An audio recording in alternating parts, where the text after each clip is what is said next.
Hello, everybody. Sofa Squad, how's it going, everyone? I hope y'all are doing well. Now, y'all, for real this time, drop a one in the comment section because as you see, we're doing something a little bit different. I went ahead and went live early to figure this part out.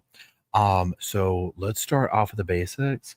Let me know if you can hear me by dropping a one. Okay, Brandon, we got tons of ones, tons of ones, tons of ones. Okay, thank you, everybody. Now, what I want to do is I want to, how do you say it?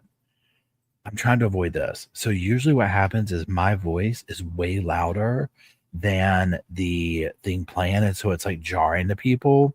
So what I've done is I've gotten my real microphone out and then I'm using my headset just to listen. So I'm going to go play like yesterday's hearing or whatever and talk over it and kind of see if it's like, whoa, you're like blowing the speakers out over here. And we'll see how that does or whatever. So let me find something to put on. And here we go. So we're going to do this.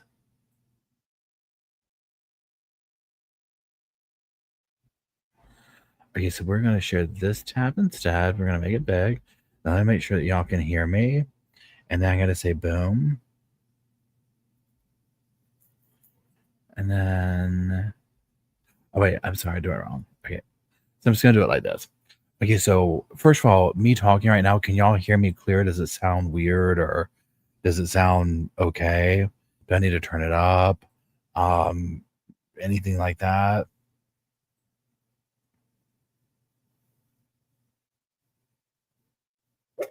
The dogs are like, they're like, hold my, sound good, sound perfect. Okay, now what I'm going to do is I'm going to play this. So brace yourselves because I don't know how the volume is going to be. Nuh-uh. Hold on.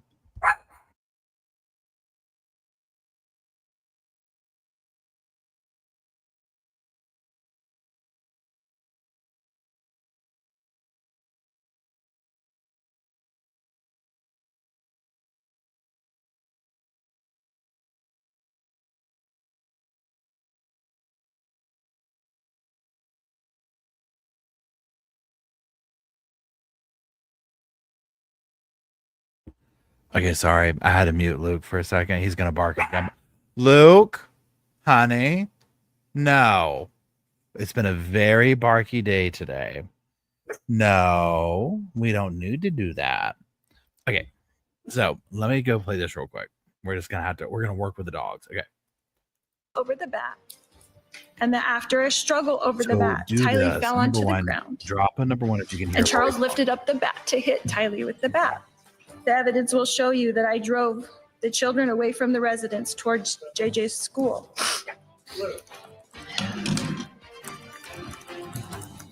Okay, y'all can hear Lori. Okay, so a now family I'm going to be talking over like not what we're doing right now. a crime. How is my voice It's a tragedy. comparison to the court?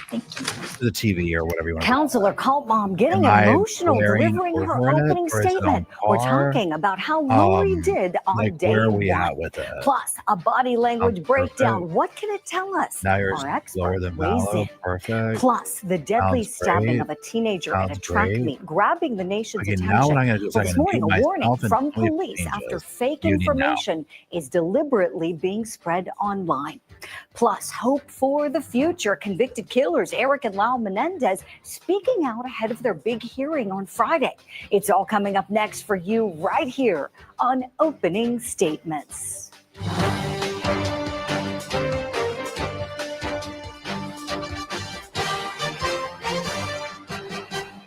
Okay, so when I mute myself, it you, seems to make Opening her a little Statements. bit I'm Julie louder. Grant. Now Are what you I'm going ready to do for is I'm going to mute coffee and them. some court? We got And a then tell big me show if planned for you. So am I going to get louder now that I've muted them? Is it like blowing out your speakers and like doing crazy stuff and blah, blah, blah, blah, blah, blah, blah, yada, yada, yada, yada.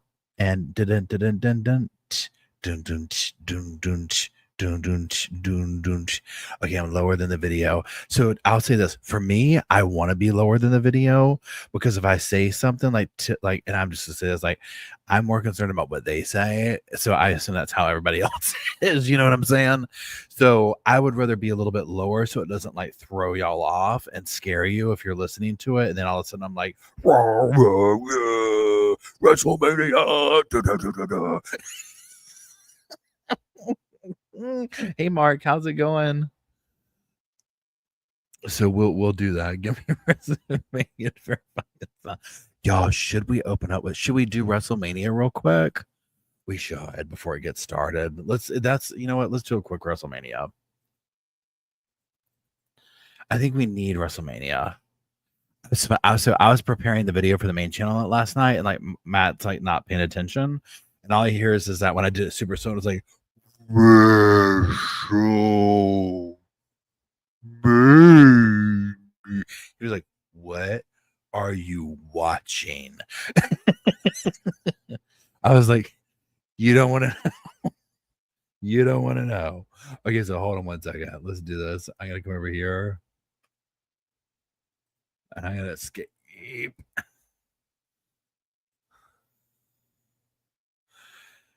Tell us your business. WrestleMania.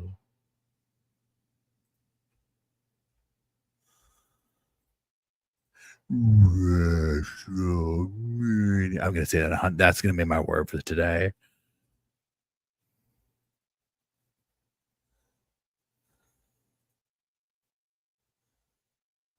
Well, watch it. Come. Here we go. But let's fast forward a little bit. We'll do it a couple of different. We'll see. Let's not fast forward. So she's smiling and looking ahead. She's doing the confused look.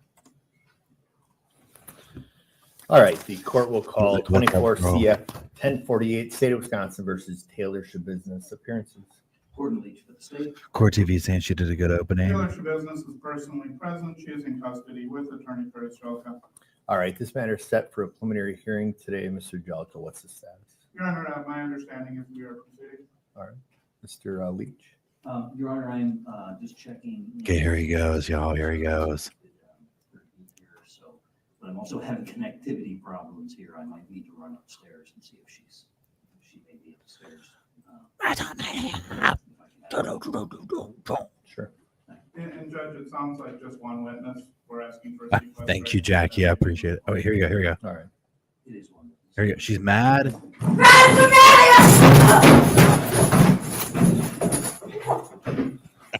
It's not funny. It's not funny. Oh, here he goes. Here he goes. Here he goes. Here he goes. Did you already do the hand motion? You already did the hand motion. Okay, hold on. Okay, now what we're gonna do is we're gonna slow it down. The part that takes me out is the way when she drops, you see her ponytails, like she hits the floor, then like a minute later, her ponytails come down and hit the floor. Right? It's like that immediate, like, I mean, the cops did a great job in this. I mean, instantly took her down. Okay, we're going the very slowest way because that's the creepiest.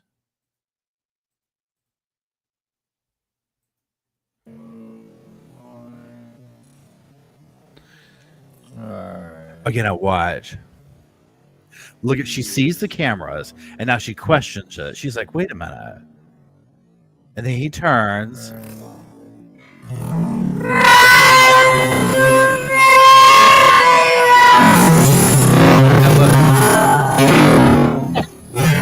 I can't. Oh, things stuck on string for being a member for 2 months. I don't find this nonchalant enough, right?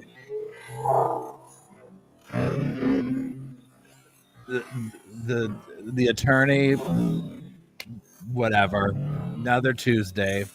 You want to grab a beer when we're done with this? Sure. One more time. No. I just feel like we need this.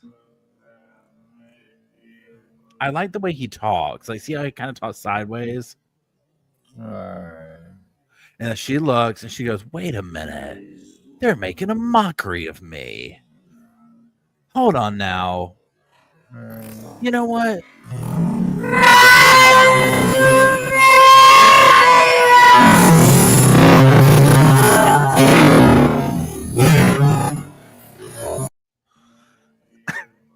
Sorry, I can't. All right. Yeah, look at that evil. And then her eyebrows furrow.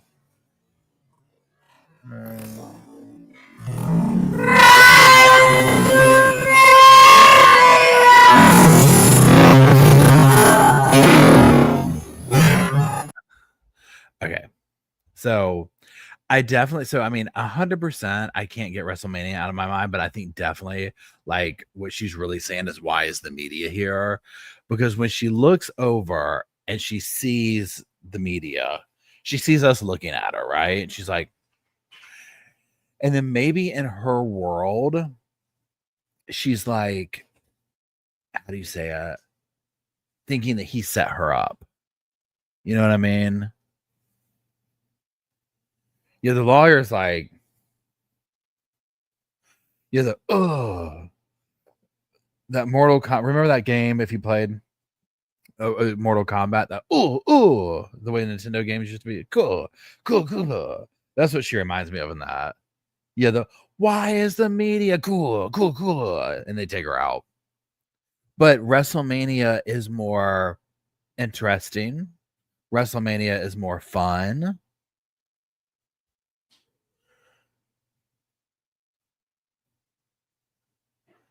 Well, it's the also Mama Bear too. The irony of her being in court over attacking someone and then attack someone.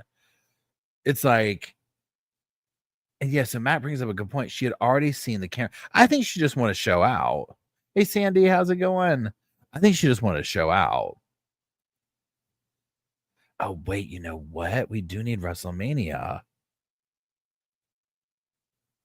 Please hold. Okay, so let me do this. Let me get Law and Crime pulled up real quick, just in case, and then we're going to work on some WrestleMania. Okay, hold on. Please hold. So, Lori Daybell. So, I recorded a video earlier today, pardon me, of breaking the opening statements down. So, I basically like review them again, like, you know, really paying attention to them or whatever. And I was telling Emily on the phone, I was like, she, meaning Lori, hold on, let me share this with you. Please hold. Boom. I said, boom. I said, it's cold in here. There must be some Lori in the atmosphere. Okay. So remember that show? What was that cheerleading show, y'all? It's older. It's like from the early 2000s. Oh, and was it Reese Witherspoon or wasn't Reese? Kirsten? No, who was that? And the other team was like, Brr, it's cold in here. There must bring it on. Thank you, CB. Thank you, Jennifer. Oh my gosh, yes. Everybody knew it too. I love the fact that y'all know. I love that everybody gets these references.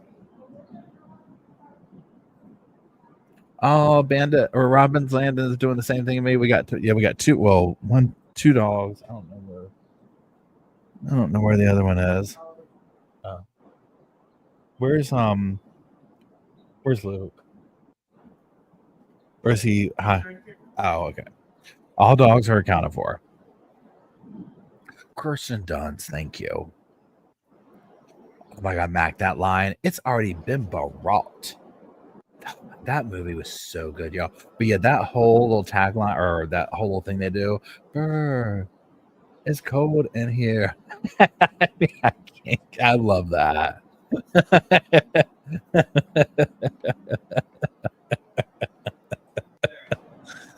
Oh Lord.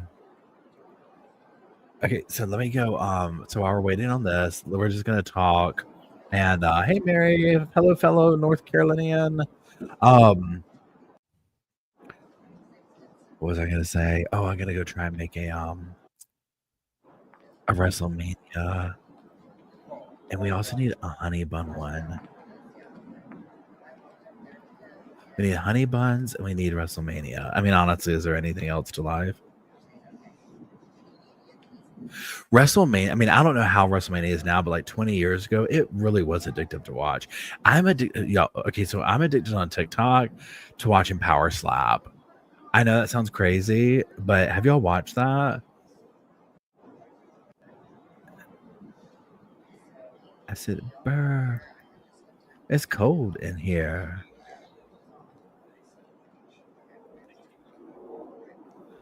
I don't know how to do this part.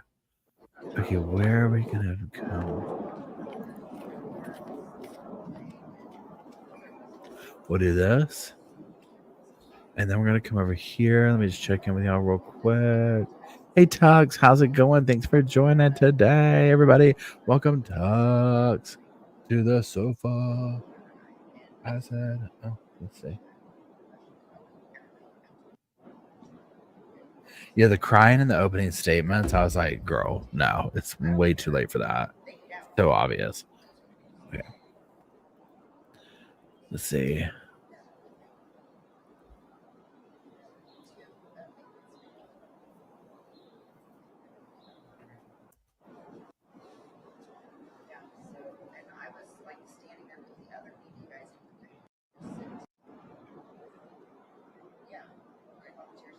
I pray that this will come through and translate, not in a Lori Daybell translate way, but you'll see what I'm talking about in a second. This one's good. Please let it work. Please let it work. Okay. Now we're gonna come over here. Yeah, we're getting fancy up in here, y'all. Okay, this is credential channel kind of stuff, y'all. This is credential stuff. Okay. Let me check in on y'all.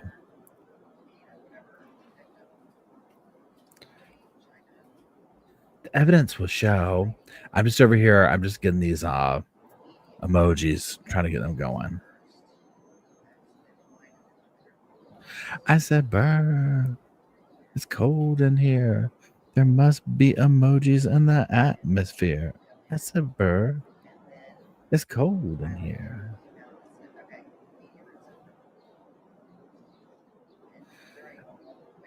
I said, "Those customized." Shooba-dooba-dooba-dooba-dooba-dooba-dooba-doo. 'Cause I'm on my way. Da-da-da-da-da-da.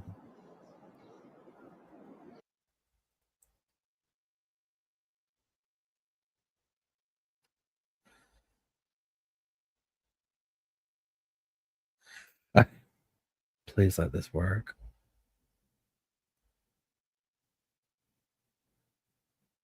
Okay, now let me come to y'all. Okay, we're in the courtroom, but hold on, let me come to y'all over here.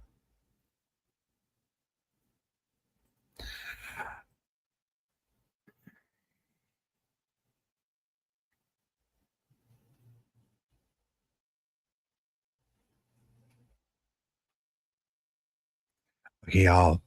I don't know if it translates, if you can see it. There's the wrestle one. Hey, Chrissy, it's good seeing you. How are you feeling?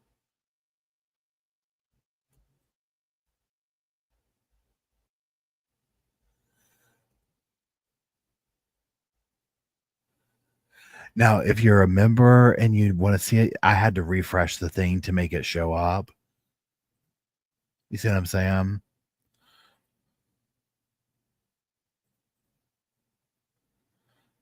Wait, hold on, let me see what it looks like with y'all doing it. Hold on. Yeah.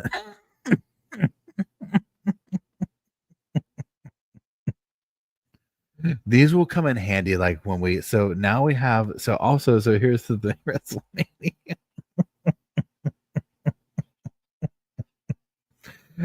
Can you tell? It's like the big picture of it was like a wrestling dude with the little wrestle mask that they have on.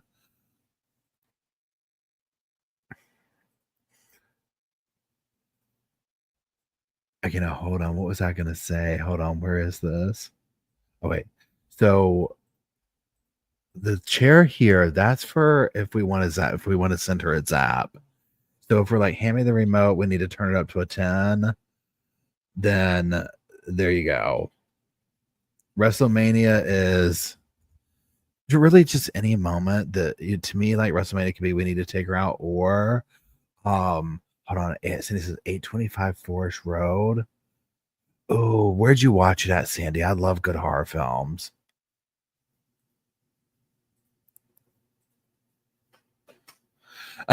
Puppy Dan says, Puppy Dan said it first. Puppy Dan says, hey, y'all, I was just watching live from yesterday, and all I can say is, hello, Sergeant. Yeah, I've told so many people. It's so funny. I was like, y'all, these ladies, let me tell you what, when this man came out here, he was pouring out the shirt. I mean, everyone was talking about that. It was so funny.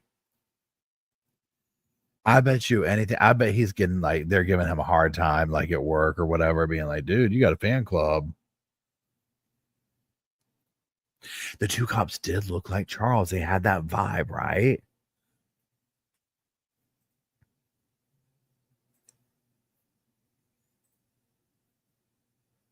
Yeah, I figured I'd get this out. Now, this right here is this microphone is above my pay grade in the way of half the time I can't figure out how to work it. I'm not going to lie because it's so fancy, but it's definitely much better. Pardon me.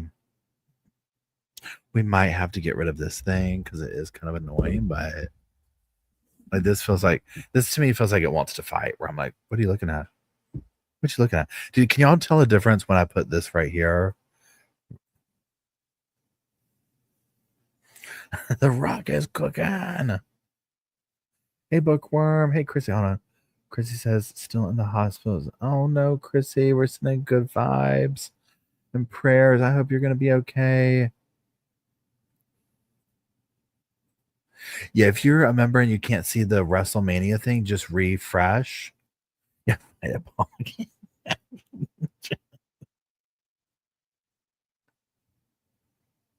Oh, Heretic was so good. Oh, my gosh.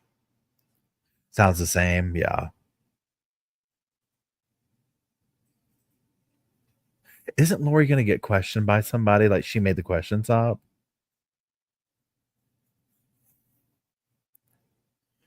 Hey, Lauren. Thanks for joining. Welcome, Lauren. Okay, about the same. So you know what we're going to do? We're just going to go like that. Oh, look at these.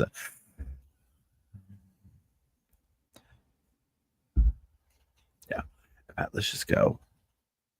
We'll put it over there. Oh, you got an all new weather outdoor camera? I'm actually going to go to the camera store here in Raleigh, maybe Friday, and talk to them about how to get essentially a microphone, like a, what do you call it? Like, one that attaches to you. I use a Rode microphone on the camera, but it's on the camera. But doing this rogue like recording that I'm doing, like not having a studio essentially right now, some of this stuff comes out echoey and weird. So I'm gonna go to them and find out like what are some other options. Pardon me.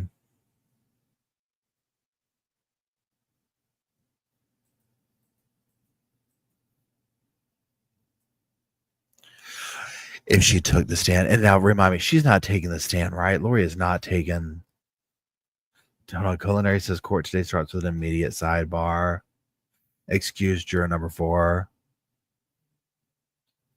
So Marie, it allegedly starts at 2. It's a third. So it starts. Correct me if I'm wrong.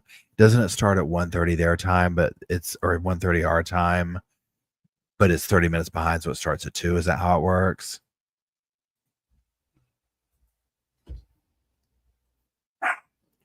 Hold on.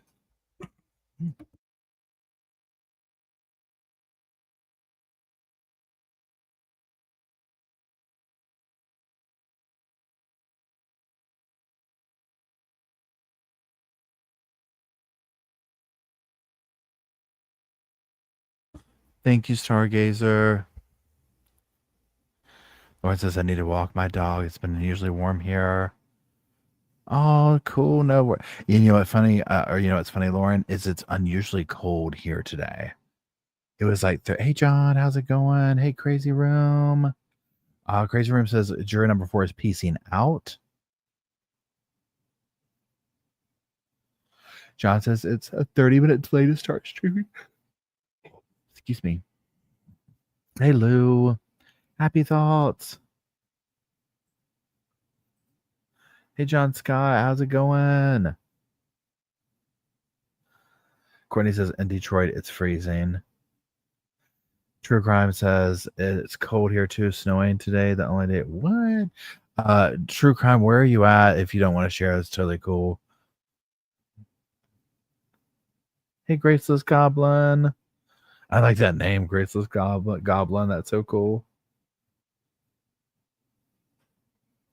High 80s in Tennessee. Yeah, it was like super warm here yesterday.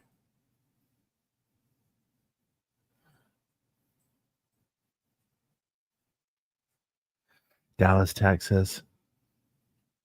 New York. Oh, wow.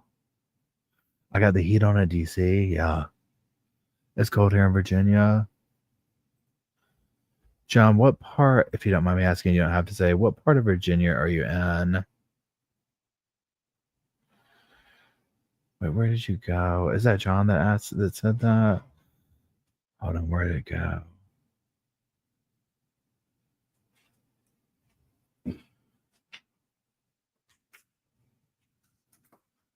Marsha Lynn, how's it going? Oh, you know what? I meant to do this, and I'll do this one. That's so funny. I was just, Richmond is a place that I've like been low key looking at to be like, what would it be like to live there? So it's funny that that's like popping up in my like peripheral. Oh, this is what I do. Hold on. So I was doing this thing on YouTube where it shows you the how do you say it? Like, these are the people that have talked the most on your channel or whatever.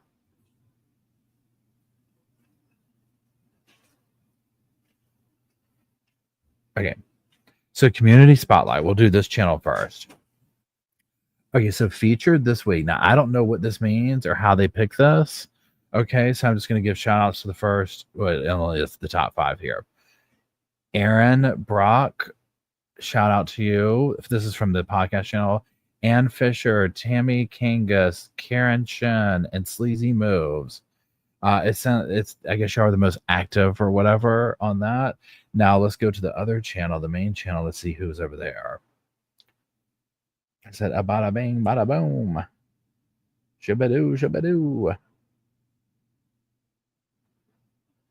Where are we at? Community. So Marsha Lynn is number 1 on the main channel. Shout out to Marsha. You've been here for a minute. I do appreciate that. Danielle Wirt, secondary. And I don't know if this is top 5 or not.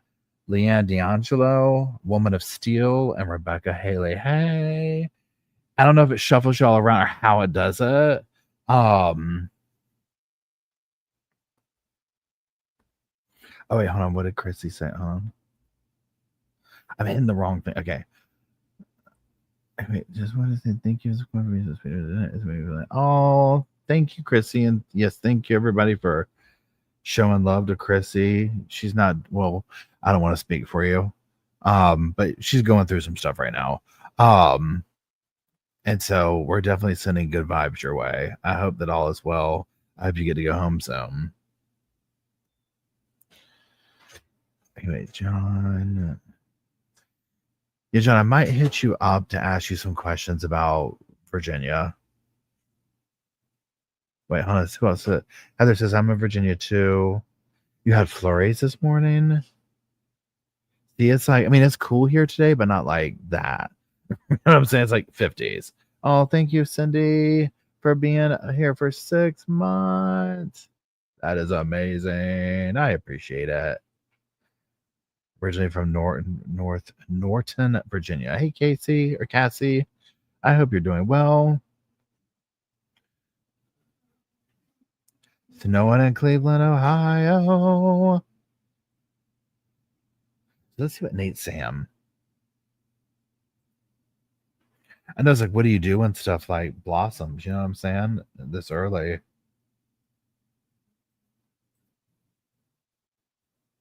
No, I didn't mean to do that. Okay.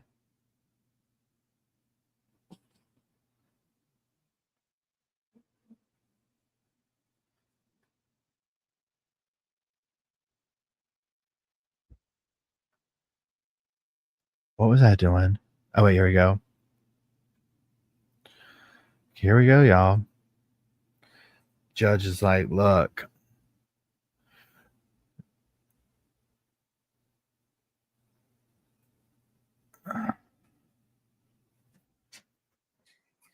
A recording of that. So we won't record. There'll be no media recording of that. I'll mute it. My staff, the stuff. could bring in How does my 16. voice sound over his? Is Are all the it too jurors here? booming? Is it? Does We've he take excused precedence? juror Like, how does it sound? Same here, Candace. It sounds okay. So it's not like a shocker. Fine to me. Okay. Good. Okay, cool. Wait, let me get my notes up. Yeah, I did my rogue reporting in the parking lot of a Burlington after I went to the coffee shop after the gym. But see, I have the microphone on the phone, so it works out well with the however you, I don't know, however you say it. Y'all, these doggies are so cute. Are you louder than him, but not shockingly? Okay, you're louder, but not as bad as yesterday. So it's not like a boom. Okay, just right. Okay, cool. And what I'll do too is, so this mutes.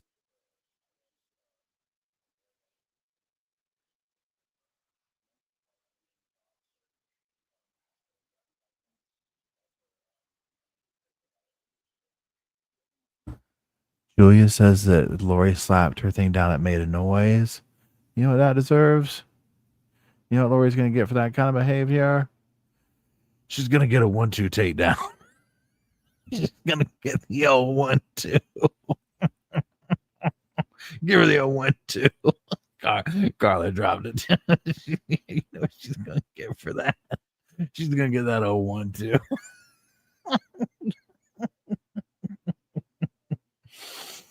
Oh, you just got a female Roscoe Mini Yorkie. Congratulations, Amy. Oh,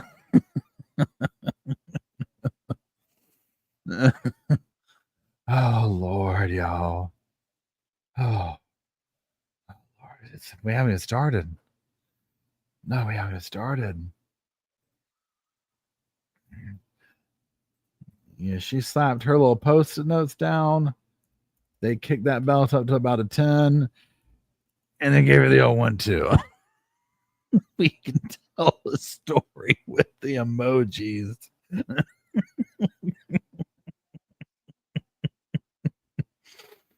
Oh. And you just got here. Okay, so Ann, so a couple of probably. Oh, hey, Andy, how's it going? You're all good, girl. So the most important thing, Ann, is we've added a WrestleMania emoji. And that's literally at this point the most breaking news that we've had on this channel. Now, other channels might be reporting on the stuff he just came on for a minute ago. No, she didn't get buzzed for real. No. So yeah, if you remember and you've been in here since the beginning, you'll need to refresh your thing so you can use the WrestleMania emoji if you want to. There you go, and yep. Pardon me. You know, they might have some kind of that. So I just made that WrestleMania up, yeah, for one of the member things. They might have one. Like if you go search emojis, like in the free ones or whatever, you might be able to find one. But I mean, I don't know if it's not going to be that one, but you can make your own up, right? I'll do a what do you call it? Honey bun one later too.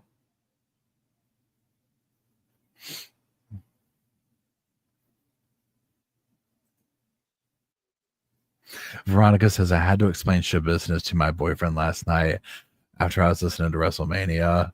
So Veronica, I don't know if you heard earlier, but I was getting the stuff after the trial last night that we from here, and I was going and recording show businesses stuff to do or whatever, and so Matt could hear it from the other room. So this is all he heard. He was like, Wrestle.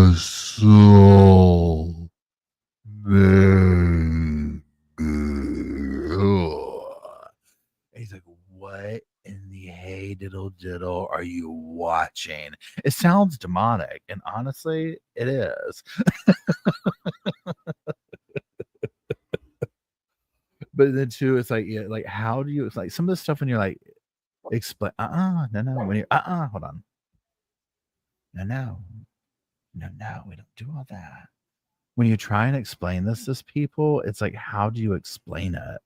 You know what I'm saying? Like shabusiness. Like, yeah, like what were some of your like key descriptive words there? Luke, honey.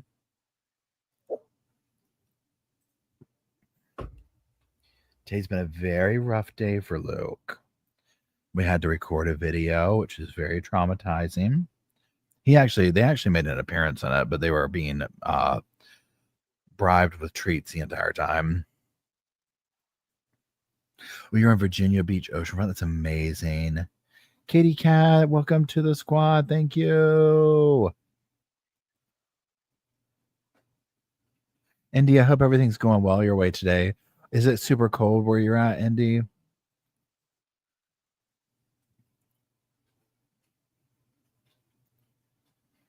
Yeah, I would show y'all I can't grab the camera easily to show y'all all the doggies right now.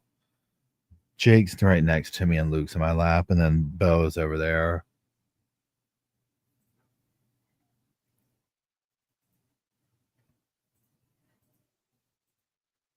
Welcome to the sofa. Hickory. April, that's another place that I looked into as possible to a place to move was Hickory. I hear beautiful things about it. Oh, thank you, Katie Cat. In the 30s. Oh my gosh. Luke. It was like 30, high 30s overnight. Leslie, yeah, Bo and Luke are litter mates. Their little brother, well, they're brothers.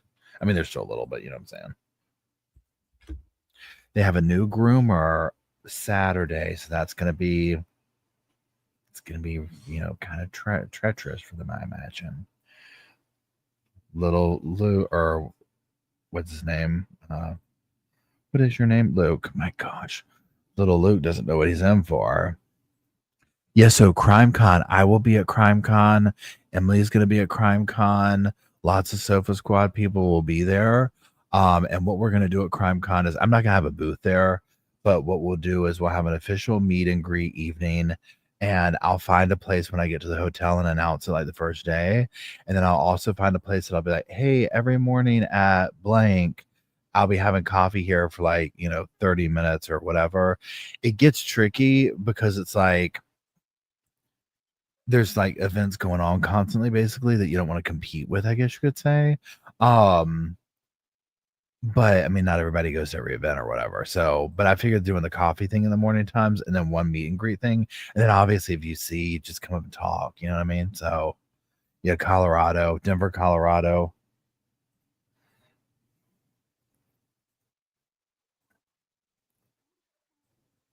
Wait, here she goes. Okay, wait, what's going on?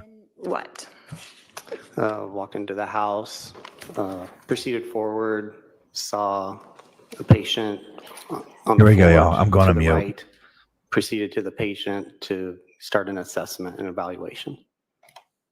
And then Captain Keller had already come in. I'm pretty confident, yes, he would have been quicker getting off the truck and inside. And so you did your assessment, and then what?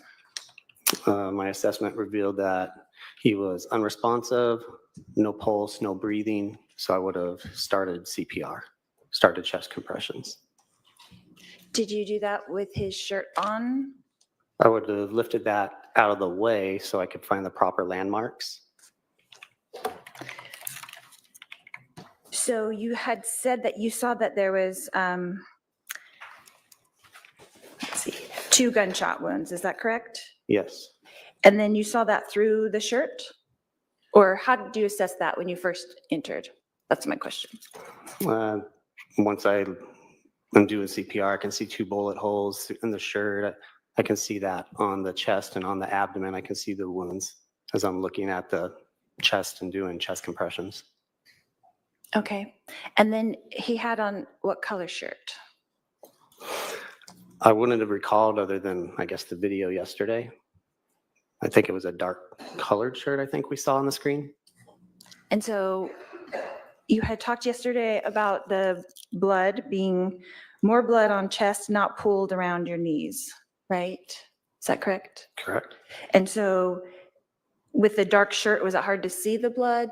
I'm kind of trying to see what you saw when you entered. I remember seeing blood on the chest. It wasn't, I remember not seeing blood on the abdomen. And there were holes in the shirt, 2 holes in the front side? I would, best of my recall, yes. Okay. And when did you cut off the shirt, and how does that procedure work? I continued doing CPR, chest compressions. One of my other colleagues would have cut that off.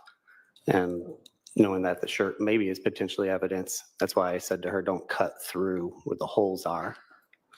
So she could have cut down the side instead of on the top of the body.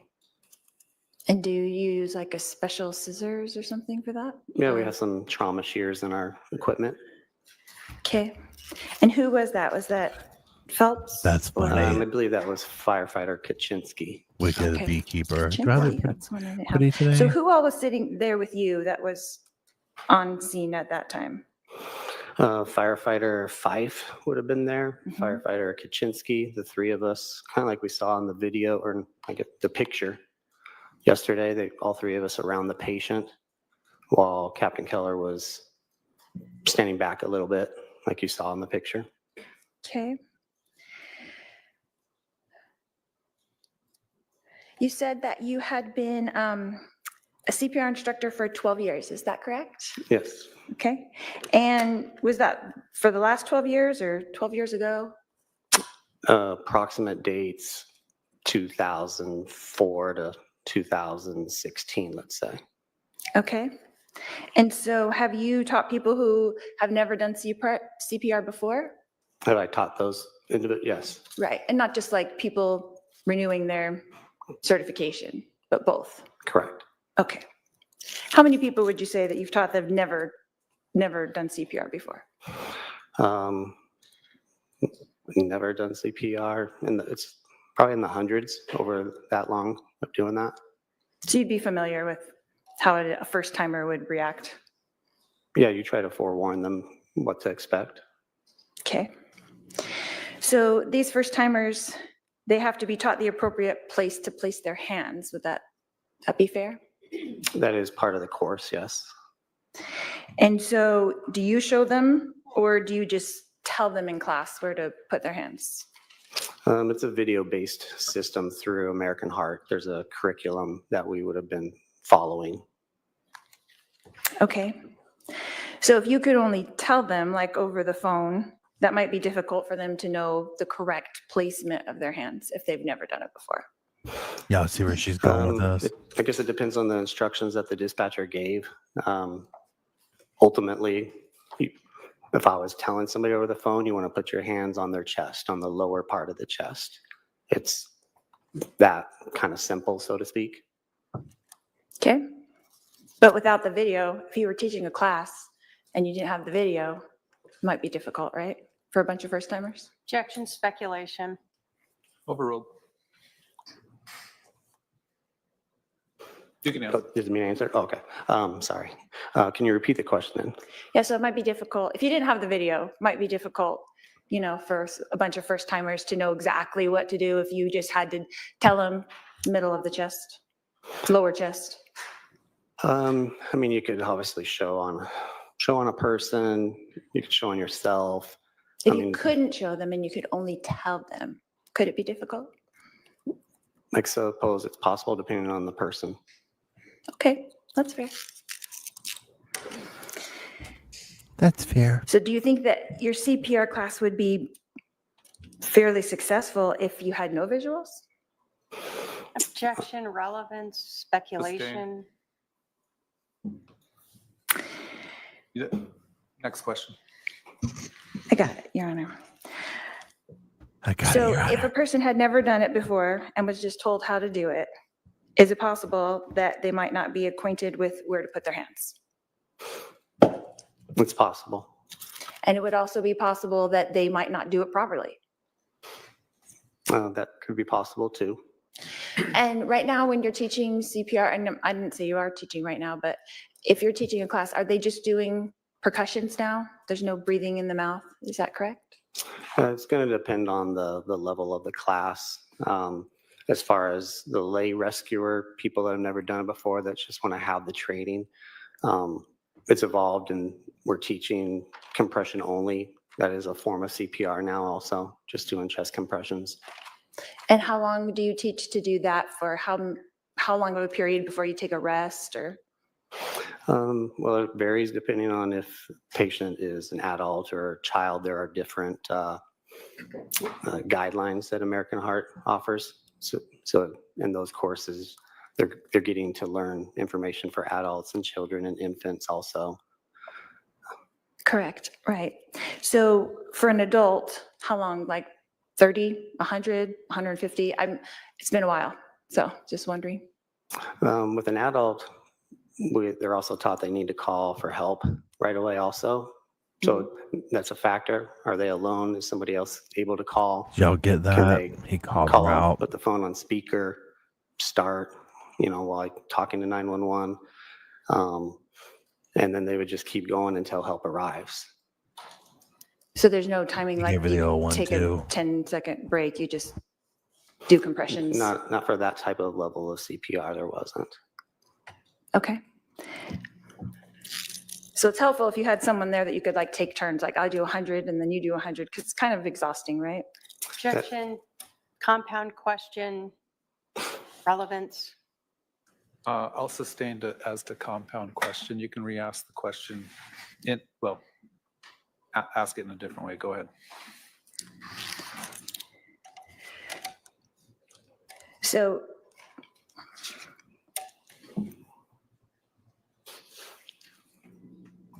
how long did you administer the CPR before you did the Hey, Tori, I hope y'all flip are over? doing well today. How long do you think that was? Before we rolled him to look at the back, is that what Correct. Yes, that's correct. I would estimate maybe up to a minute. Okay. And then were you counting compressions? Is that what you were doing during that time, or do you not count? You just do it for a certain amount of time?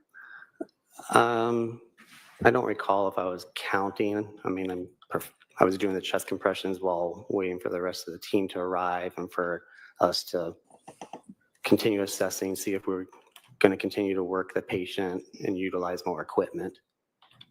And there were 3 of you there? 4 total, but 3 by the patient. Okay. And then you could take turns, right? Like trade off if you needed to? If we needed to, yes. So that'd be a lot easier than when you're just there by yourself. Would you agree? Yes. Okay. And do you know how long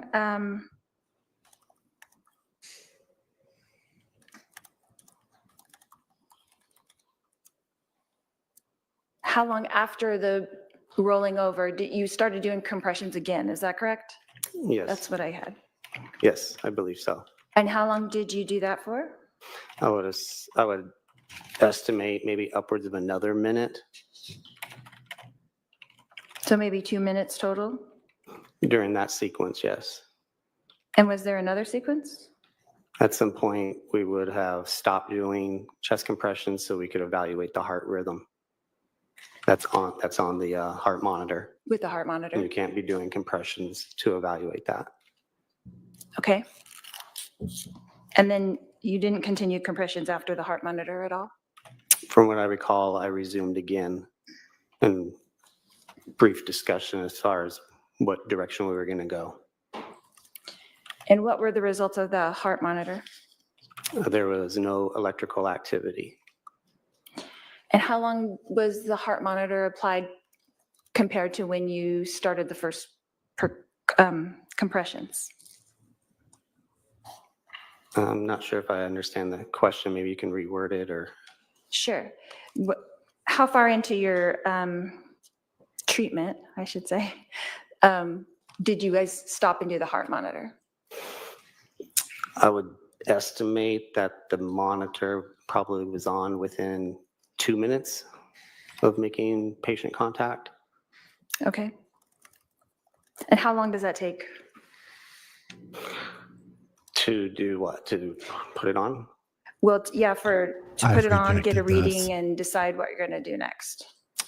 It could take, I mean, you got to turn it on, open up a compartment to get the pads out of that compartment. You've got to open that packaging to be able to apply it to the patient's chest area. If the chest is wet, which there's some blood, you need to dry that so it's going to adhere more properly, read more properly. So you could be looking at 30 seconds to a minute possibly of working through that. Okay. And did you have to do that in this case, is remove blood to stick them on? I would assume so, but I was doing chest compressions, so that would have been one of the other 2 firefighters kind of working through that. Okay.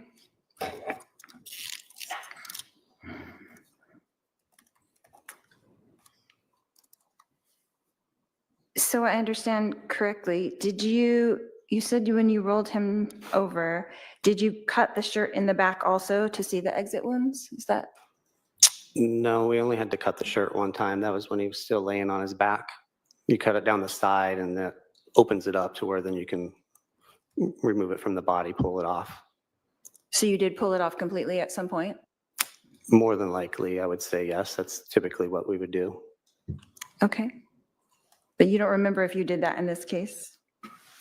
I know that I didn't do that because I was doing chest compressions. So I would assume one of my colleagues did that completely. That's typically what we do. Okay. And so you're back to doing the compressions for the 3rd time, and then you stopped that at some point. Was there another procedure after that? No, at that point in time is when we would have called the patient. And who announces that? Ultimately, I remember our captain, since he's in charge of the crew, would be considered the lead medic. He has the most experience. He's also charting the call, kind of running it, kind of made that final decision. And that would be Captain Keller? I'm sorry, I didn't want to interrupt you. Yes, correct. Okay. And then he did call it at, do you know what time? It would have, I don't have it memorized, no, it would have been like in the charting that he was doing. And who documents that? He would have time? He documented would have that. done it? Okay.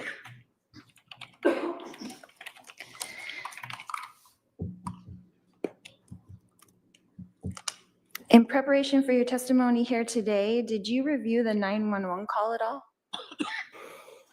No, not in preparation for today. Not the actual audio, no.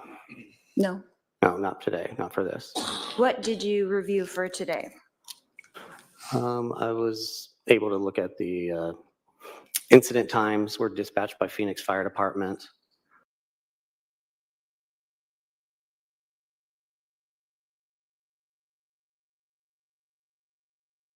I was able to look at the paper documentation. I don't know why it's doing that. Let's see if there's something. Does that chart consist of? There would be scene times, date, time, address, patient information, name, address, maybe medical history, things that we, a narrative of what we discovered, what we've done, treatments that we've done, the heart rhythm from the monitor gets attached to it.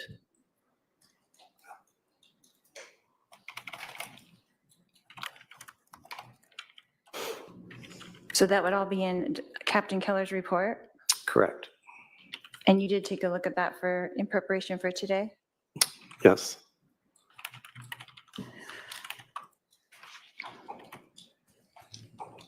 And did you write a report regarding this incident? No. You don't have to document anything? Just one person documents the call. So for all of the people that were there from fire? Correct. Okay. So that's the total report, is you just give your input to him and he puts it into the report? Correct. And that's the same for the other two firefighters that were along with you? That's correct. Okay. So they don't have their own individual reports as well? No. Okay. And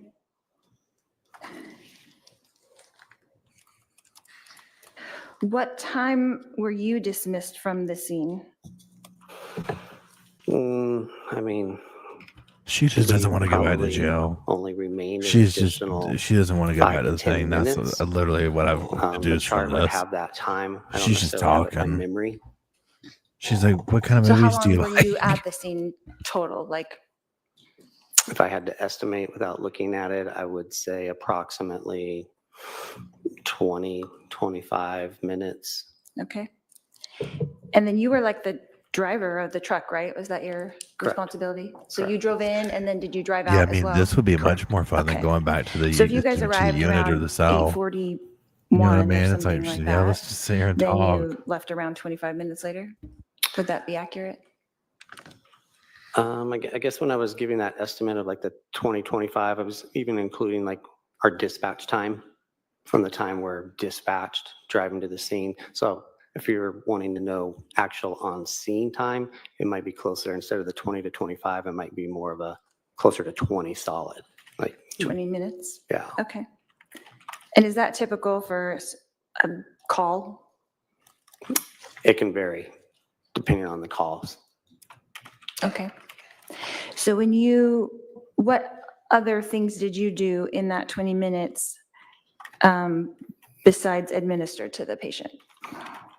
So I'm including in that time while we're staged around the corner, waiting for PD to arrive, then for PD to clear the scene, for us to drive to the scene. There's the time with the patient, and then there's going to be the cleanup afterwards. Removing our equipment, going outside. Maybe the equipment needs to be cleaned, restocked, ready for another call. So when we drive away, we're ready to respond to another emergency and then drive away. Okay. So when you You're were right, coming, Shannon. I feel like when she's you were trying to work around done to being with the like, patient it's and you were y'all's fault that going Charles through that isn't procedure, here. cleaning, were you in the house or did you exit the house? We'll remove all of our stuff and we'll go outside, typically to the front bumper of the fire truck. And then what do you do?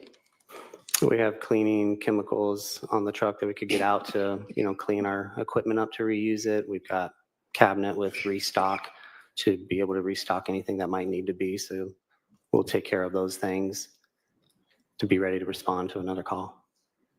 Okay. And while you were out front, did you see Alex on the curb? I did see somebody on the curb, or I don't remember if he was on the curb or standing, but I remember seeing somebody with an officer or officers. I don't recall how many people might have been together. Okay. And did you converse with those officers at all during that time? I don't believe so. I don't really remember conversing with any officers on scene.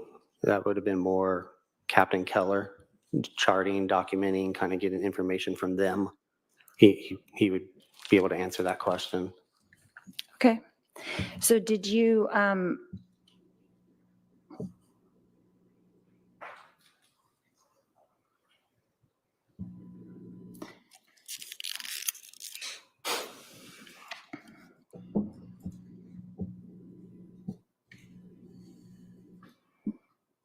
was anybody in firefighting on your team, the four of you that were there, was anyone asked to take a look at Alex?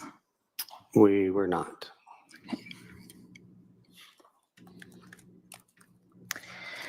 But he denied that, right? I mean, if he's on scene, he says, I don't want somebody to look at me. I mean, Have you are spoken they to going to force the that on media you? about this case? Can I object? Relevance? What's the relevance? What is the relevance, Your Honor?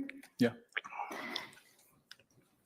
Just to know how many times he's given testimony? Your Honor, I'm All right, going I'm gonna to, maybe we can hold on. sidebar. Yeah, I don't want to. All right, let's go on sidebar. Judge is like, I got these headphones on. He's like, hold on. Yeah, Lori's working him up to the boxer's question. That's honestly, it's like, what would be more fun? Sitting here questioning people, and especially you got the handsome cops and the firefighters, or going back to the cell, right? This is fun. This is a fun day out. This is a fun day out. So she's just like, yep. She's like, literally, I have nothing but time. Literally, not figuratively. Okay, literally nothing but time over here. The judge was like, man, he's like, hold on. He's like, now my Amazon cart is going to time out. So what's the relevance? He's like, first of all, repeat the last 5 minutes because I've blanked out. Okay, that's just what we're going to say. Yeah, this is, I mean, like in 2 to 3 o'clock is my like, oh my God, I'm going to fall out day. Yeah.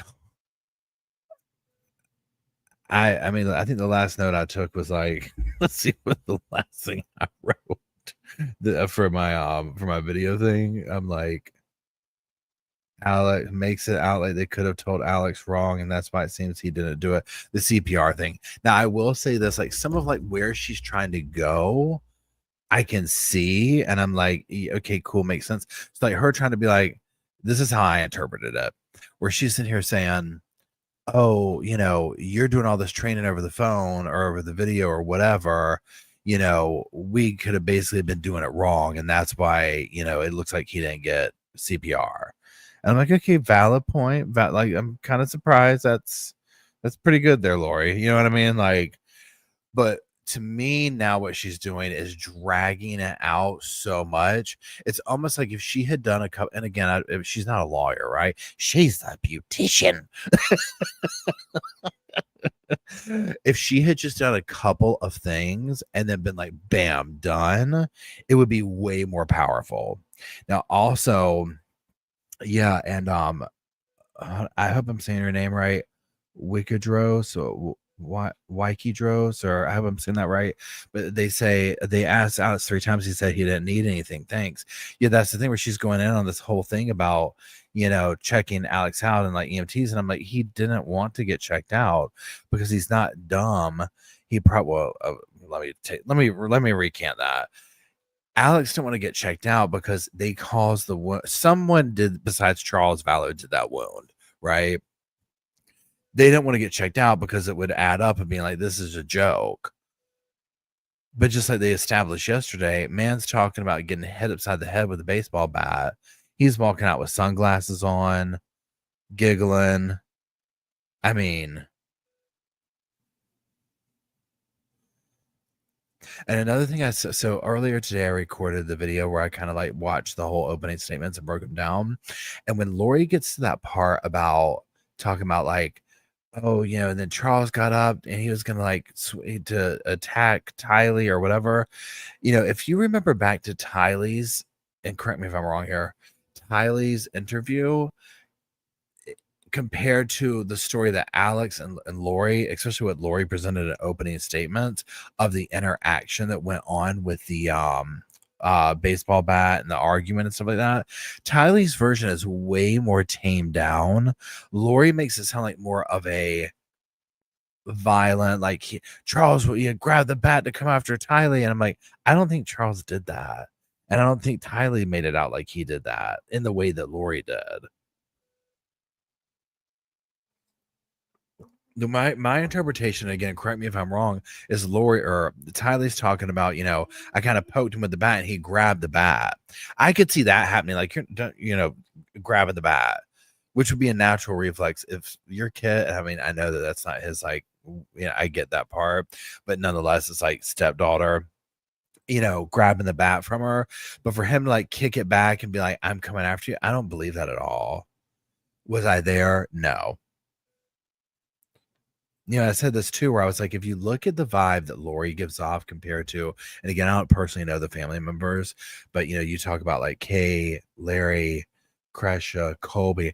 Lori gives off a completely different energy than the rest of the family. And I know that these people I'm naming off aren't like her blood relatives, but nonetheless, like the general vibe of it, Lori gives off this totally different energy than the rest of the family. They seem way more like level-headed, grounded. I don't know how you say it, but like that. Lori comes off just totally attention seeking, all these things or whatever. And so that's why I think when we get to the place where, like, say Kay is going to be on the stand, it's going to be night and day and how they just generally present. Oh yeah, I think they're getting ready to talk again.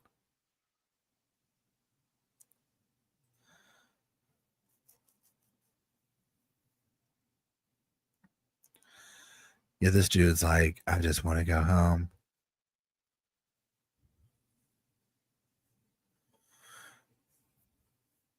Lori's like, and back to the fire station or firehouse, as you have referred to it. Now, when y'all get back in the so-called resetting things at the fire truck and this and that, how many of your coworkers would you say are shirtless during this time? He's like, I don't know. I never really pay attention. She's like, well, on that question, she's going to work them up. That's where. Like, this is like anything's possible at this point, right? Here we go. Okay, here we go. I'm going to get myself. Okay, just a few more questions.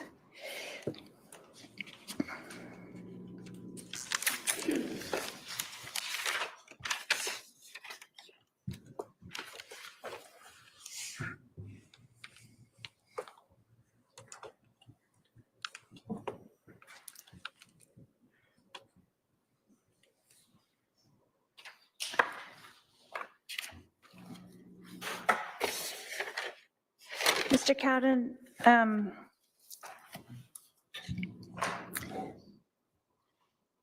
is it possible that if there was a wound to the chest, that doing compressions on that could cause other damage?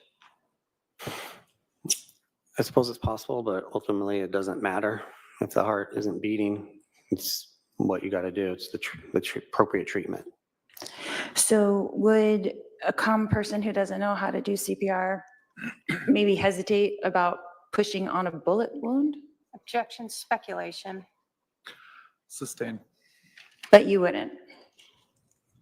Can you repeat the question? You wouldn't hesitate to push on the bullet wound if the heart was stopped? No, I wouldn't. And you would have to assess if the heart was stopped in order to do that? Yes, you would check a pulse like we did. We would, use our equipment like we did. Okay. Okay.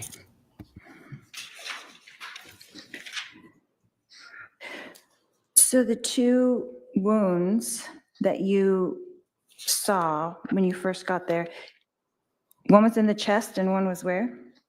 In the abdomen. On the right side or the left side? I would be speculating as to how the specific spot or area without actually maybe seeing documentation. Okay.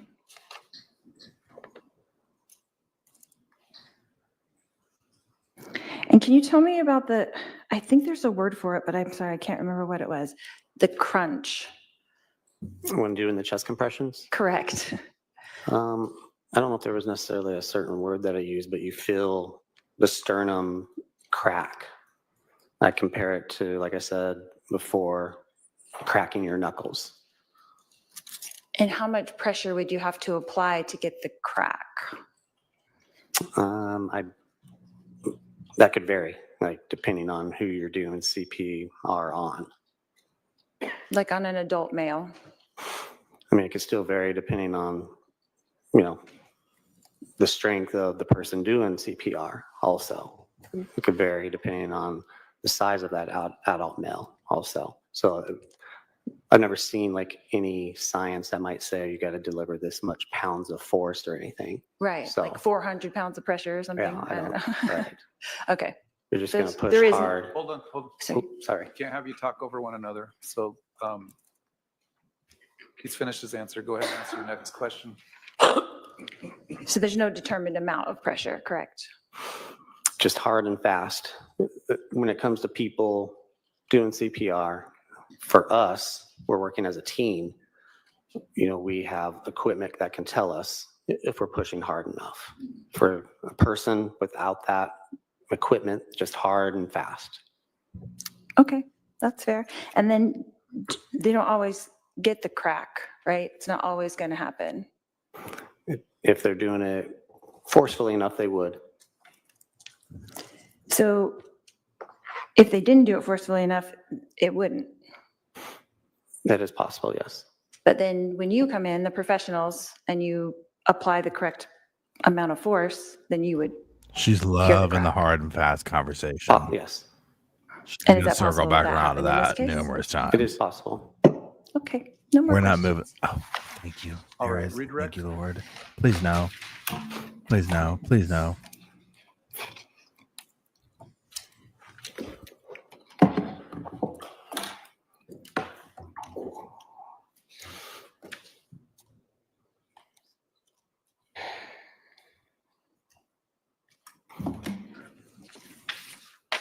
Does 911 have to regularly instruct people on how to perform CPR?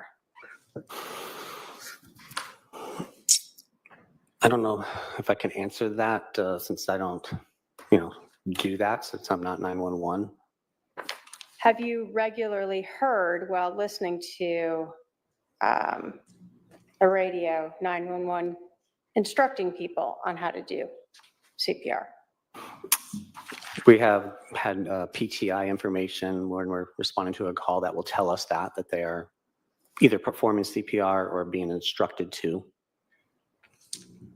So you've seen in the past that 911 is prepared to handle individuals who may not know how to perform CPR. Yes. And that's to help try to keep the patient's blood moving while you're en route. Correct. You were asked a lot about trading off and other people doing compressions. At this scene with this patient, Charles Vallow, did you ever trade off and have someone else do the CPR compressions? No. You were the only one doing the CPR compressions. Yes. Were you doing CPR while another paramedic or EMT was getting the heart monitor ready? Yes. So this timeline of however long it took them is in conjunction with you still performing CPR. Yes. We talked about Charles's shirt being cut. If photographs from the scene show his shirt still around his neck, would that indicate that it wasn't removed from him? After the cutting? Yeah, so if police, let me ask you this. When you guys are done and he's called deceased, do you put his clothing back on or modify him in any way? No, we would just take our equipment that's necessary to take. So if his shirt was still around his neck, then that's how it would have been left. Correct.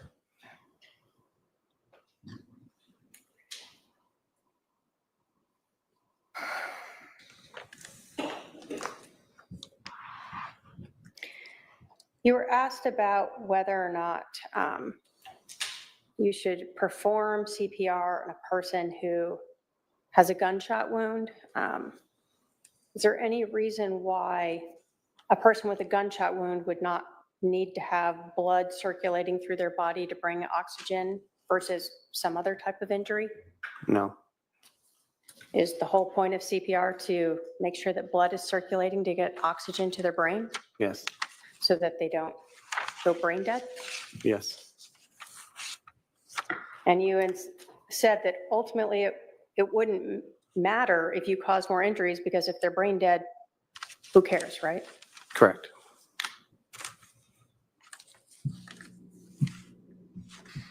In your assessment, did you feel that no one had performed CPR on Charles Vallow before you arrived?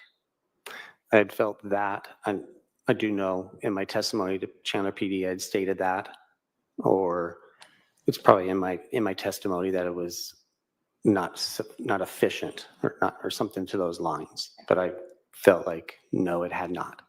Okay, you felt like no, it had not been done. Correct. Thank you. I have no other questions. All right, I see at least one juror question. We'll go on a sidebar. Please, if you're a juror and you have any additional questions, pass down your question to the basket. I mean, again, I understand that.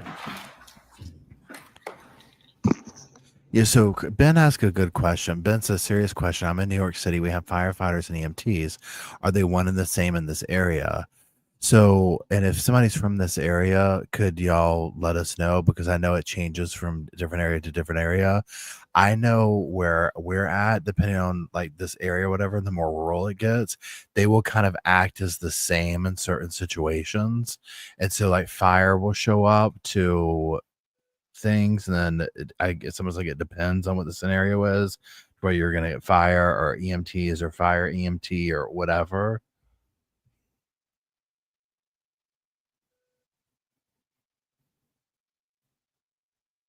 This guy's like, man, they're not the same there. Okay. Okay, so he's done.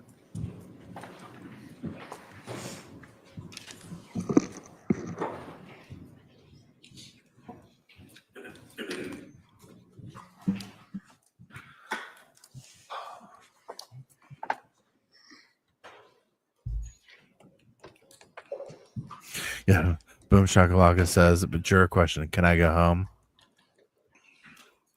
I'm not sure who's next.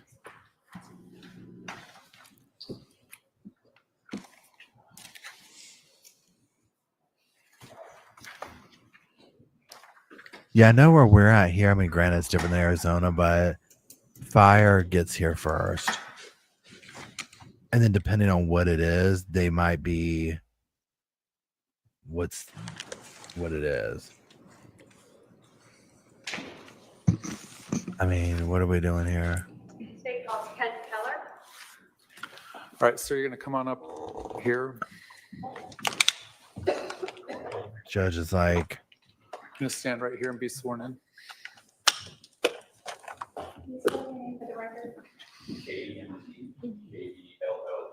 Thank you. Please raise your right hand. You do solemnly swear the testimony you're about to give. I didn't catch his name. They'll put it on the screen. All right, you're going to come up this ramp up here and have a seat to my left.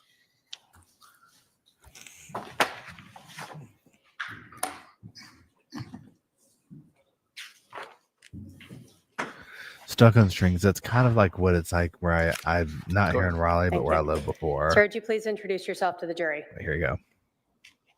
My name is Kent Keller. I'm a recently retired captain with Chandler Fire Department. When did you retire? April of 2022. And how long did you work with the Chandler Fire Department? 32 years. While you were there in, let's talk about 2019, what were your duties? What was your rank? My rank was captain. I was an engine captain, so a company officer. I was in charge of a 4-person crew. We basically respond for calls to service and the different functions of a. Did those calls for service include medical calls? Yes, ma'am. Did you have any training in the area of, I guess, medical treatment yourself? Yes, I'm a paramedic. I went to paramedic school in 1991. And can you tell us, is there or was there ongoing type of continuing training to be a paramedic?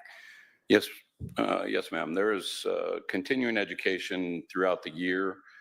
You have to have a certain number of hours in each subject, and as well as updates as far as pharmacology or different treatment modalities. So yes, there's constant change. And the difference between a paramedic and an EMT? Well, an EMT is EMT B, EMT basic. a paramedic is an EMT paramedic. So the biggest difference would be invasive treatments. So you're trained with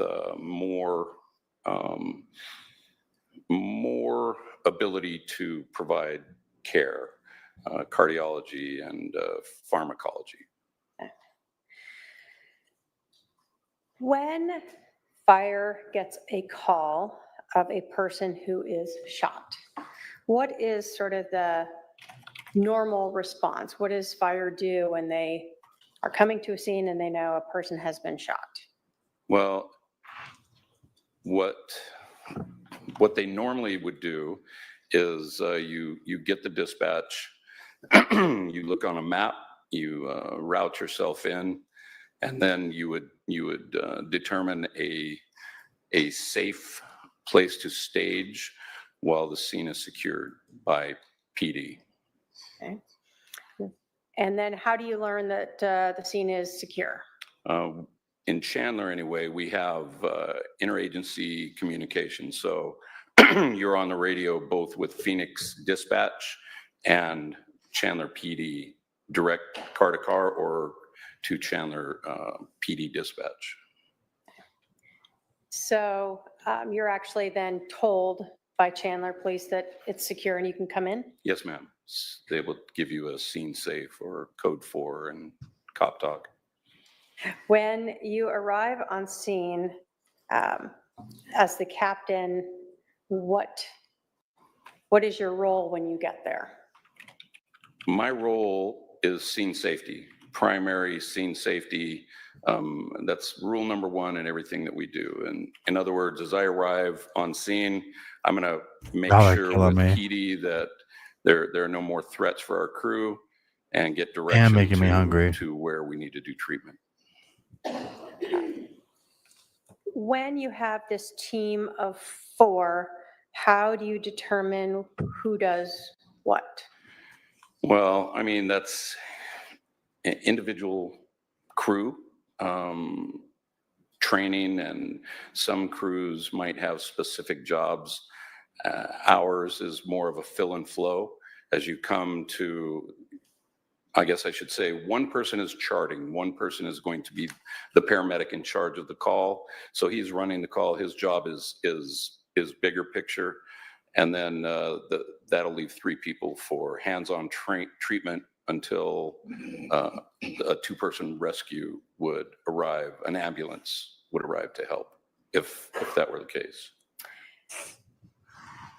Does fire ever respond to a scene and then advise that a person is deceased? Certainly. And if fire responds, determines a person is deceased and this is potentially a crime scene, what does fire do at that point? Well, fire then would pick up their gear and leave without disturbing that scene as much as possible. I mean, we have gear, we spread out our gear. When we get to a patient, you know, we have monitors and drug boxes and trauma treatment boxes. So as soon as it's determined that the patient is not viable, then you would pick up that gear and leave the scene. What you don't want to do is interfere with any investigation going forward. And even when you are working on a person, are you trying to limit impacting the scene itself to the best of your ability? Yes, our job would be to determine if treatment is necessary and then do that treatment regardless. But yes, what I should do, what the captain or whoever that paramedic should do that has the larger picture would be to try and minimize any disturbing of the scene. But obviously, taking care of the patient is the primary focus, even if that causes the scene to be disturbed. Yes, ma'am. Were you working on July 11th of 2019 around 8:30 in the morning? Yes. Do you recall responding to a shooting at 5531 South 4 Peaks in Chandler? Yes. When you responded or first went to this scene, did you guys stage like we've discussed? Yes, ma'am. And you advise that you're being provided information from 2 different sources? Yes, our primary source is Phoenix Dispatch. But yes, you are able to monitor Chandler PD as well. Is Phoenix Dispatch 911? Yes, ma'am. Okay. So you're getting what's coming in from 911. Are they relaying information to you? Yes. Are things like whether or not the patient is receiving CPR something that is very relevant to you? Yes. In this case, did you receive any information regarding that? Yes. We were told that CPR instruction had been given and CPR was in progress. Does 911, in your experience in over 30 years, are they able to provide instruction for lay people who may not know how to do 911 or not know how to do CPR compressions?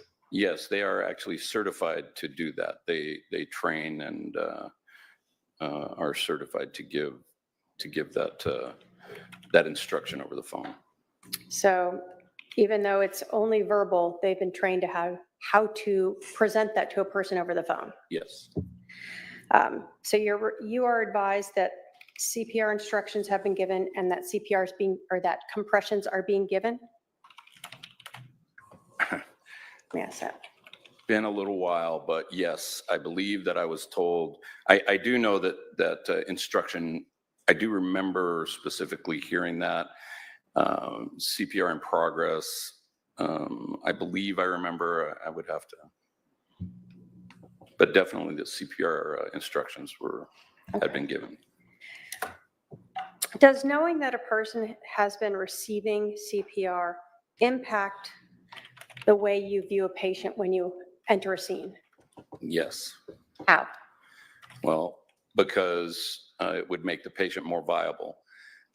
If adequate CPR were given prior to our arrival, then you would hope that good CPR was given and that oxygenated blood was being pushed around the body, which would mean that make the patient more viable at that point. When you go to a scene where you believe CPR is given,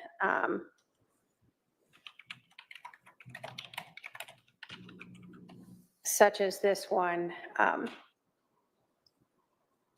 was that one of the things, I guess, that was part of your decision-making as you are assessing this patient?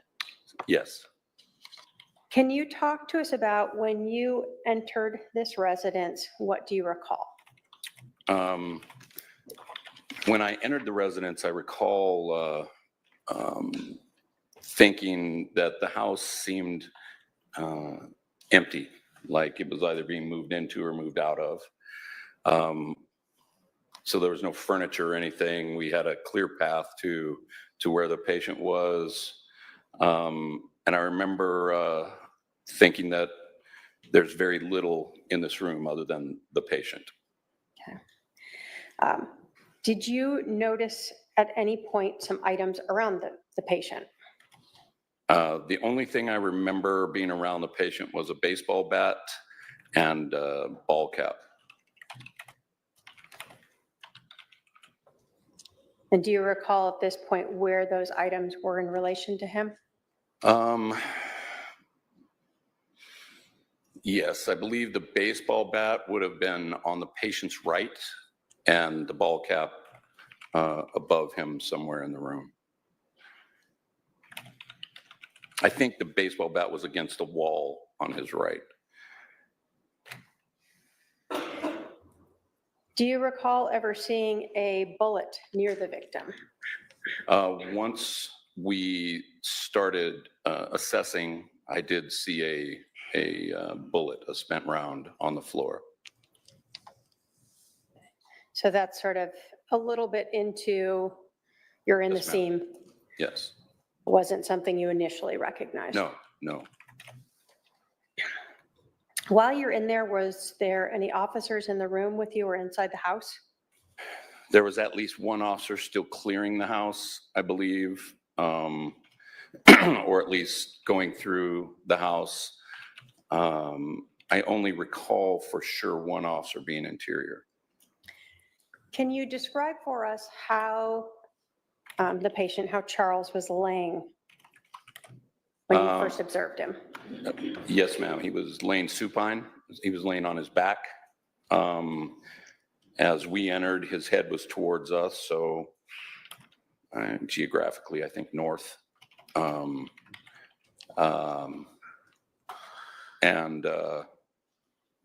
So that's how he was laying supine. Do you recall anything about his arms or hands where they were?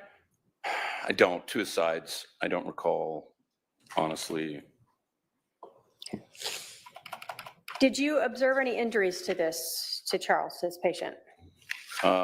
Yes, he had evidently a gunshot wound to his center chest.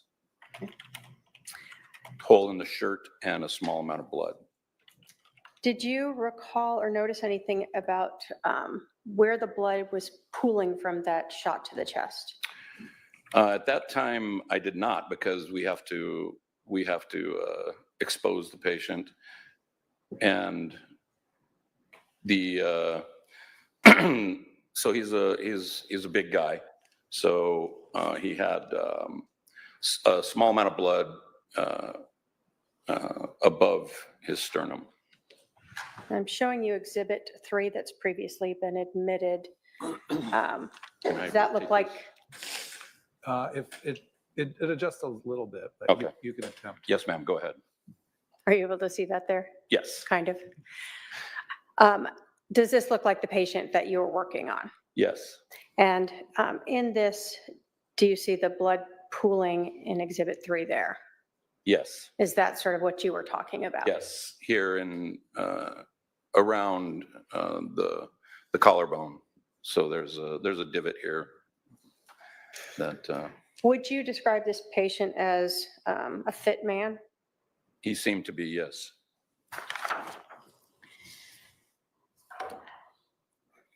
When you saw that pooling like that, did that stand out to you or seem at all impactful in your decision of whether or not CPR had been given prior to your arrival? Yes. Why is that? Because had adequate CPR been given there, I would have expected more blood possibly on there and perhaps a pool of blood under him. I didn't see any blood under him. I mean, when we first got there. So when you guys first arrived, let's go back to sort of describing the scene. You said that you didn't notice any blood pooling under him. I did not. And is that something that you guys are cognizant of since you're going to have to get down and around him? Yes, but we're more cognizant of it because it would indicate an exit wound. And obviously, the more blood there is, the more the heart was beating or CPR was being done. Okay. So both the lack of spreading on him is one indication that kind of made you question if CPR had been given? Yes, ma'am. And the lack of pooling of blood underneath him was another sort of Yes. flag to you that maybe CPR had not been given. And no one was doing CPR when we got there. Would have been the primary indicator to me. And I say that because if CPR were in progress by PD, if there were an officer there doing CPR, then they would have continued to do CPR until we relieved them.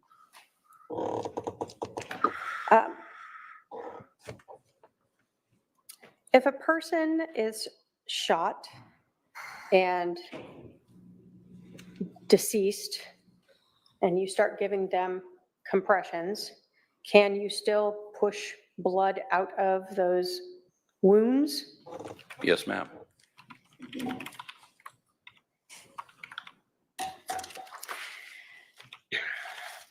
Now, at some point when fire arrives and they are assessing a patient, do they, I'm going to put up Exhibit 4 here. Do you need to try to remove any garments that might be around those potential gunshot wounds? Yes, you would expose the patient. Why is that? Well, because you don't know for sure how many gunshots there are. You check for exit wounds. Some gunshot wounds, some entry wounds are minimal. You wouldn't see them. You know, you could go through a shirt and not see them. So you expose the patient. Okay. I have Exhibit 4 up here from body cam from a officer that's previously been admitted. Do you recognize who these people are and where this is? Yes, ma'am. And is this you? It is. So in this case, at some point, was Charles's shirt cut in any way to allow access to those gunshot wounds? That would be the norm. Is at this point they would be cutting his shirt. Do you recall from this scene how many gunshot wounds you observed to the front of Mr. Vallow? I believe 2. Okay. Now, when you guys first arrived on scene, do you check the pulse? Like, what do you do when you first get there? Yes, you would check for pulses, carotid pulse, and obvious signs of life breathing, so chest rise and fall, as you are walking up to a patient. So in this case, for Charles Vallow, did you guys find a pulse? No, ma'am. Did you notice him breathing? No. Do you do any other assessments before you start compressions? No.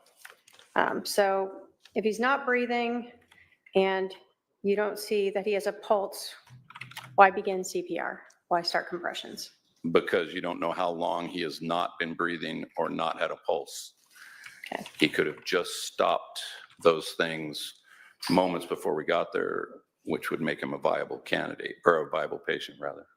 And does, again, the fact that you believed CPR had been performed prior to you arriving also play into your decision to Yes. see if he's viable? Yes. As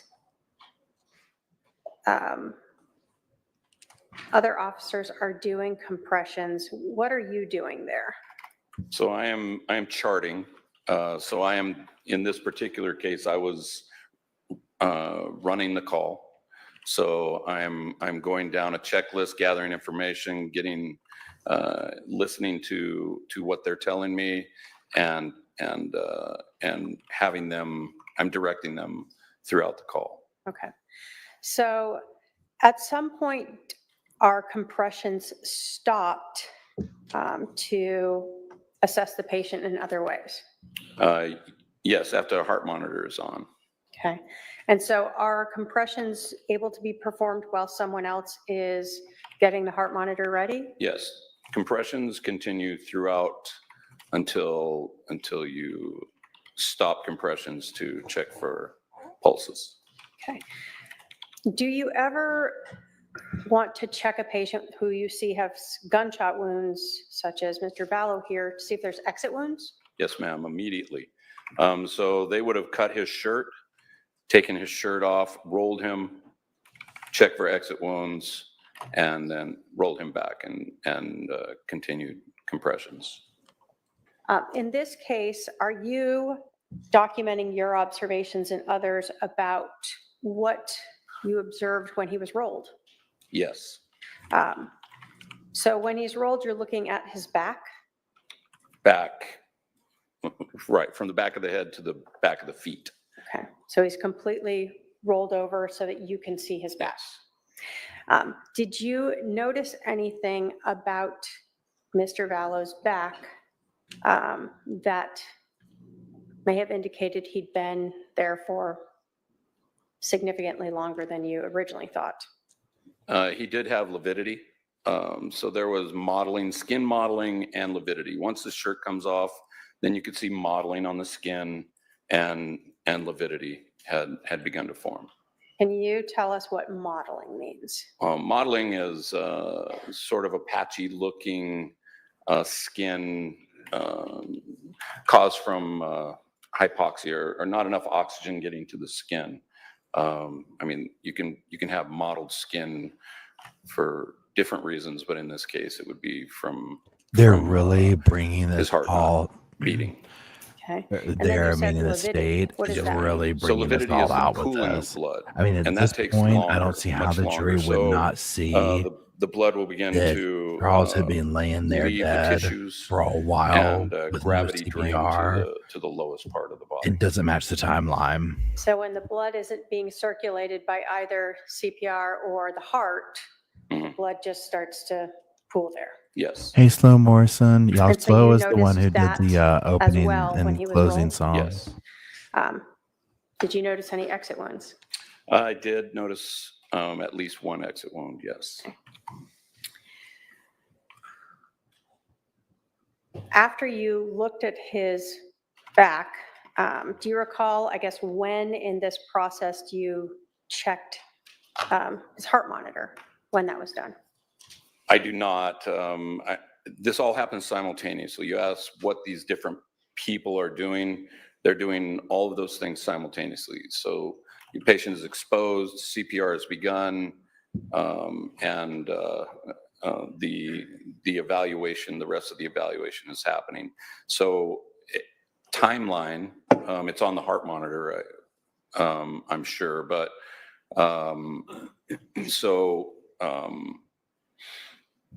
a lot of it happens simultaneously. That answer the question you asked that again? I'm sorry. I believe so. Do you recall what the heart monitor results were? Asystole, no electrical rhythm in the heart. Flatline for. Do you ever look at a patient's pupils? Yes, ma'am, always. What's that for? Because if it's just a brain function. If you shine light on pupils, they react. When the brain stops to function, hypoxia sets in. The pupils will dilate and remain fixed, so they won't change. They're non-reactive to light. What did you see with Mr. Vallow?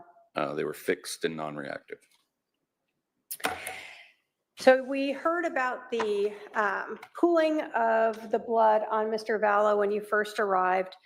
As CPR was being done, did you notice any blood being pushed out of his body?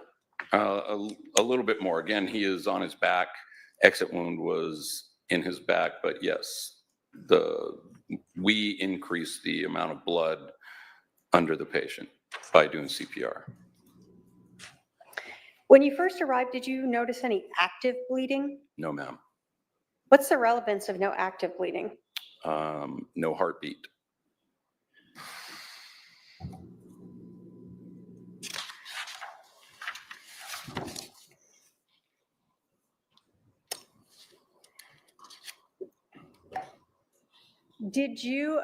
Were you advised of Scott Cowden's information about when he started CPR, hearing the crunch, or feeling, I guess, the crunch of him performing CPR? Was I advised of it? Yeah, did he let you know that?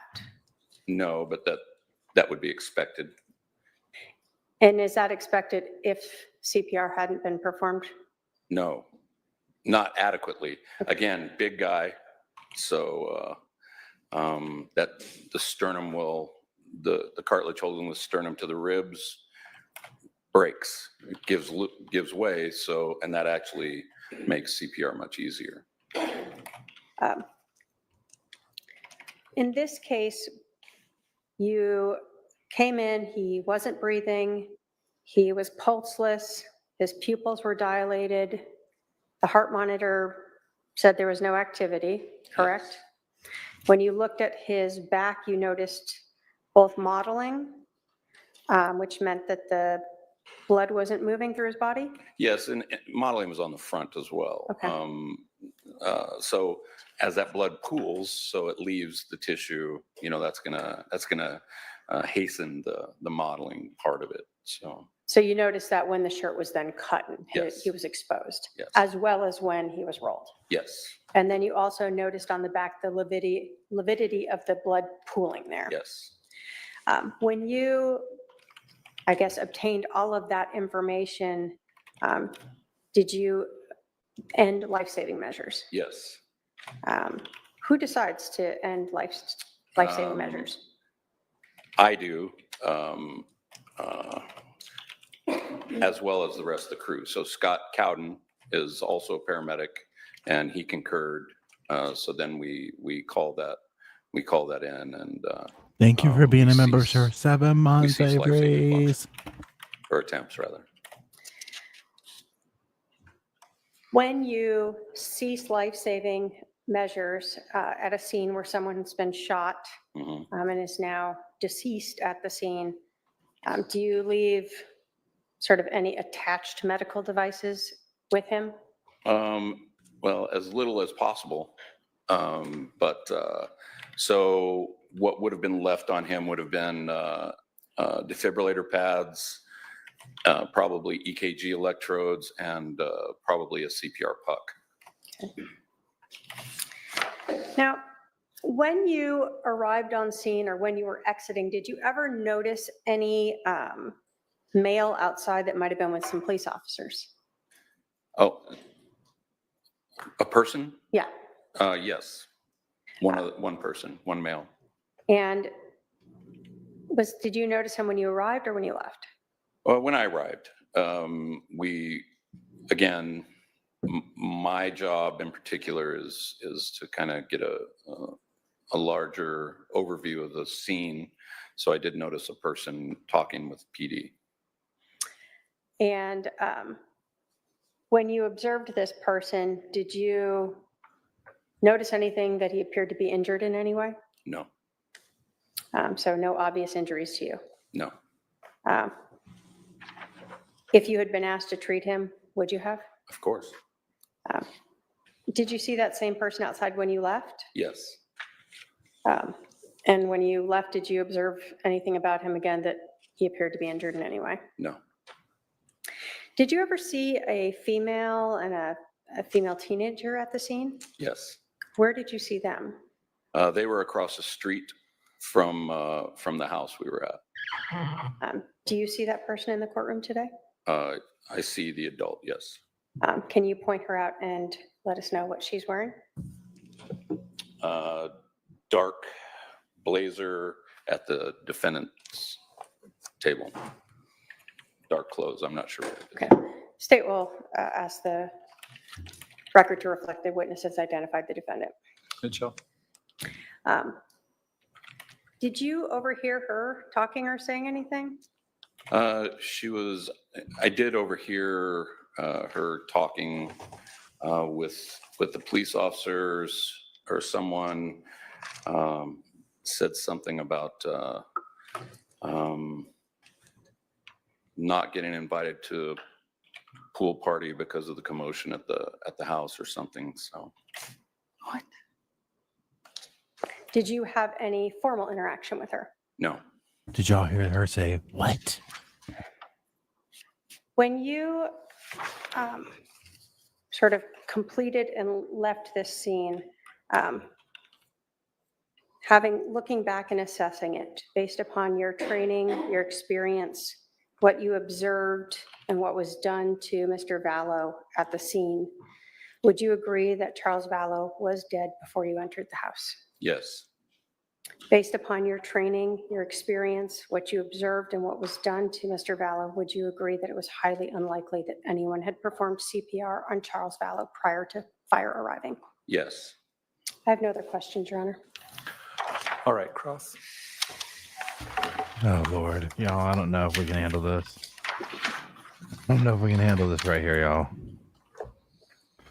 We definitely need the L1-2 on her. Let's go ahead and start off with some WrestleMania. Oh, Lord. Go and give her a little zap, too. Captain Keller. Yes. Captain Keller. You were first on the scene? The police department was first, but yes, we were the first fire unit. First fire on the scene. Mhm. And can you explain to us what staging is exactly? I'm not really sure. Sure. Staging, when there's some violent incident, the fire department, the firefighters don't have protective equipment for that sort of a scene. So we will go to a place where She ain't close happy. to whatever the She ready dispatched address is, to rumble. that we would be a place of safety, but close Y'all so need to that keep as soon as keep the scene WrestleMania is on standby, y'all. made safe by the police department, then we would enter into the scene. So that would be like a couple houses away, or? Could be a couple Really? houses, could be behind cover. In this case, it was gunshot was the call. So you want to make sure that you are a little ways away, Okay. in case there was more gunshots. Right. So you parked somewhere on the street, but a couple houses down from the house. Is that correct? Yes. Okay. And then part of that staging is you stay there until you get the all clear? Yes, until the police department says that it's safe to enter the scene. Okay. And you were wearing body cam that day? No, we don't wear body Oh, cams. you don't wear body cam? Okay. You were just that was a picture from you on the body cam? On one On of the someone police else's officers, body cam? yes. Okay. Okay. Do you use any instruments to obtain current body temperature? Do you No. guys have an instrument for that? No. No? Would that help you give a more approximate time of calling a time of death? It wouldn't help me. I'm not trained to do that. So we don't have that. It's not within our scope of practice to determine that. It's not part of paramedics training? No. Okay.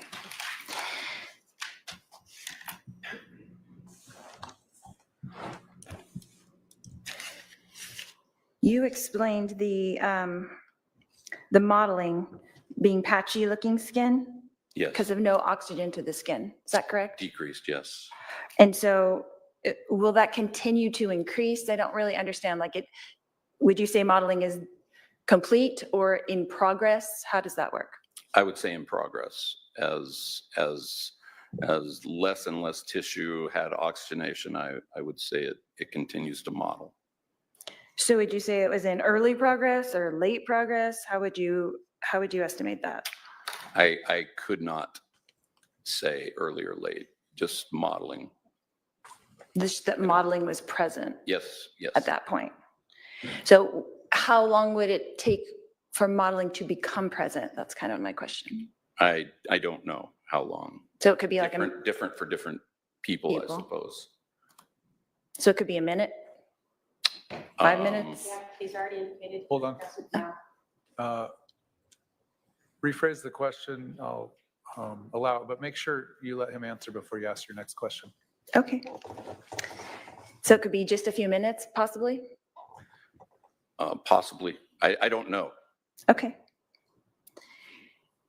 And then lividity, you explained as a pooling of blood. The blood leaves the tissues and goes to the bottom. Is that correct? Yes, Okay.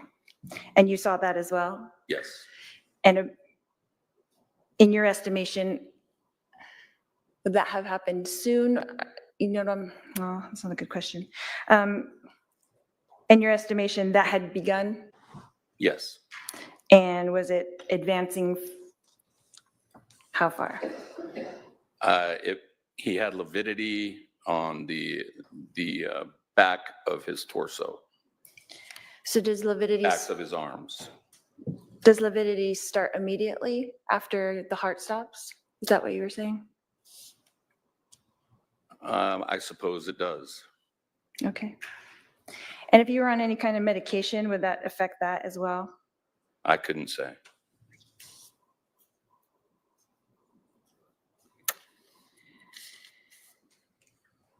And what time of death did you document? You were making the document, is that correct? Yes, ma'am. And what time of death did you document? I did not put time of death, but I put a time of treatment being ceased, and I don't recall what that time was. It's on that report.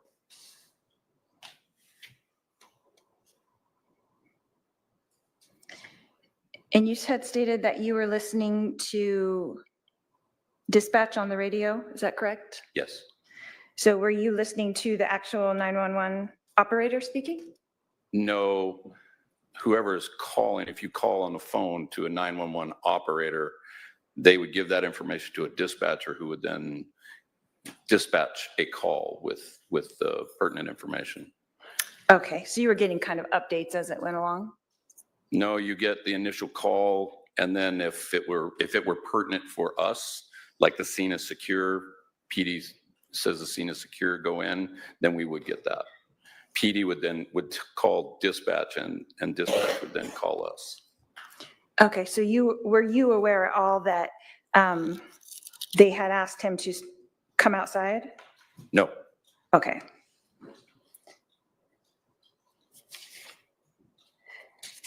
You just saw that he was outside, but you didn't know that the 911 operator had told him to come outside, is that correct? I did not know who he was or how he was involved in it Okay. when we arrived. So on those dispatch updates, it wasn't saying like shooter is in-house or shooter is outside or anything like that? Okay, that wouldn't be. Not to us. That's what I'm saying. That might be to the police department, but that's not something we would hear. Okay.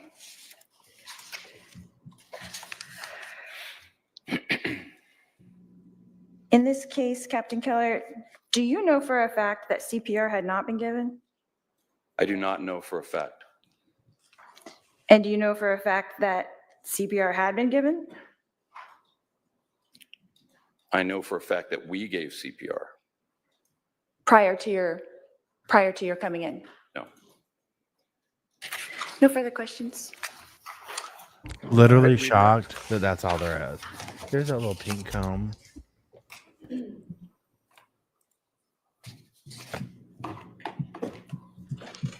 Sorry, we're trying to find the Which do you see first, modeling or stuff for the lividity? boys. When the heart stops and the blood is no longer pumped. Modeling. Okay. I would expect to see modeling first.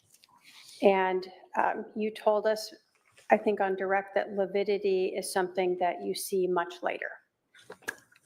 Yes. I would expect that, yes. Have you treated patients before within a few minutes of their heart stopping? Yes.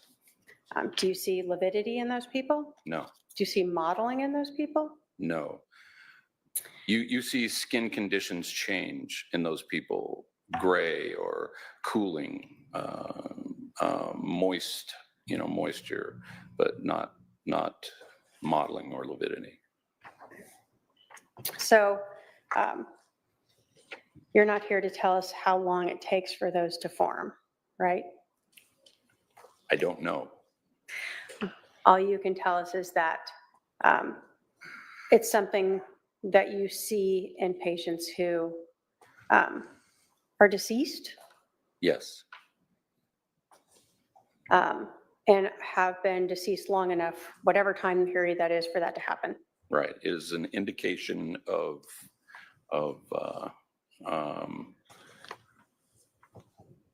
the patient no longer being a viable patient. And that was one of the things that you noted and used in determining to end any life-saving measures? Yes. Now, is the only way to know if CPR has been given to be there with the person watching them? No. What else can tell you that CPR was given to a patient? Well, PD on scene arriving would witness. The best way would be witness CPR. That's the best way. Is there any other ways? Well, yes. Again, you would have an indentation in the chest. The sternum would likely have been cracked loose from the rib cage. And there would be, in the case of trauma, increased bleeding. You do CPR or CCR sometimes when there's not trauma, cardiac. In this case, were other indicators the blood that was pooling only at the neck and not spread out further? Yes. The lack of pooling underneath the victim? Yes, and the mechanical action of decompressions with a gunshot wound right there would have spread blood in that area as well. It wouldn't just have gone where gravity is. So where you saw the blood pooling was where gravity, a low spot. That was my interpretation of it, yes. And you did not observe spread blood across his chest? No.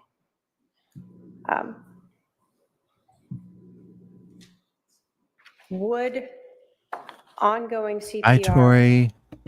movement of the blood through the body have also limited the modeling you may have seen? Perhaps. Ultimately, is it your opinion that it is unlikely that CPR was given to this patient prior to fire arriving? Yes. Thank you. I have no other questions. Bam. Are there any juror questions? I see at least one coming down. Please pass those down. Put on the white noise first. Now is an appropriate time for either a handstand from Lori or lunch or both.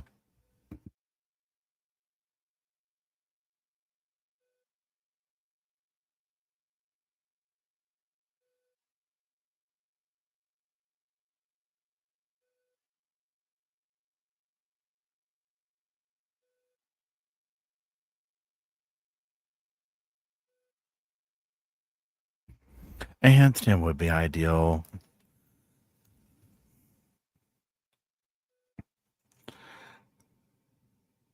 He's up there like, yeah, I know I just ate. I know I did. I mean, but here's the thing, though. So all three of these four, I'm sorry. So we've had so far. I mean, if I was a jury, I would be like, okay, so hands down, they did not do CPR. Like at minimum, like if you put everything aside, like they have 100% proven to me no CPR. Also, man was laying there dead for a while before somebody was called. And again, like I think I was talking to Emily this morning, I was like, this is the only appropriate thing. So pretend that like this is a legitimate DV situation where this like take all the drama away. At bare minimum, all that should have been happening is Lori is in the car with the kids, either down the block with 911 on the phone call, talking about, we need help. We need help.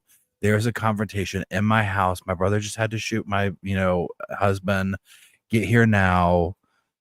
You're waiting on cops to arrive. Showing up now, making excuses, talking about, well, we had to go. Charles had promised JJ the chicken fingers from Burger King, and then we had to go get shoes for Tylee and I. I mean, it's so literally there's like, it's completely insane. Completely insane. There is no excuse for it. And so I think anyone would be like, huh? It makes zero sense. And the upstate says the video of her laughing outside with the police. I mean, and then the whole thing too in the openings where she's talking about, I don't want and the pool party invitation. And she's like, I didn't want him to come because, him and Tylee, blaming it on Tylee, all of it. But again, I think we're going to see when Kay Woodcock gets up there exactly why Lori went through with this trial. You saw how she got with this guy. Oh, she had something to say. She had something to say. But at the end of the day, it's like, girl, y'all didn't do CPR. God bless the man was probably sitting there dying while Alex was laughing at him or whatever in those last few seconds of his life. I mean, Regina asked a good question. She says, do we get to hear the juror questions? My understanding is no, because I thought that we did, but we don't, I guess. Yeah,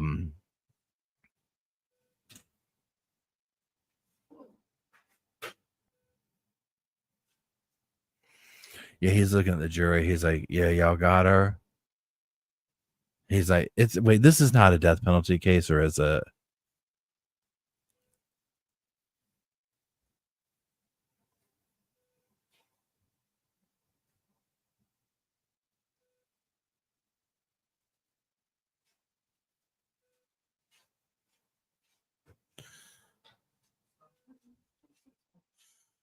Judge is like, no death penalty. Okay.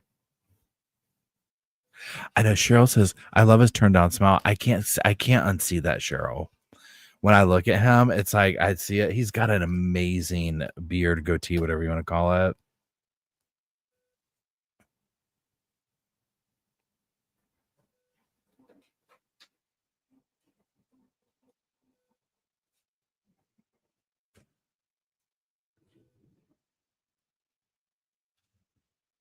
Yeah, Kimberly says, imagine if they didn't wait 47 minutes to call for help. That in and of itself shows they want him deleted. Exactly. Again, like if this legitimately went down, it's like you're getting the kids to safety, you're doing whatever, like calling the cop, like, oh my, like this is an emergency. The fact that they weren't, I don't know.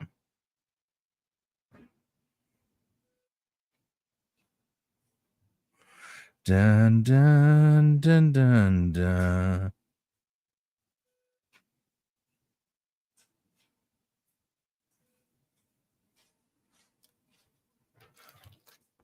I don't know if y'all got me hungry.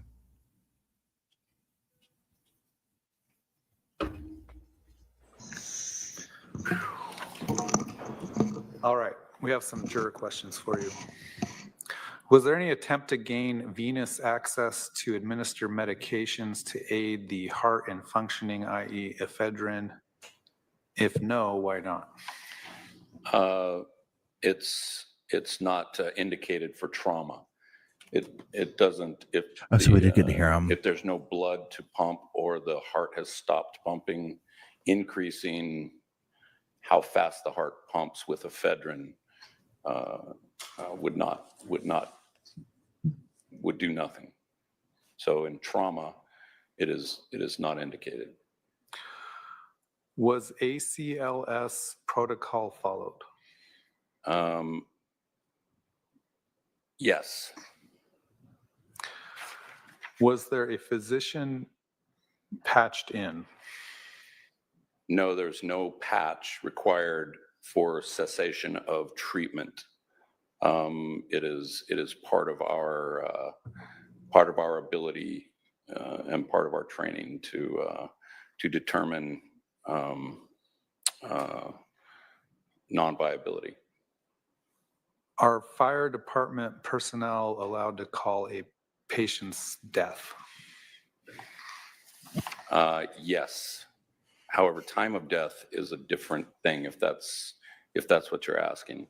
In other words, we are allowed to stop attempting to do life-saving treatment if it's merely a recovery.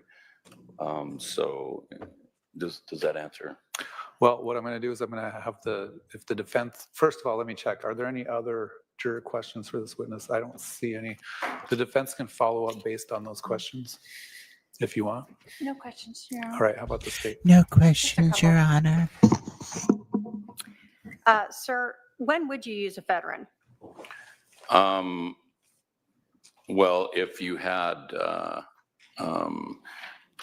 just asystole, but it was a cardiac-based code. If the heart had stopped due to some disease state, electric shock, for instance, you would use epi. Are you saying epinephrine Yeah, is what yeah. you're saying, right? If so, when you're looking at whether or not to push drugs to try to get the heart to restart, you're looking at the type of trauma that caused the heart to stop. And how long it's been since the heart stopped. So in a place where you said there is trauma, meaning like a gunshot wound? Like a hole in the vessel, yes. So that is treated differently than if someone has a heart attack and. Yes, yes. You were asked about. These are all algorithms, protocols that are given for us to operate on scenes under medical control to whoever asked about the patch. What is then the ACLS protocol? Advanced cardiac life support. And it's just, again, it's a flow chart. Are there obvious signs of death? Yes. Stop CPR. So here, you followed that protocol and stopped CPR. Yes, ma'am. CCR technically, but yes. You were asked about contacting a physician, a patch or something for a cessation of treatment. Right. Are there times where you do patch in with a physician? Sure. You would patch en route, not for a code. You would patch en route and give a doctor, or actually it would be a nurse answering the phone, but you would let them know what you have and what treatment you have given and what treatment you are going to give en route to their facility to continue care. We are primarily to stabilize and turn over the patient, making it more viable for a rescue.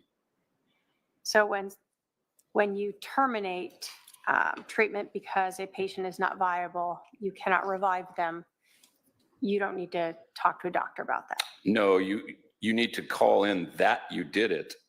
So there would have been a patch after that, but you don't have to call in to cease treatment. So you don't need Thank a you, Vicky. blessing I by a doctor appreciate to it. stop life-saving treatment. Well, no, we have the blessing through our certifications and through our training.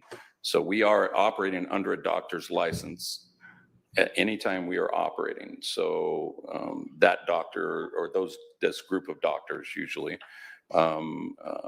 understands our training level and agrees to trains us to make that decision, yes. And so ultimately, as a paramedic, you have the authority to use that protocol to determine when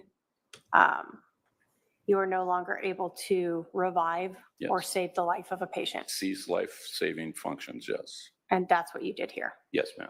Thank you. I have no other questions. All right, you can step down. We're going to take our lunch recess. I'll remind the jury love you, Judge. of the admonition. We will resume at 1:30 p.m. All rise for the jury. So, y'all, let me put this on mute. Not me, but this. Please out. Okay, so that screen is on mute, but it's still playing. Now, let's come back over here. Okay, so we have people want to see Kay Woodcock's testimony during Chad Daybell's trial. Okay, so this is what we're going to do. We are going to take our lunch, bathroom breaks, puppy break, whatever. Okay. And I'm going to put Kay Woodcock on the stand during Chad Daybell's trial on playing while we're gone. And then we'll all reconvene or whatever. I'm going to leave chat running, so it'll be here. I'll be checking in.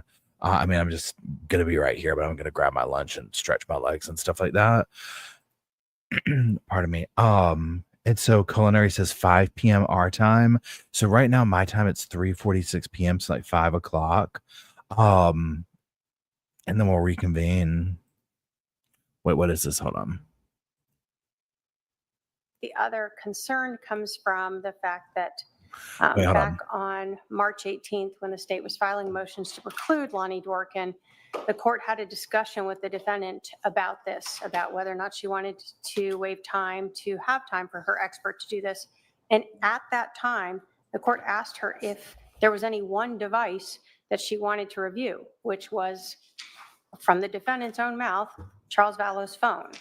So now we have a motion that was filed, mind you, 7 days after they received the affidavit from their expert. So they held off on disclosing that while we weren't in trial, and then in the middle of trial, filed it asking for information on numerous other devices that are in various other police agencies' possession. So although I think ultimately, I mean, the big issue is clearly the state would object to any motion to dismiss. There is no exculpatory evidence. There's no even discussion of exculpatory evidence in Mr. Dworkin's statement or their very minimally fact-invasive motion, let alone any prosecutorial misconduct. But I think we're back to the issue of Mr. Dworkin and what he's going to be permitted to bring in or talk about at this point in this trial. All right, did you want to argue that motion right now? Not right now. Well, when do you want to argue it? Well, the main problem. Lori said after lunch. Do you want me to argue it right now? I'm not asking you to, but I indicated when I read your motion that it does appear not to be any discovery violation, but that the state turned over the evidence that it had at the time, and advances in that software that maybe make more information available upon an extraction than was available when they did the extraction isn't a discovery violation. I'm looking at this as more of a discovery Thanks, Gorilla Girl. request, for additional information, which at this point in the game, I'll allow you to do your discovery requests, but I don't know that any information that's discovered between now and the end of trial would be coming in because it's so late. In reading that affidavit, I would agree with you that that was my initial thought as well. But the problem is that the problem that we have here is that that software was available and those things were available and they were not handed over from the state. They were never handed over from the state. Same, and they've Lori, had that same. information for years. So that's why we filed that motion, is because of our expert was able to download the one device that we got, that he was able to see that the complete downloads were never given, that these are reports of downloads when we know that the state had available the entire complete extraction in the first place. They just didn't give us the entire extraction. They gave us the reports of the extractions, the ones that they wanted us to have. So those were available according to the technology. They just didn't give them to us on all of the devices, but we only have proof of it on one device because that's the only device that we were able to do in a timely manner. All right. I want to clarify a little bit. They gave you the full extraction that was available to them at the time. No, they pulled a report from the full extraction and gave us that. That's what they gave us. State want to respond? Your Honor, when you extract data from a device like a cell phone, it is put into a formula where it is not readable by anyone, which is why then you use the Cellbrite technology to basically parse that data into areas that we can read and view and review.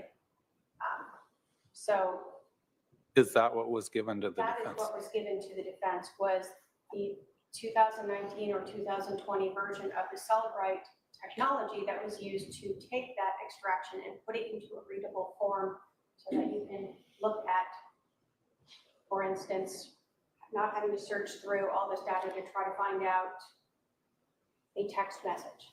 All of them are put together with dates and times and people and locations. Your Honor, I would request that we can have a hearing on this so that I can bring in Lonnie Dworkin and he can explain that what they did not give us. Well, just reading his affidavit is what they gave you is what they had available to them at the time. There's no affirmative duty for them to, every time a new software version comes out that makes maybe more data available, to rerun all the information. We're not claiming that it is. We're claiming that they had a full extraction and they gave us a report of that full extraction instead of the full extraction on all the devices.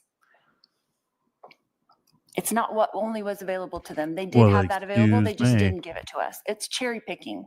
It's Okay. cherry picking is what we got. I don't read your own expert's affidavit the same way you're reading it, but, That's why I'd like him to be able to come in and explain it. Can we set that up?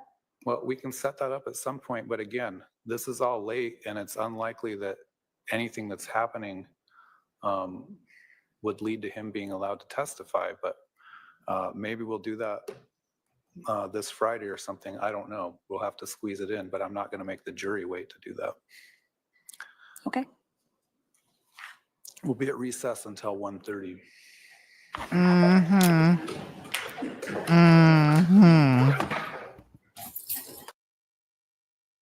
Lori said not right now, that she had somewhere to be. Although I was thinking the same thing when, wait, hold on. He was like, okay, hold on 1 second.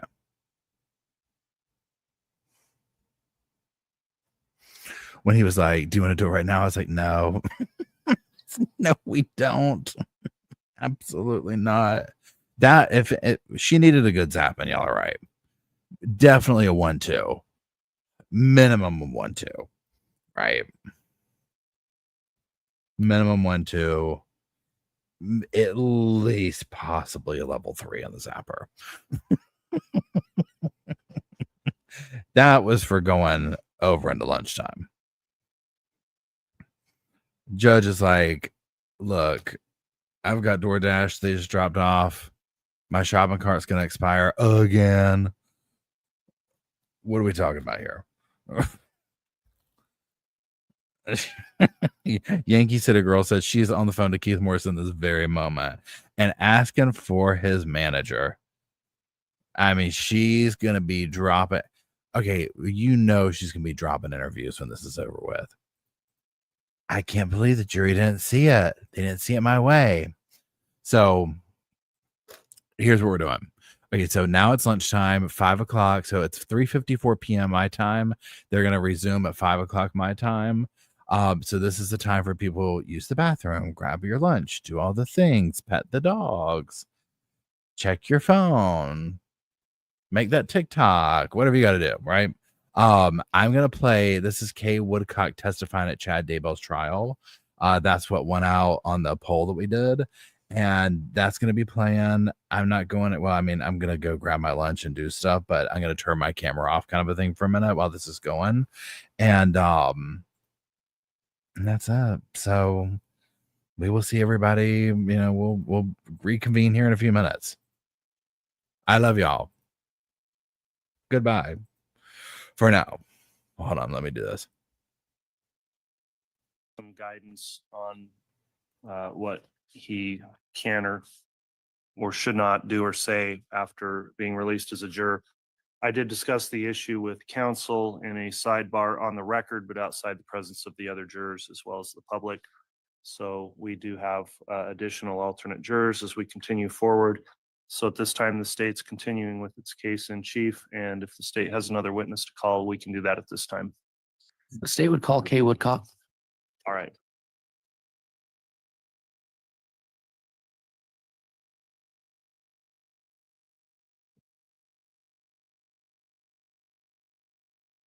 Do you solemnly swear or affirm the testimony you're about to give will be the truth, the whole truth, and nothing but the truth? So help you God. Yeah.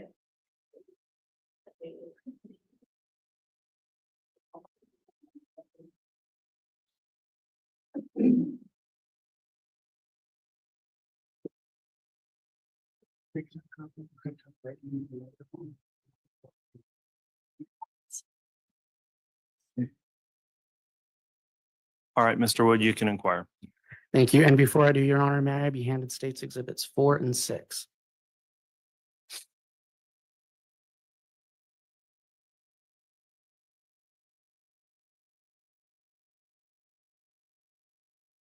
Good morning. Morning. Can you state your name and spell it for the record? Kay Woodcock, Kaywoodcock. Thank you. And Ms. Woodcock, where do you reside? Lake Charles, Louisiana. All right, how long have you lived there? More or less all my life. Your Honor, may I publish States Exhibit 4? It's already been admitted. Yes.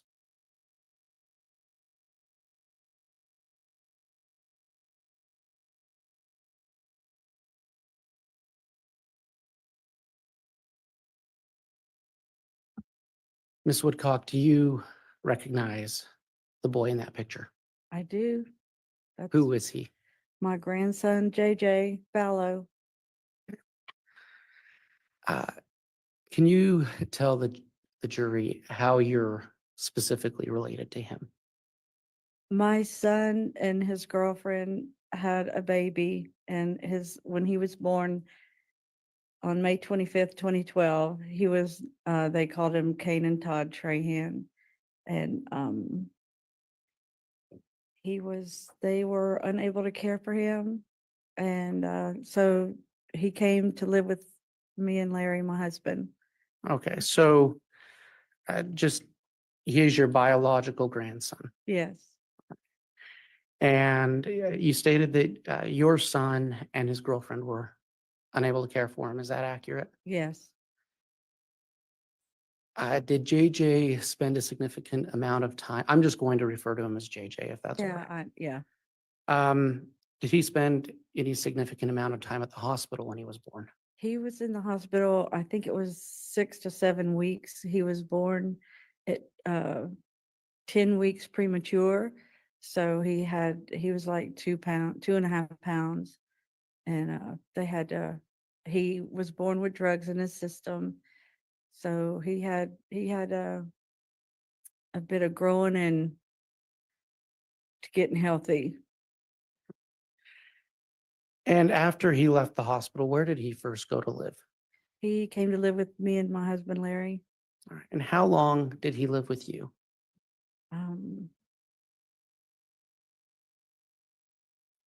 I think it was 9 months, 8 or 9 months. Are you related to, or let me rephrase that. Do you know who Charles Vallow is? Charles was my older brother. Right. And at the time of JJ's birth, who was Charles married to? He was married to Lori Vallow. At any time, did JJ go to live with Charles and Lori? In February of 2013, Charles and Lori were granted custody. We decided over a while and with a lot of thought that JJ would be better living with Charles and Lori, being raised by them. And they approached us early on and wanted to know if that we would consider them to adopt JJ. And it took a while, but we finally agreed to it, and that we would maintain the role as a grandparent in his life. That was very critical to us. Okay. And so when Charles and Lori adopted JJ, was that when his name was changed? Yes, And just for the record, what was the actual name his name was changed to? Joshua Jackson Vallow. After JJ was adopted by Charles and Lori, did you maintain a relationship with JJ? Oh, yes, we did. What was that like? It was, well, when they lived in Phoenix, I would go, or Larry and I would go every 2 to 3 months. 3 months was really kind of long, but when they first took him, it was a month before we went because we couldn't wait anymore. We were having a real hard time dealing with letting him go. But did you see him frequently? Yes, we would, every 2 to 3 months, we would see him. When at any time did Charles and Lori move to Hawaii? Yes, they did in the end of July of 2014. Were you able to keep contact with JJ while Charles and Lori lived in Hawaii?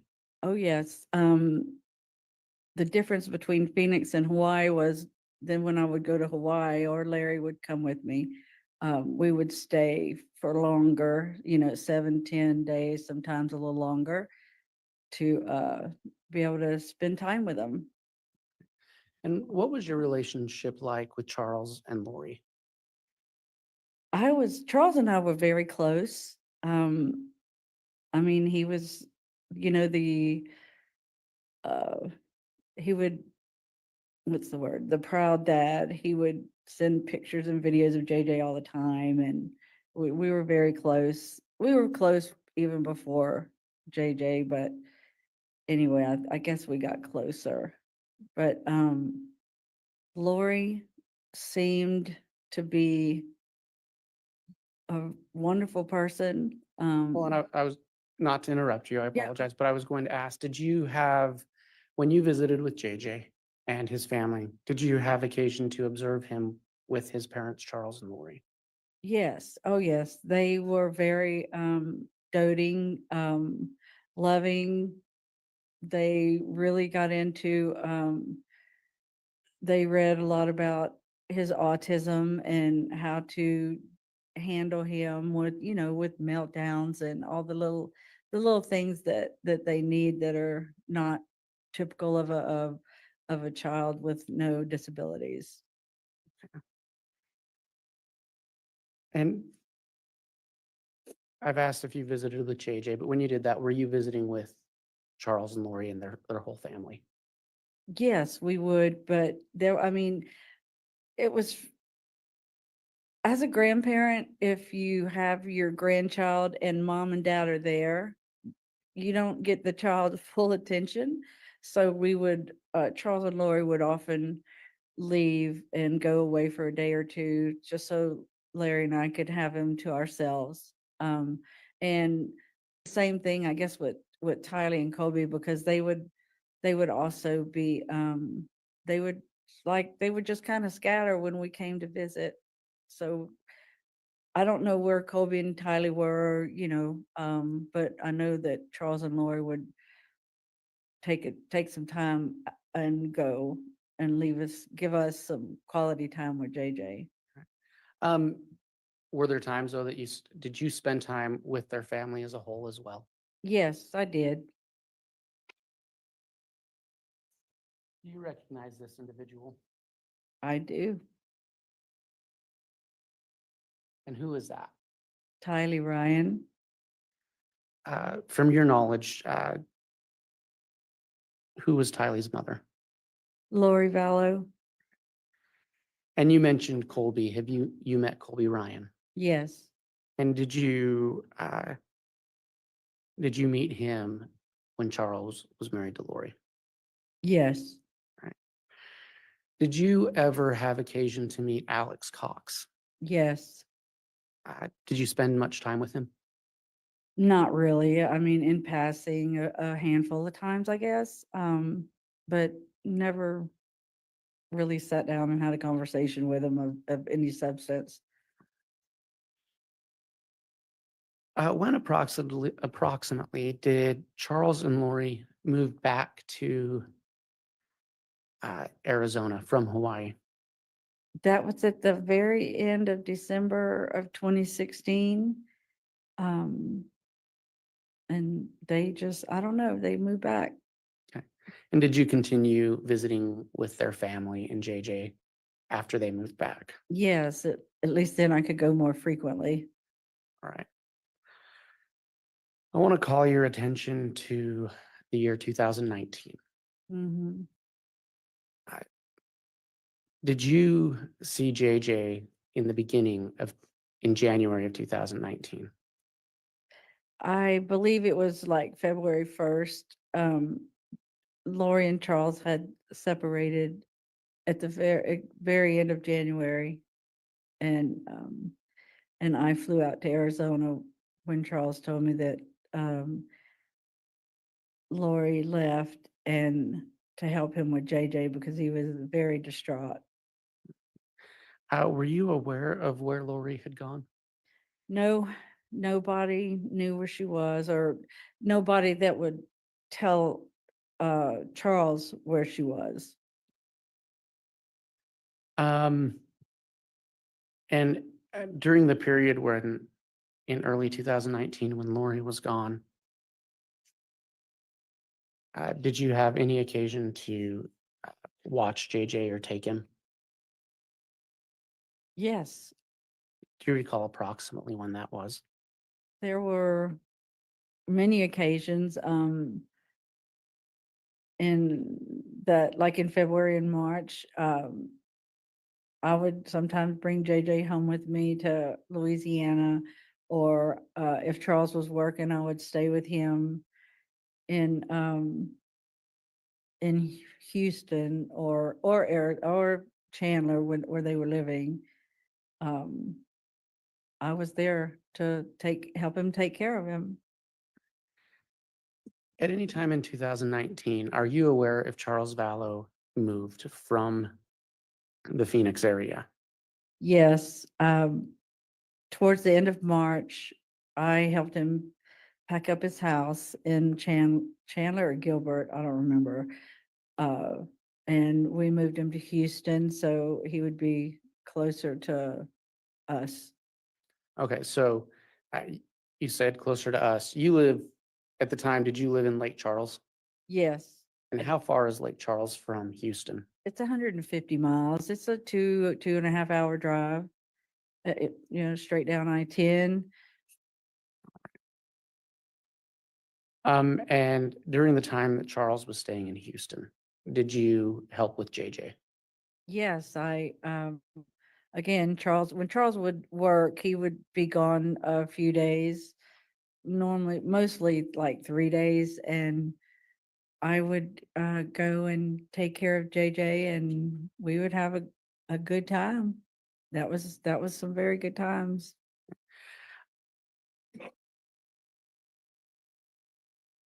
At any time in 2019, did Lori Vallow come to Houston that you're aware of? Yes, it was around mid-April of 2019. And you had talked about Charles and Lori separating. Are you aware if there were any attempts at reconciliation?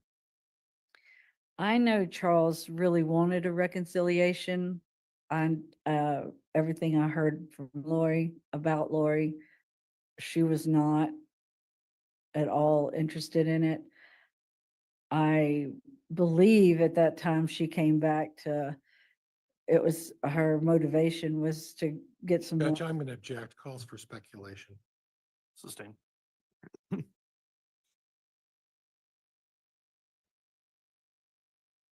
Let's talk about Charles for a minute. What did Charles do for a living? He was a financial planner. He mostly sold annuities. Were you involved at all in Charles's business?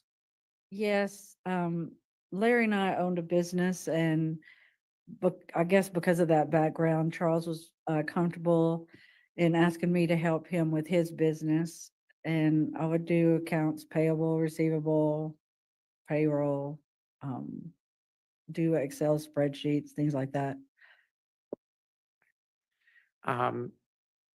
In helping Charles, did he ever give you access to any of his online accounts, like emails? Yes, I had access to that, yes.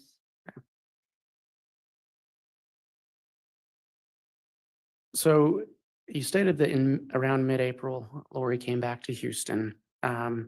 Did you continue to see JJ at that time? After she came back, yes, there was a couple of weeks where we didn't see him, but that was in April. And then in May, Lori started leaving Houston again, and she would start traveling again, and Charles would come on the weekends and bring JJ, and so we could visit with them.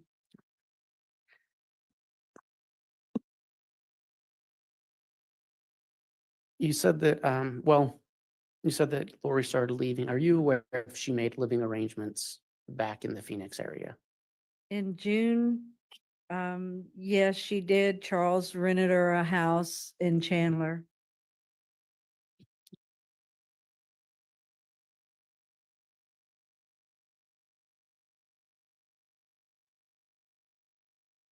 At that time, do you know if Charles expected to reconcile, or do you know if he expected a divorce? No, he was headed for divorce because he was actually the day he was murdered on July 11th, he had made arrangements to meet with a friend who was going to show him a house to lease not far from Lori's. And you just mentioned he died on July 11th, 2019. Yes. And are you aware of how he died? 2 gunshot wounds to the chest. Are you aware if Charles Vallow had a life insurance policy? Yes, Did you ever have occasion to speak with him about that policy? we did in February of 19.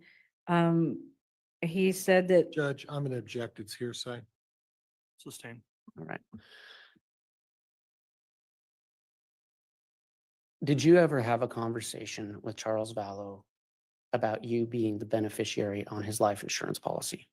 yes, Did you make any commitments to him about what you would do with that money if you were to receive it?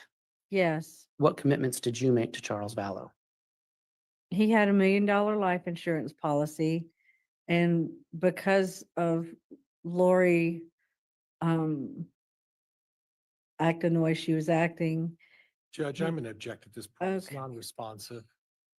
Sustain. What commitment did The you make to commitment Charles?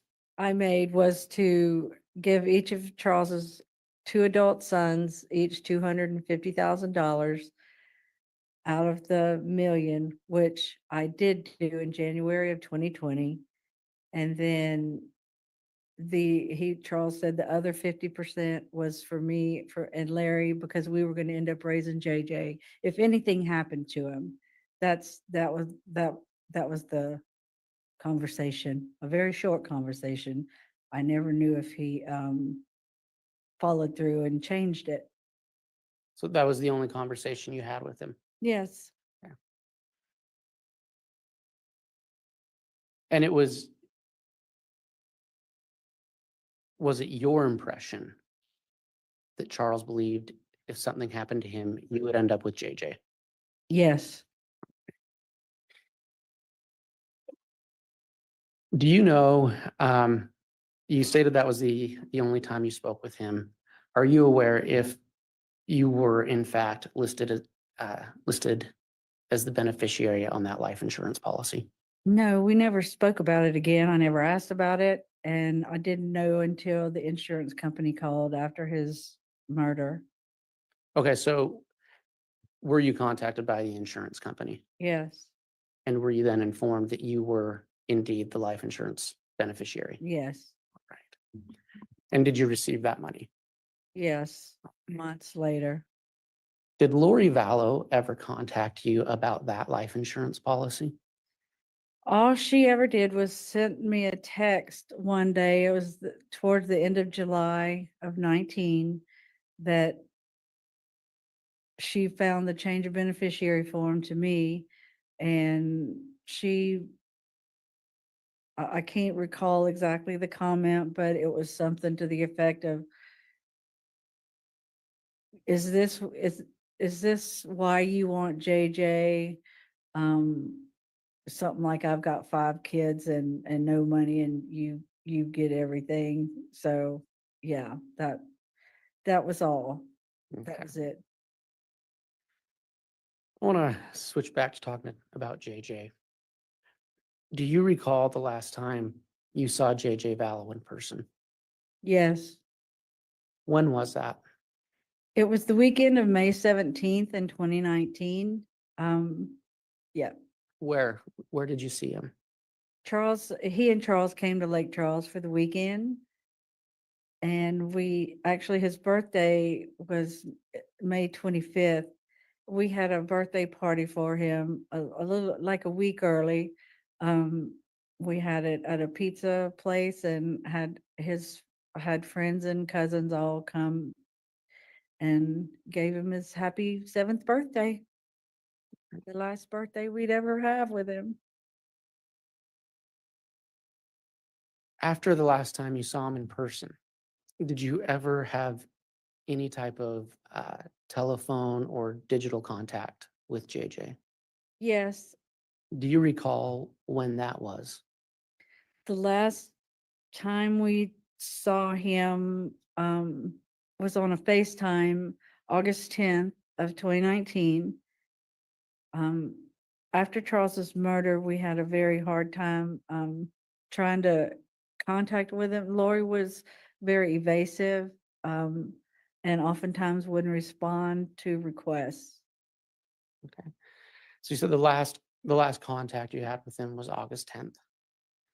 Do you recall if in between the last time you saw JJ, which I believe you said was May 17th and August 10th, did you have any other digital contact with JJ that you recall?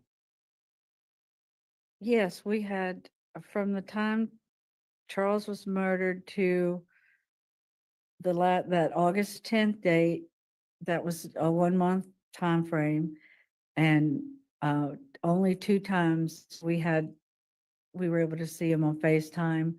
She was limiting everything with any contact with us. She was limiting it. Okay. And then, as you said, the last time you talked to him was August 10th. Yes. Right. After August 10th, did you attempt to have contact with JJ? Yes. How did you do that? Lori, I would email her, text her, leave voicemails, call her. She would never respond. Not one time did she respond. Did you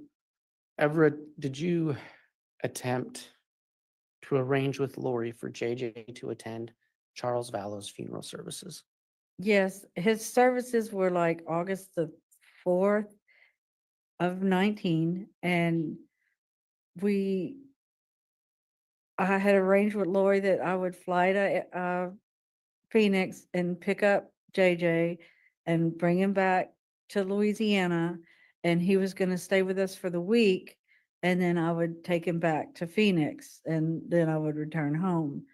And we bought the tickets. I mean, we were all set and ready to go. And then I guess after she found out about the insurance, it was a day or two later, she said that they were too busy, that they were moving to Hawaii, and that it would be too much for JJ. So she backed out on the deal. So he was not able to attend his father's funeral. No. At any time in 2019, did you become concerned about the whereabouts of JJ Vallow? Absolutely. I mean, the minute we found out that of Charles's murder, that we were extremely worried. That evening that we found out, excuse me, on the 12th, we didn't know about his death until the 12th, and the only reason we knew is because Lori contacted Charles's 2 sons. She texted them to tell them their dad was dead. And then she wouldn't answer her phone. So Charles's oldest son, Cole, reached out to me and asked, what is going on? Lori said, Dad's dead. And I said, no, that can't be right. This is a joke or something. Because he was healthy as a horse. And sure enough, my husband, for some reason, he Googled Charles's name and Okay. and read that he was killed the day before. And so, and then you've testified that you had very limited contact with JJ after Charles's death.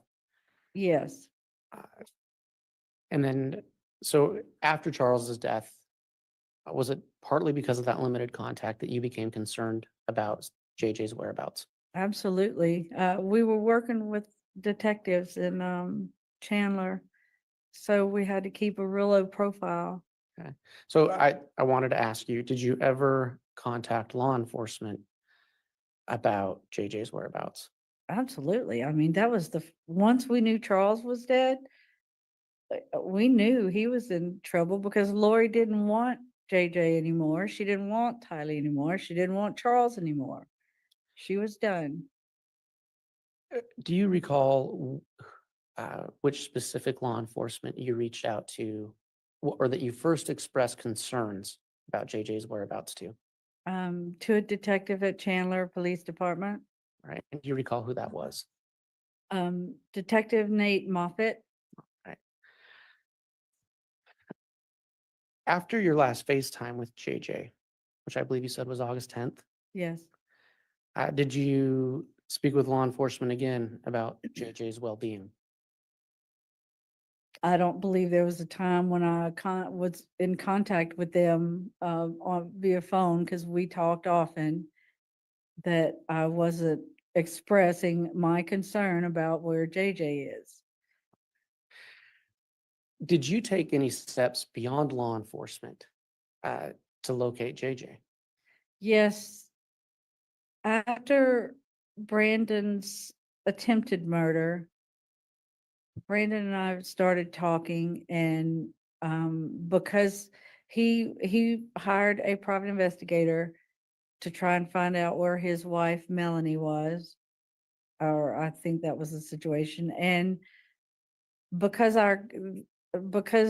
our what we had going on with Charles and all that in our life, Brandon and I split the cost of the private investigator because he in investigating one case, he was kind of investigating the other. All right.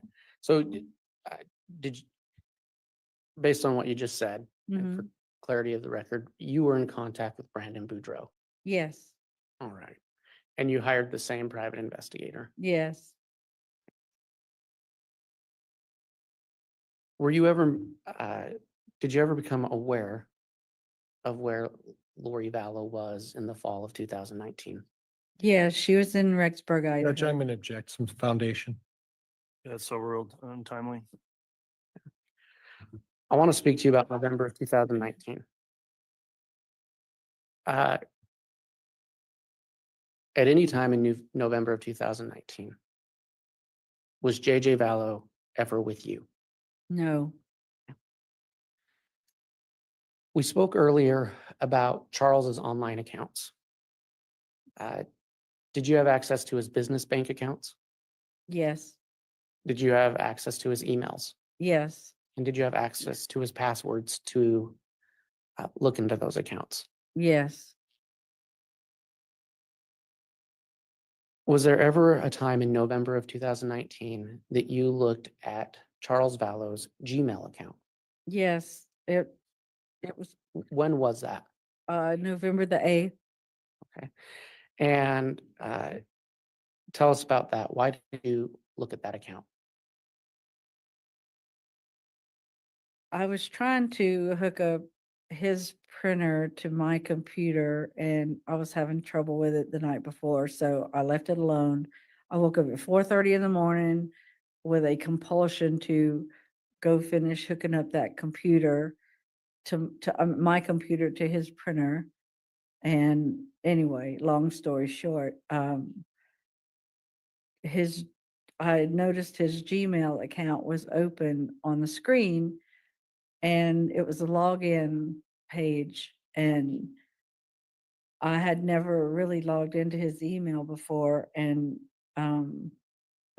so I did I knew he had 3 favorite passwords. So the first password I used worked. And one of the emails that came up was from Amazon. Yeah, well, let me stop you real quick. So Okay. just for clarity of the record, this was on November 8th of 2019. Yes. Right. Did you see anything of interest to you in that Gmail account? Yes, there was email from Amazon about a delivery. All right. And did you look at that email? Yes, I did. And I looked at the delivery address, and I've got it was a apartment on Pioneer Road in Rexburg, Idaho, with the apartment number. Do you recall the apartment number? 175. Okay. This email you looked at, you said it was from Amazon. Were you able to ascertain by looking at that email whose Amazon account was being used? It was Charles's email, Charles's Amazon account. And when you opened that email, were you able to look at Charles's Amazon account? Yes, when I found that, I was in contact with, well, number one with Brandon, and then with our private investigator, and he walked me through how I could get into the Amazon browsing history. Well, first I could see what was purchased, and then I dug a little deeper into the Amazon browsing history. All right. And was there anything of interest to you on that you saw with your own eyes on that Amazon browsing history? Yes, it was. What It was did you see? jaw dropping. I saw a search for malachite wedding rings. There was one purchased actually for $35 or $36.99. I saw searches for women's beach wedding dresses. I saw that she looked at or maybe purchased two, I don't remember, a yellow bikini, not a bikini, a yellow one-piece bathing suit. And another search was men's beach clothes, men's for like linen beach clothes, and a size large is what she was looking at. And it was a white shirt and white pants that like you would wear on a beach, linen type clothes. Okay. And that Do you search, recall what date that search was performed? that search was performed, I was just about to say that, October the 2nd of 2019. I read that November the 8th, but the search was actually done on October 2nd, 2019. And that was that was before Tammy's death. All right. Why did those items catch your attention? Because I know that Tammy passed away October the 19th, and Lori was obviously involved with Chad Daybell, and it was just mind blowing that they were looking at wedding rings before Judge, I'm going Tammy's to death. object. Judge, I'm going to object. Calls for speculation. Sustained. Yeah. I'll move on. At any time, did you become aware let me rephrase that, in 2019, at any time, did you become aware that the Rexburg Police Department was looking for JJ Vallow? Yes. Do you remember who told you that? I was probably our detective from Arizona, probably Nate Moffett, I believe. I'm not exactly Okay. sure. That's okay, but you did become aware they were searching. Yes, finally. Okay. Did you ever go to Rexburg after that? I did. My husband and I went up on the first week or so of January of 2020. We came to Rexburg. We went to Rexburg.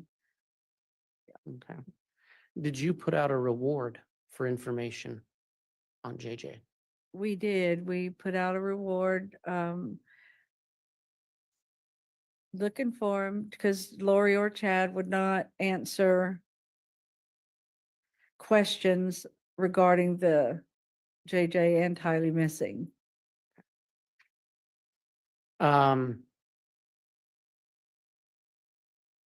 Did you meet with the Rexburg police? Yes, we did. At any time in the year 2020, were you made aware that the bodies of JJ and Tylee Ryan were found? Yes, Right. And do you recall when that was? June 9th, 2020. Your Honor, at this time, I don't have any further questions for this witness. All right, thank you, Mr. Wood.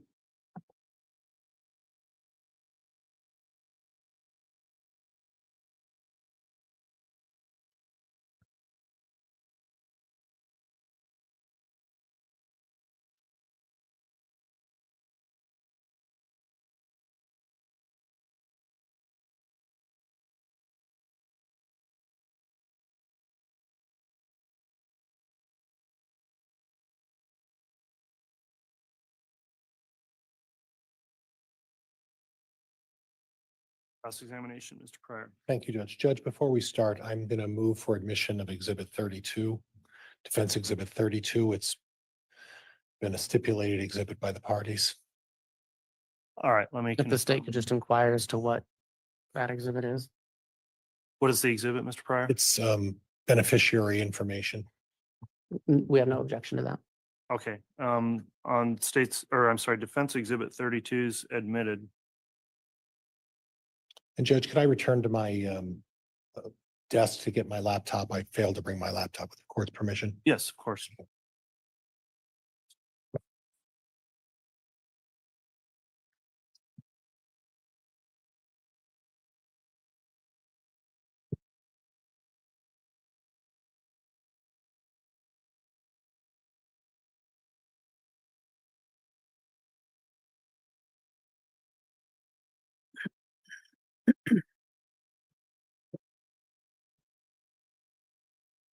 Just a minute, Mr. Pryor.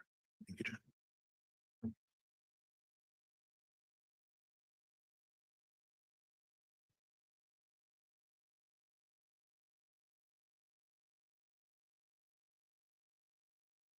So this is 32.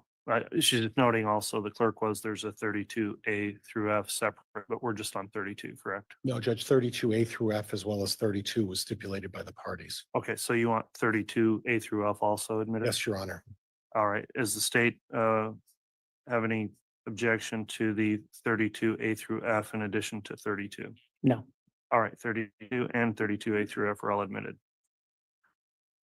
And if I could have 32 back at some point, Mr. Bailiff.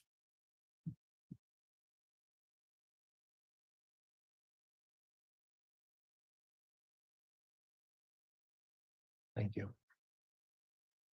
Good morning, Ms. Woodcock. Morning.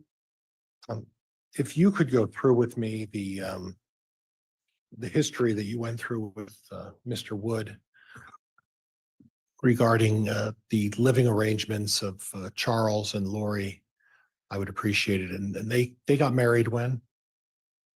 March of 2006. February of 2006, sorry. It's okay. And then at that time, they were living where? In Chandler or in the Phoenix area. I'm not Okay. exactly sure which suburb. And how long did they live there? Do you recall? From 2006 until they moved in 2014, And when in 2014 did they move and to where? the end of July 2014 to Princeville, Hawaii, on the island of Kauai. And how long did they live in Hawaii? Until just call it the end of 2016, like they moved during the Christmas holiday, Okay. obviously. And then they moved back where? To Chandler. So first part of 2017 back to Chandler. Yes, And how long did they live there? until Charles's, well, I don't know, until, well, Charles moved to Houston at the end of March of 2019, and he was living in Houston. She was living in Arizona, in Chandler, or wherever. He got, okay. It's kind of confusing. It's okay. Because she was gone for over 2 months. Right, and that's what I'm trying to get at, and then you figured out where I'm trying to clarify a little bit. They moved back to the Chandler area in around 2017, is that correct? Yes, And they lived there until Charles chose to move back to Houston, is that fair? yes. And when did Charles move back to Houston? The end of March of 2019. So from 2017 to March of 2019, they lived in Chandler. And then in March of 2019, Charles moved to Houston. Is that correct? Yes, Now, you mentioned it earlier about Lori Vallow being gone for 2 months, and I think you mentioned the words Hawaii. Did you later learn that Lori Vallow in early 2019 spent 60 days in Hawaii? I know that I've learned through court testimonies and stuff that she made several trips to Hawaii during the about the 70 days she was not talking to JJ. Right, and that's where I'm going next, is that in around February of 2019, Lori Vallow left JJ with Charles, is that correct? First part of February of 2019? Did she leave JJ with Charles? I don't know how that went down exactly, Okay. but he had JJ. He had physical custody. Right. Regardless of how it ended up, JJ was with Charles around the 1st of February until well into almost the first part of April. Is that correct? Yes. And at that point, you touched on it a little bit, but do you have any specific information that Lori Vallow was living for 2 months in Hawaii? No, all I know is that she was back and forth to Hawaii. She wasn't living there. And did you know the whereabouts of Tylee during this time? I've learned later that she made a couple of trips to Hawaii with her mom, but I don't know where Tylee was. And you don't know who Tylee was staying with? Not exactly, no. Okay. And is it possible that Lori and Tylee, the entire time from the 1st of February till the better part of the first plus week of April, were both living in Hawaii together? Objection calls for speculation. Sustain.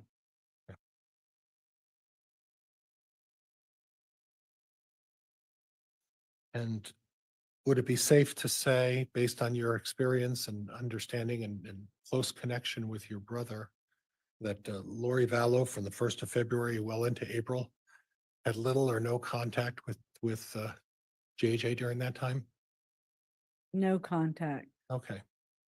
And then in April, when I think it was you said April, she started showing up again around April in Houston? Mid-April. Okay, mid-April. And then during that time, continued to have very little contact with JJ as well, correct?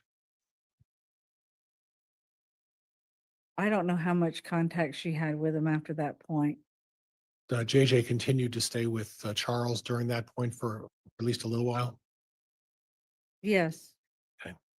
Are you aware that on or around the 16th of April of 2019, Charles changed his beneficiary back to Lori Vallow? I knew that, yes, I mean, no, I didn't know at the time, but I've learned later. So you know now, I don't need to show you the documents. You're aware that on the 16th of April, Charles Vallow placed back Lori Vallow as the beneficiary of his life insurance, correct? Yes. Okay, all right. Well, I know he had changed it and Right. I assume it was to her. And then would you tell me when he changed it back to you, to your knowledge? I don't know. There was issue with the insurance company regarding that. Okay. And that's all I know. So issue was the insurance company. But in essence, one way or the other, you were able to receive a beneficiary check as a result of Charles being murdered by Lori and Alex, right?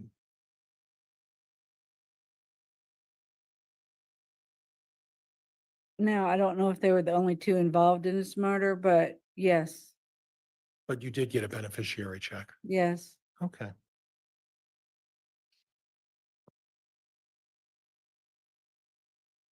Now, you talked a little bit about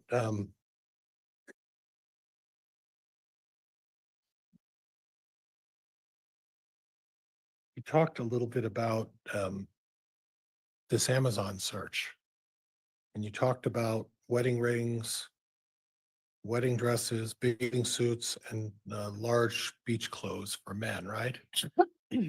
Yes, Some water. I got it. Those specific searches took place when? November 8th of 19. Is that the date you looked it up, or is that the date those searches actually took place? That's the date I looked it up. Okay, so you don't know when those searches took place, right?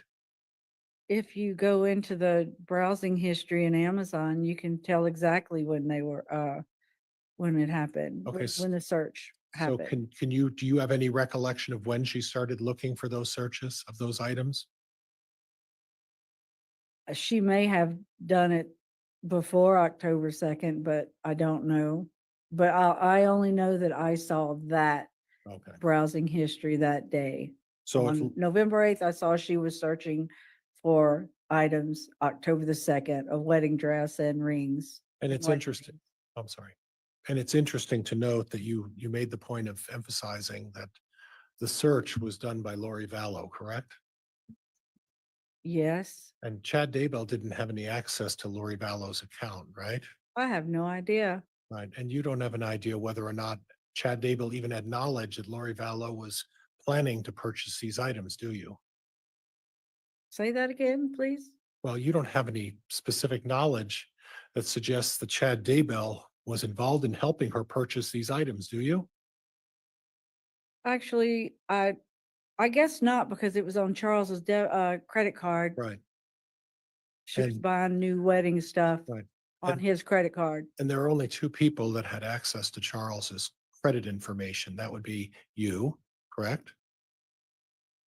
Yes. And Lori Vallow, correct? I don't know who Lori may have shared her financial information with. I have no idea. Right, but you also don't know that, but you do know that she had access to his credit cards because she made these purchases, or at least looked at maybe making these purchases, correct? Yes. Okay. Judge, that's all I have. Thank you. All right, thank you.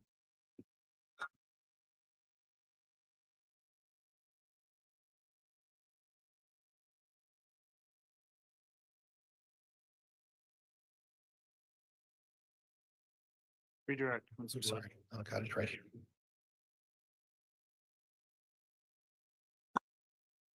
So you were asked about Charles potentially changing a life insurance policy back to Lori, Yes. but after his death, it was determined that you were the beneficiary, correct? Yes. And just for clarity on the Amazon search that you witnessed, you saw that. What day did you see that? The Amazon search? The Yes. Amazon browsing history? Yes. I saw it October 2nd. Well, okay, is that the date the search was performed? No, yes, I'm sorry. That's okay. Let me back up here. Yes, I saw it on November the 8th, that on October the 2nd, the browsing history showed malachite wedding rings, beach wedding dress, men's linen clothes, or whatever, men's clothes. All right. That's all I have, Your Honor. All right. That will conclude the testimony then of Ms. Woodcock. Thank you for appearing and testifying this morning. You can go ahead and return down to the gallery there if you'd like.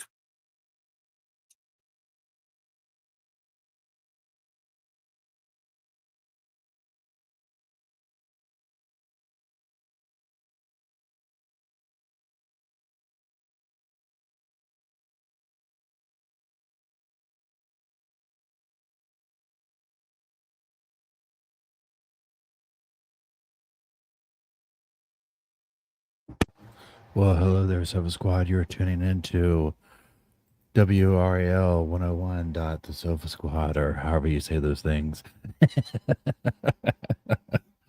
So, y'all, that was what the track you just heard. We were just watching Kay Woodcock's testimony in the first, well, not first Lori trial, the Chad Daybell trial.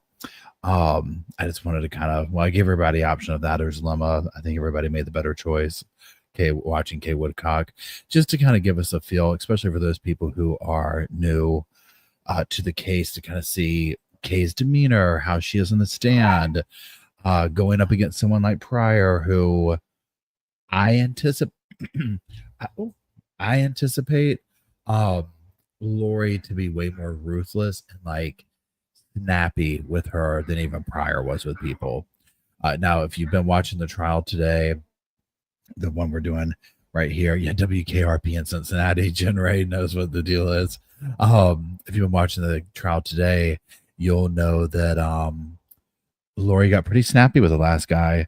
You know, really, I haven't even made too many notes for my little like update video for the other channel, other than, I mean, really, so far the witnesses, in my unprofessional opinion, have shown that, yeah, there was no CPR done. They didn't call 911. His body had been laying there, and Lori's trying to run in circles around that, and it ain't gonna happen. Okay.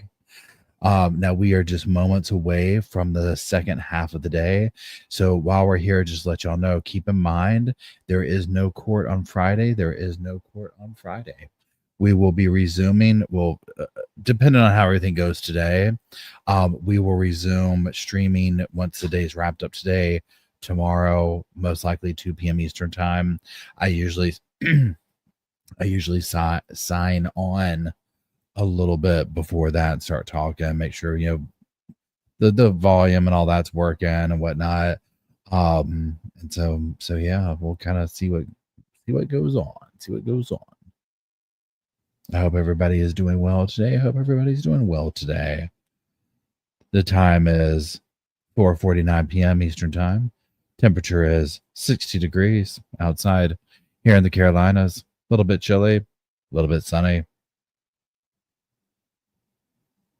Yeah, RJB says, I wonder what evidence she planned to show. I'm very curious about that question too.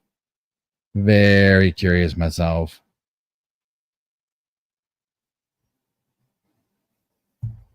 We'll resume here in just a few minutes. We'll be touching down at approximately 5 o'clock p.m. Eastern time. The weather in La La Land is cloudy with a touch of craziness. Please hold.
of the previous witness.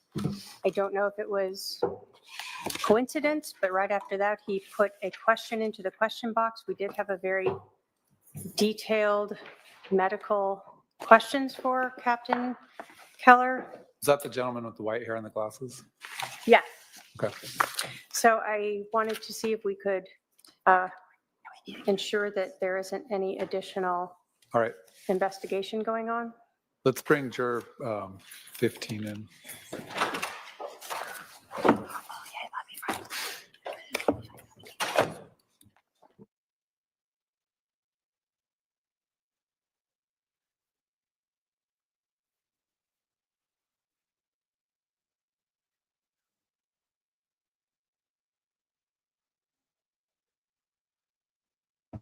I've got to unmute because we have dog drama over here.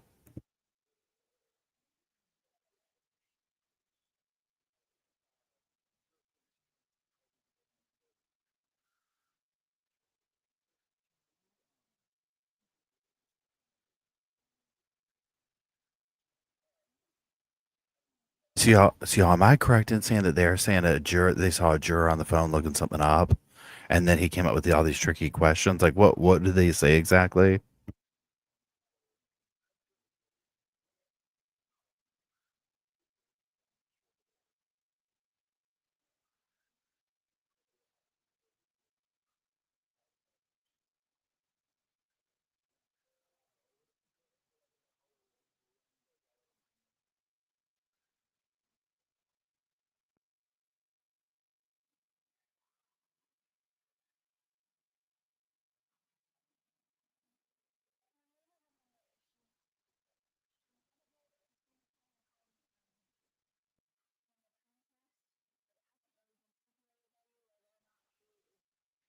Testifying as an expert or non-expert?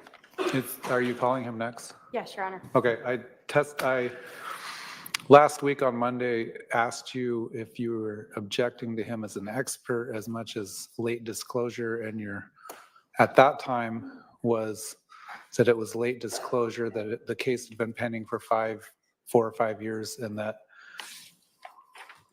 you felt that his disclosure a month approximately before trial was late. Thank you, McGraw. I then said I would go back and look at the state's 15.1 supplemental disclosure statement Hey, about Jenny. his testimony. And it appears from the avowal made in that statement that he has relevant information that could assist the jury in making a determination. Do you want to be heard on that? Yes. Go ahead.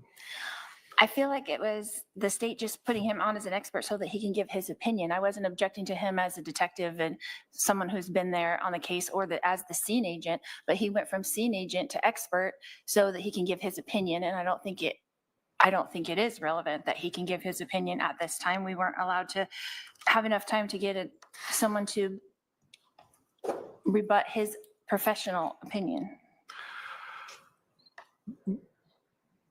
Based on his training and experience, he was going to make an opinion about one of the gunshots being fired, possibly from the victim laying in a prone position. As a firearms expert, and we haven't had a CV on how he's a firearms expert. There was information on his training and experience contained within that 15.1 statement. I think additionally, questions about whether or not the extent of his training, the extent of his experience would probably go more toward the weight that the jury should give it rather than the credibility. I should say, rather than the admissibility of it. You're free to cross-examine him on his training experience or lack thereof. But at this time, I was inclined to allow him to testify. I'm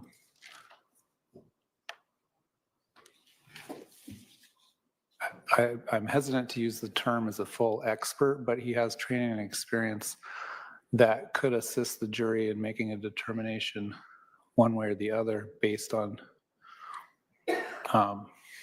that. So And he can't do that just as the scene expert or as the detective that was there? well, I think he could, based on his training and experience, do that. I'm hesitant to call him an expert per se in the sense of a scientific type expert with scientific type testing, which requires more foundational evidence on someone's expertise. This type of testimony, I think, is testimony that a lot of people that have experience with guns could have an opinion on. Again, you can cross-examine him on his knowledge, his training, his experience, etc. But will it be given to the jury that he's an expert in firearms? Yes or no? I don't know. I guess I'll have to see how the testimony, what kind of foundation is laid for that by the state. All right. Anything the state want to supplement your argument or your 15.1 motion? Your Honor, no. The defense was able to interview Dan Coons on March 21st of 2025. So after that was noticed, so they were given the opportunity to question him regarding any of his expertise or not. And really the state filed that in an abundance of caution. I think that a normal scene agent with sufficient information and knowledge and training might be able to discuss trajectory, but we wanted to make it clear that he did have that sufficient background, training, and expertise to do that. Are you planning on eliciting testimony that an opinion as to which shot was first as opposed to which shot was second? Only in that he did attend the autopsy, so he does also understand both that information, the shored wound, which goes into play in his determination of the trajectory, as well as that the other shot went through the victim's heart. So I think he can say that what he believes the trajectory for each shot is. I guess if someone wants to argue that he was shot in the heart first, or laying on the ground first and then got up and was shot a second time through the heart, that I don't think that he has that expertise to say that perhaps someone couldn't do that. Well, I think the point I'm getting at is no one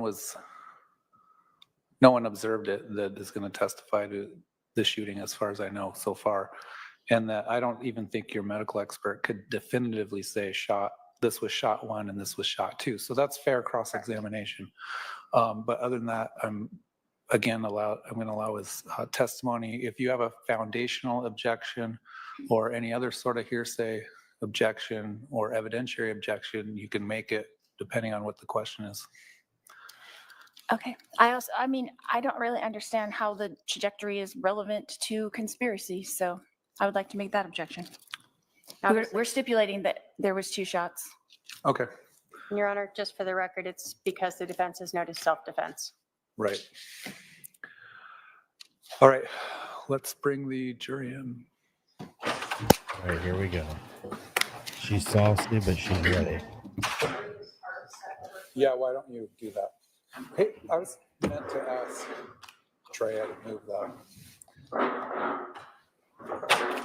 Hey, will you move this podium back? Because we're not going to need it until closing argument. Move this back over there before we bring it.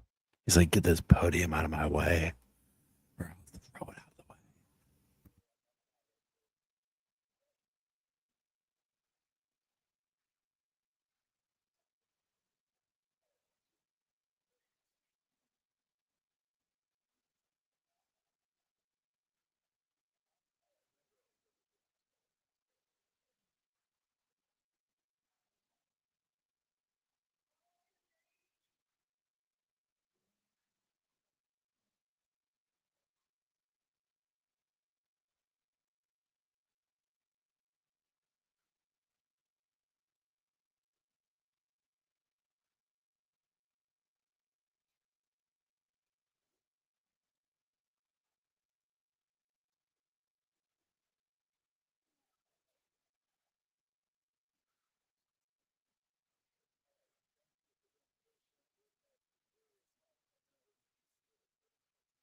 Thank you. Let me go get it.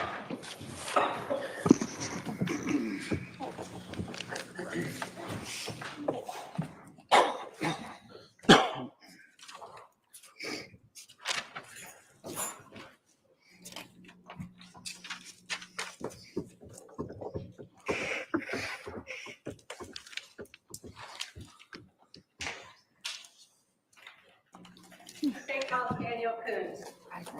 All right, sir, come on up. You're going to stand right here and be sworn in.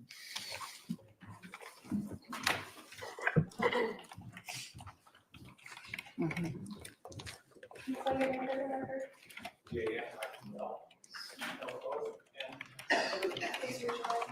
do solemnly swear that the testimony you're about to give will be the truth, the whole truth, and nothing but the truth, so help you God. All right, so sir, go ahead and come around here, have a seat to my left.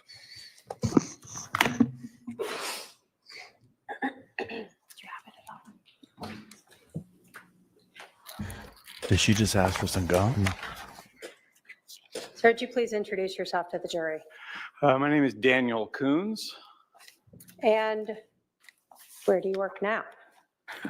Well, I am part-time temporary employed with the City of Chandler Police Department as a civilian criminal investigator for cold cases. Where did you work before that?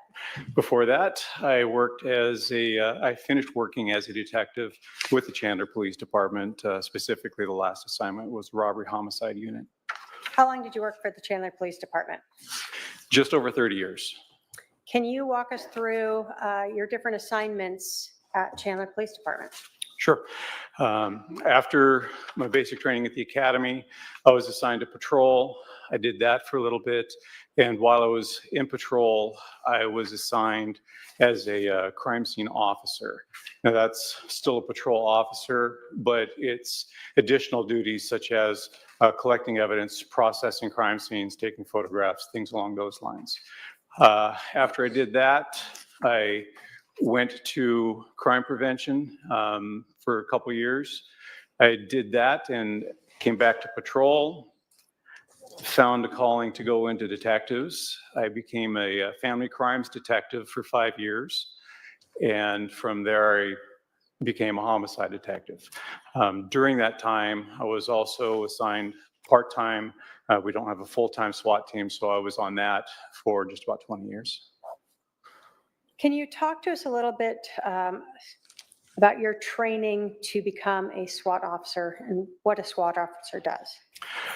So there are many jobs within SWAT. There's regular officers that typically will do entry. There's some that specialize in breaching, some specialize in grenadiers, and then we also have the snipers. So I was cross-trained to do the regular basic entry officer stuff, as well as I became a sniper, and eventually I became a sniper instructor.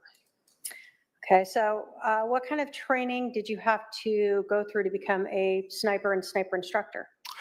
So the sniper training was a basic 40-hour course. I attended that with the FBI.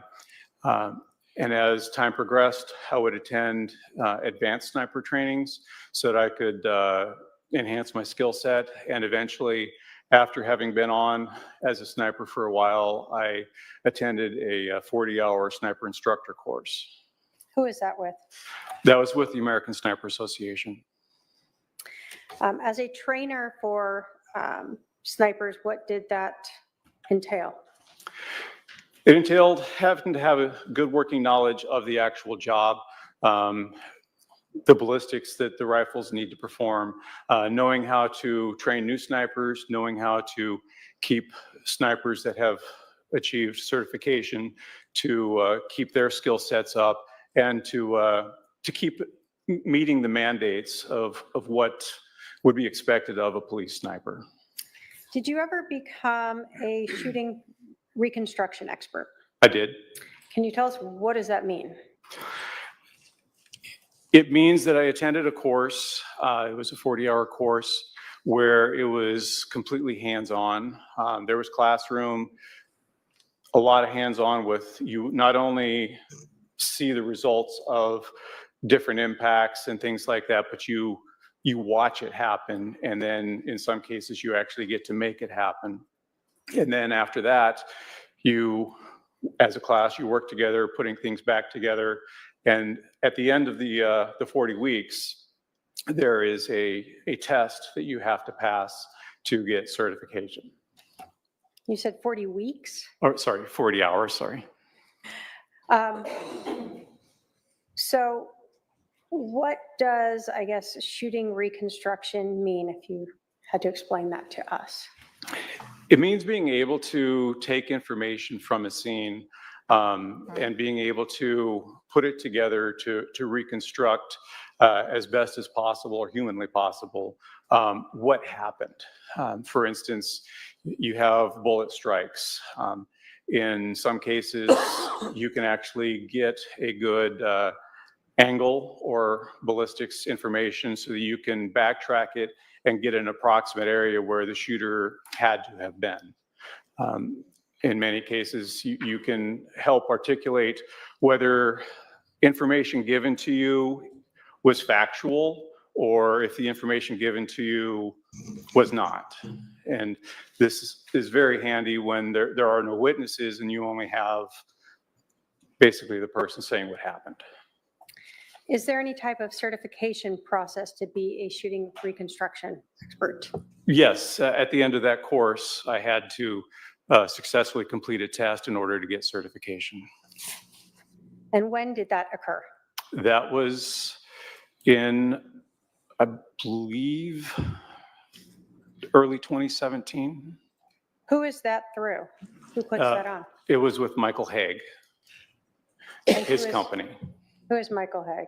He is part of a duo, father-son duo, that have become quite renowned for their ability to do ballistics and then teach it and train other people with it. Okay. And have you utilized those skills that you learned in that shooting reconstruction course as a detective since then? Yes, many times. I assume you passed the certification test? I did. Okay.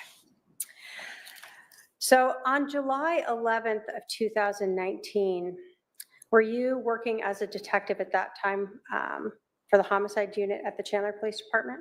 Yes, I was. During the weekdays, what were your, I guess, work hours normally?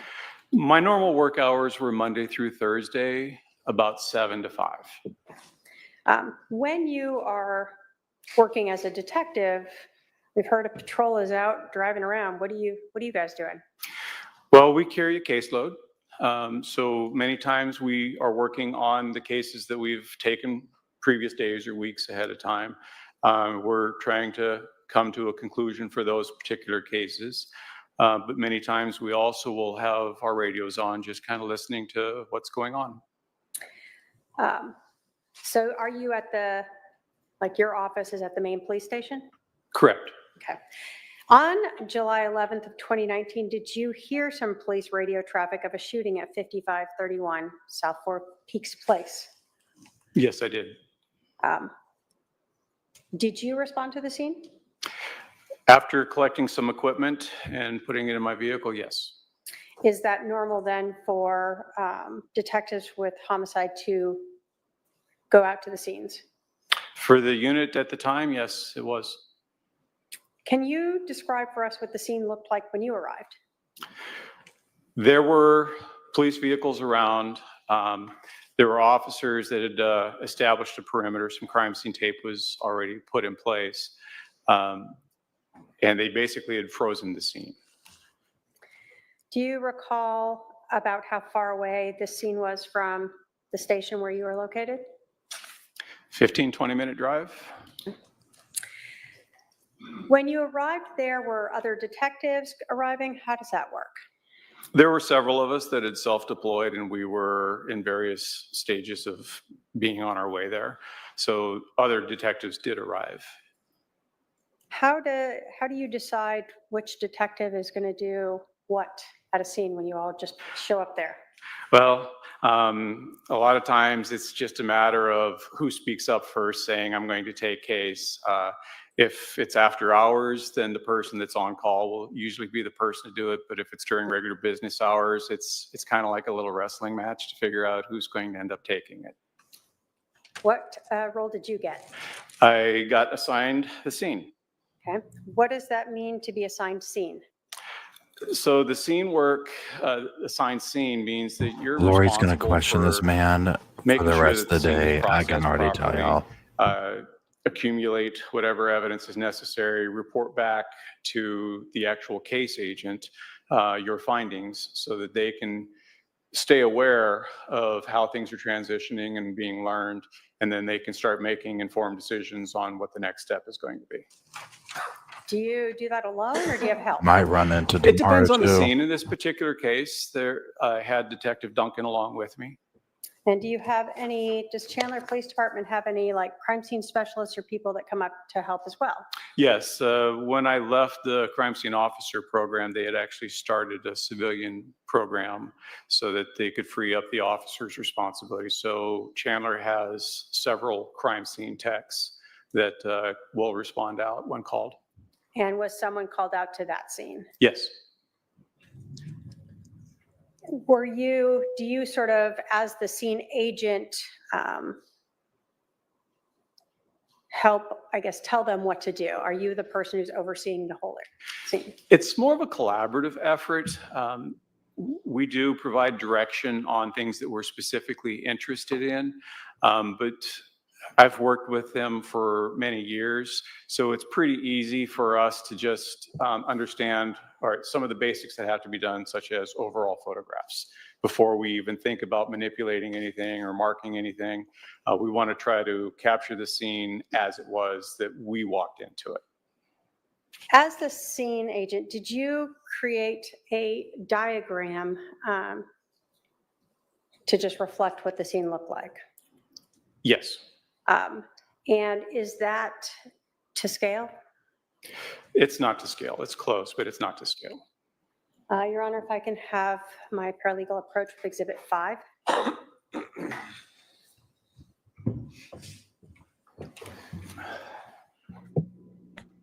Lori's getting ready to just lose it. I can tell you. She's just probably barely holding it in over there. And I think there's a second page in there. It is behind, but it's not exposed to the back. Yes. And is that the sketch and then the second page measurements of that diagram that you made? Yes. Your Honor, the state will move to admit Exhibit 5. Any objection? If it's not to scale, I don't know how it will be helpful, but no objection. All right, exhibit 5 is. You know she had to say a little something. And if I may publish. Go ahead. You had to say a little something. There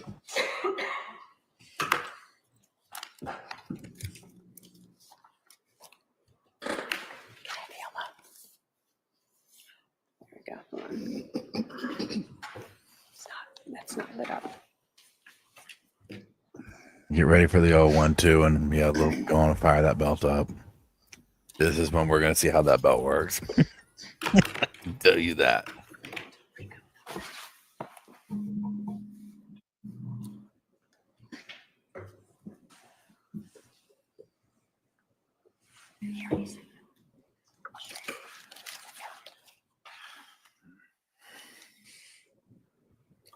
Well, we might use the one behind you. Right. All right. Can I have the detective? Oh, never mind. There you go. Okay, so this is Exhibit 5, the first page.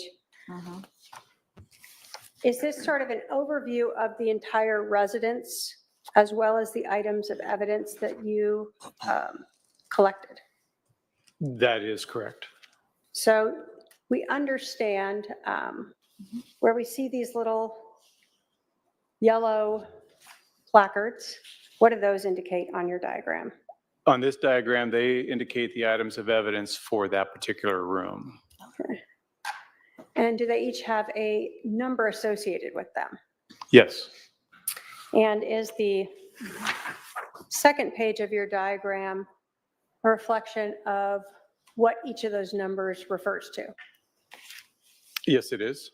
We see in this A, B, and distances. What is that? So the reference points, for this particular purpose, we did a triangulation method. So we take measurements from 2 known points in that room, and then we measure out to the item of interest.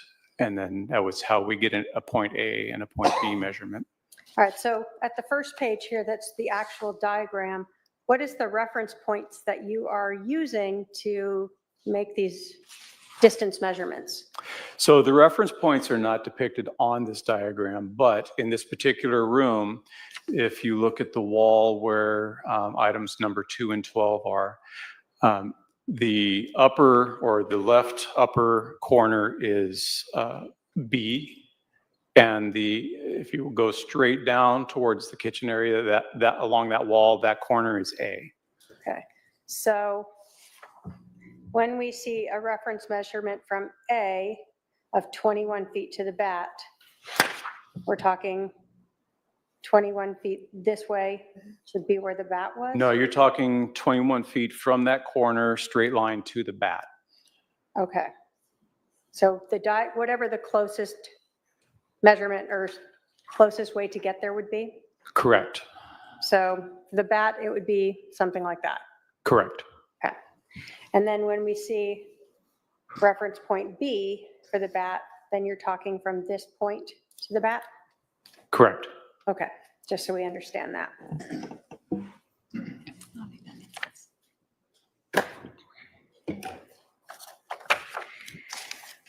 When Chandler Police Department goes to a scene like this, do they utilize any type of photography system to help better document a scene so that you can see things more clearly sometimes than with photographs alone?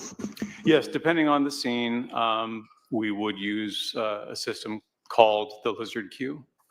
What is Lizard Q?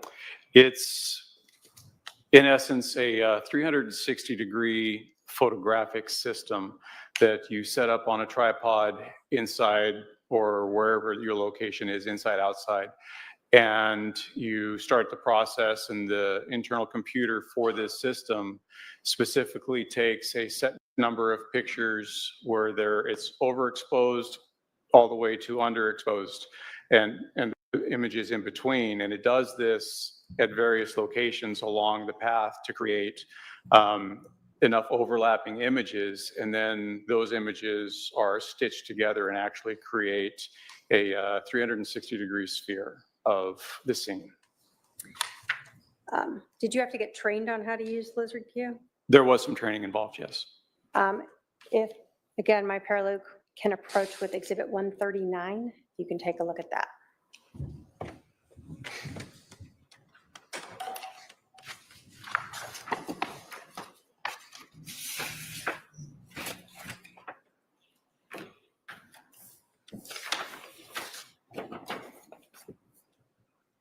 Okay. You recognize a thumb drive that is in Exhibit 139. Yes. What is on that thumb drive? On this thumb drive will be the Lizard Q spheres. Okay. And is there a reader on there so that you can actually view it? Correct. There's a piece of paper in there as well. What is that? The piece of paper is a set of instructions on how to use the Lizard Q viewer so that you can view the spheres. Okay. And did you initial the thumb drive to indicate that you had viewed it and you recognize that as the Lizard Q that you created on July 11th of 2019? I have. Or did you actually create that? I created the thumb drive. And that's your thumb drive that you put it onto? Yes. All right. State will move to admit Exhibit 139. Any objection? No objection, Your Honor. 139 submitted. Judge, at this point, might I ask the witness to come down here to utilize the Lizard Q? I can sit at the table, but it needs to be put into a computer to do that, and I don't think we can hook it up there.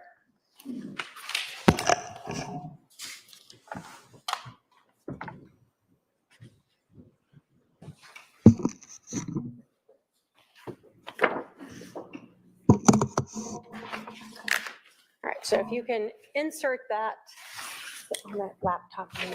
Yeah, thank you.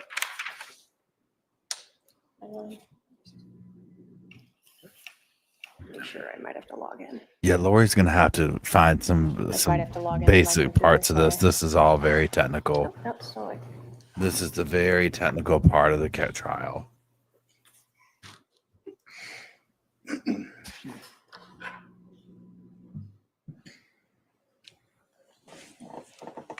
I'll let you from there. All right. Can you talk us through, so you've opened the thumb drive to where that's at. How do you get to viewing this program? So first, you'll have to double click on. Hold on, one sec, I'm sorry, we're waiting for it to. Yes, the USB is in that laptop up there on the podium. There, yeah. So first you need to double click on the lizardqviewer.exe so it can open it up.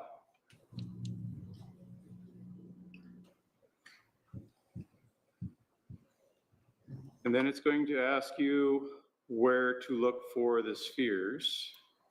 That's going to be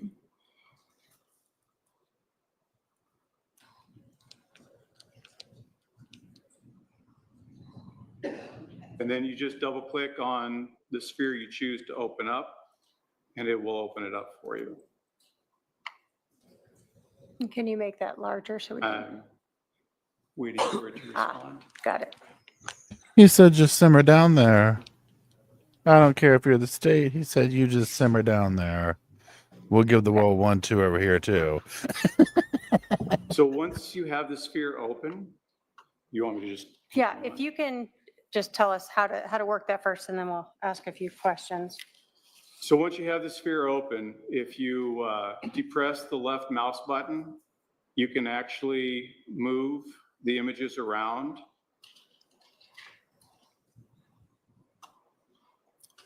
Without depressing the mouse button, you can zoom in and you can zoom out with the scrolling wheel. If you depress the right mouse button and use the scrolling wheel, this will darken or lighten your sphere.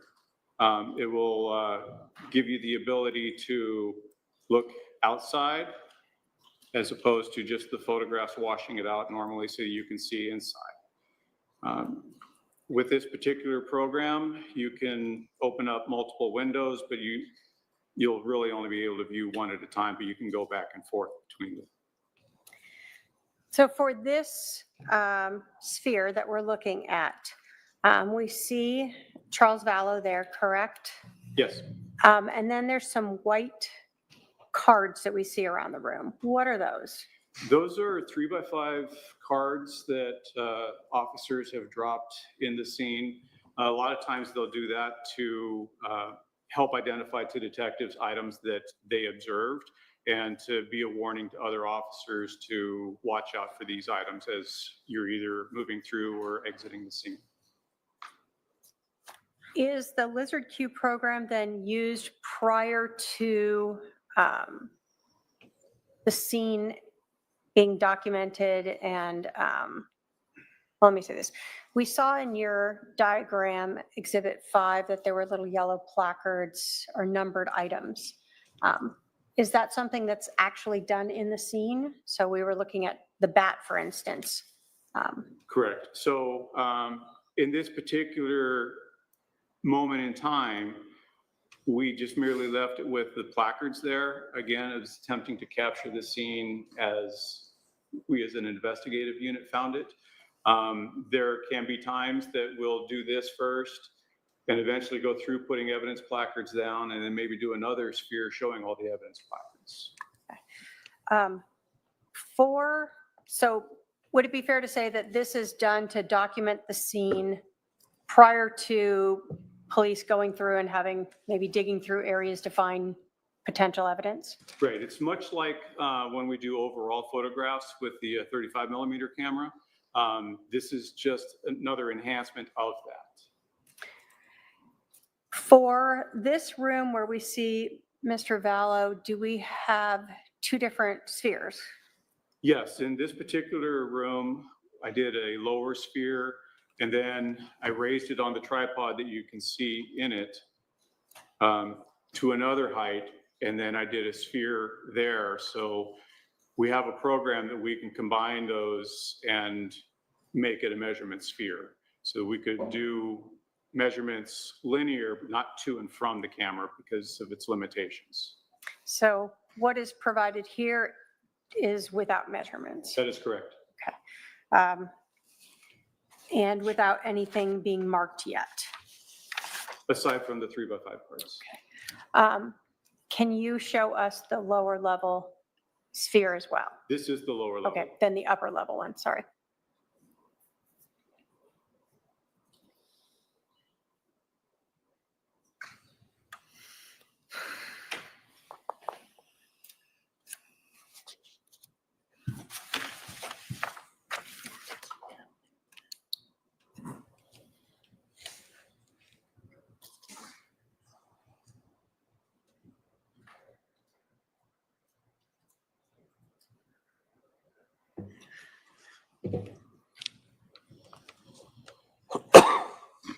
As you can see, your point of view has changed a little bit, but the room has remained the same. Okay.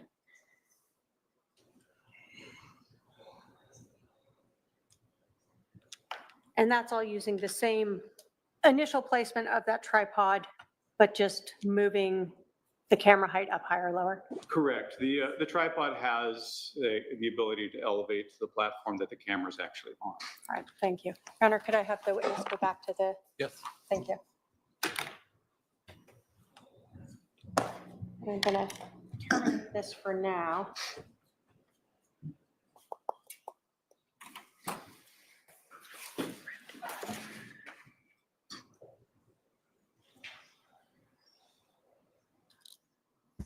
Judge is like, I'm ready to fall out. So, although that documents what the scene looked like that we saw prior to the marking of evidence, as a scene agent, do you still utilize photographs? 100%, yes. Why? It's just an added fail-safe. The lizard queue can, if you do the lizard queue, then you're restricted to just the view from where that camera is at. When we do overall photography, we actually move around and get it from different perspectives. This is just another tool in the ability to show what the scene looked like. Oh my gosh. Did you also photograph rooms I mean, where does the Lori not lizard realize queue that was not used? her audio Yes. is on? When you photograph a scene, what is the process for that? I'm not When sure you- I understand. Sure. When you enter a scene as a scene agent and you are looking at one like this, do you just go into the room where this person is and just photograph that area and that's it? No, we would photograph the entire place to document it. The lizard queue, because of the volume that it takes and not necessarily information that would require the setup of a sphere, then we will just stick with the crime scene photos for those particular rooms. Okay. So I can have my paralegal approach with exhibits 6 through 138.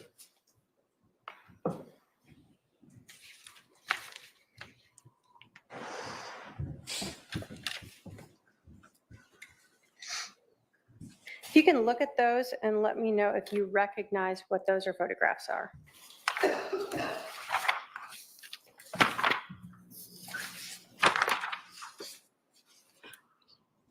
Judge is like, should I do prime? Or just 2-day shipping?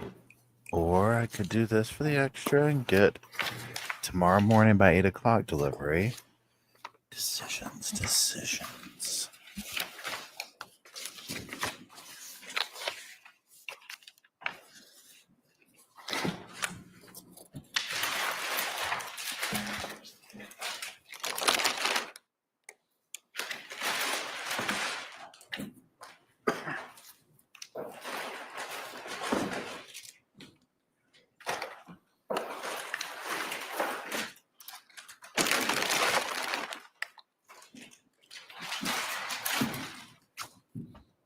Judge is over there watching the prequel season of Dexter, the early years. He's like, well, they really made that actress and actresses look like the main cast. He's like, have y'all seen this?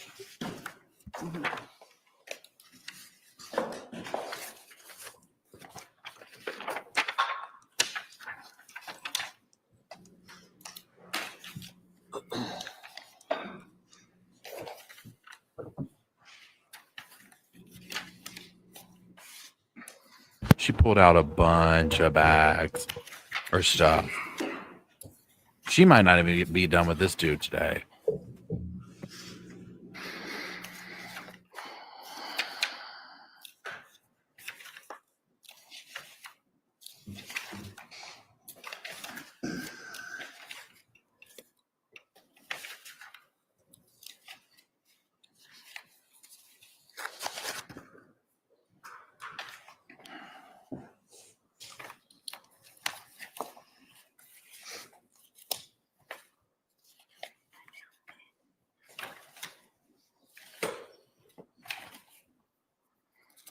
It remind me again. Do y'all know the judge's name? His full name?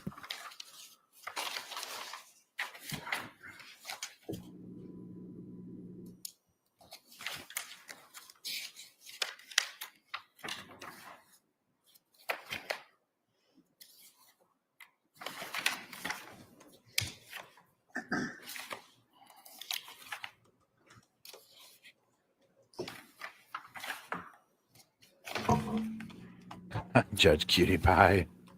Judge Zaddy.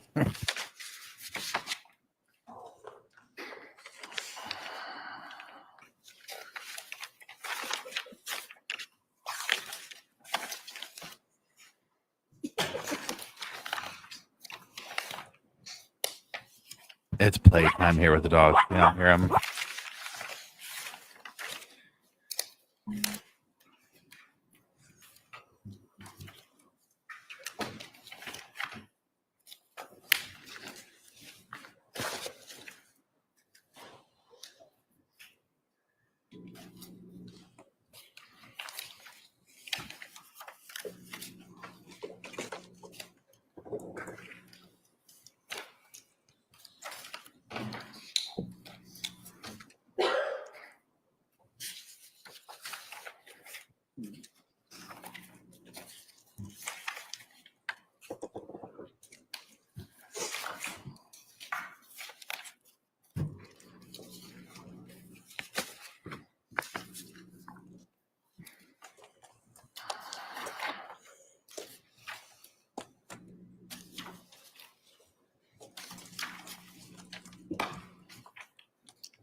Okay, Do you recognize all those photos?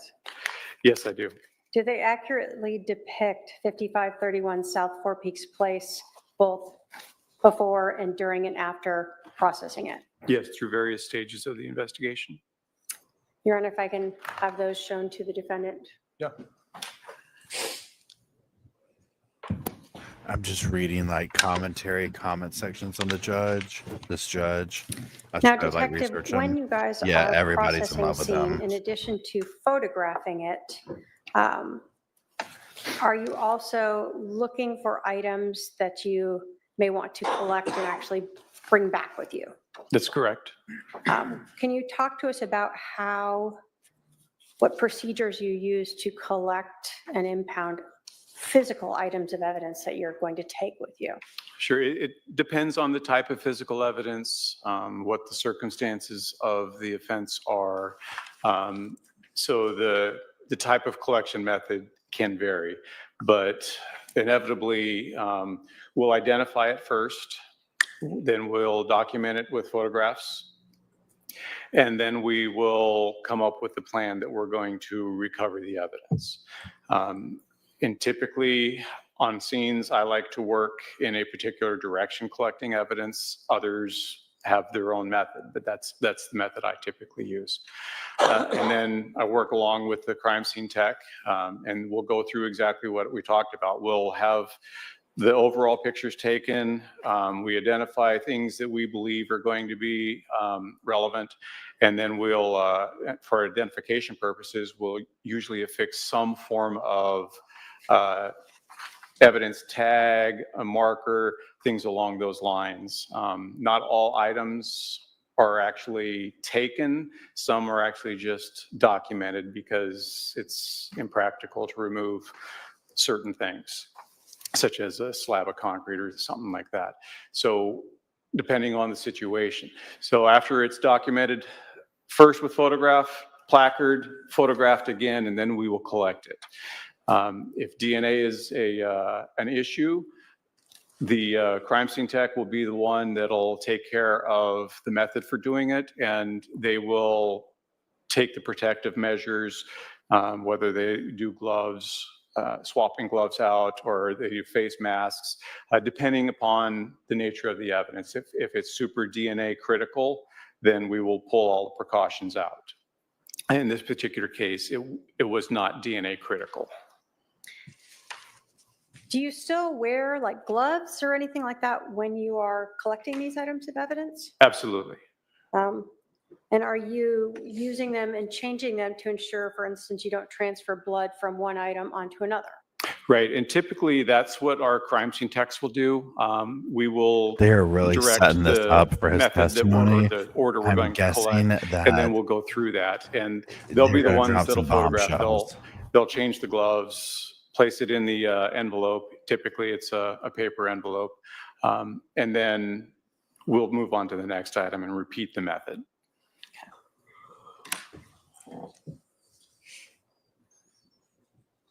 So in this case, I'll put 5 back up if I can have the Alamo. Thank you.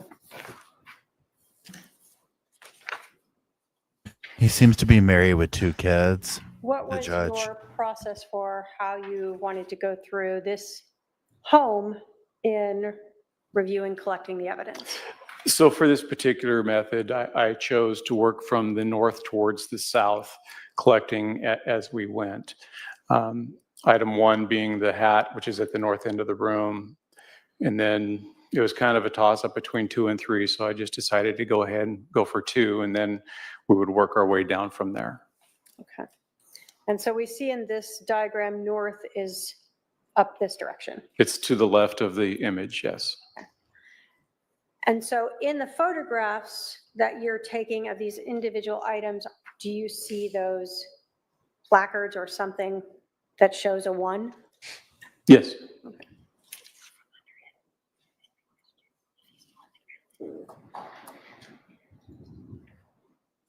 Now you talk about in this that there are scenes where you may have difficulty collecting an item. In this scene, did you actually cut out some pieces of evidence to bring back with you? Yes, and that's why you'll see numbers higher than what was originally in the room associated to those items. Okay. When you are processing a scene, do you always know what may be relevant or not relevant? Not always immediately.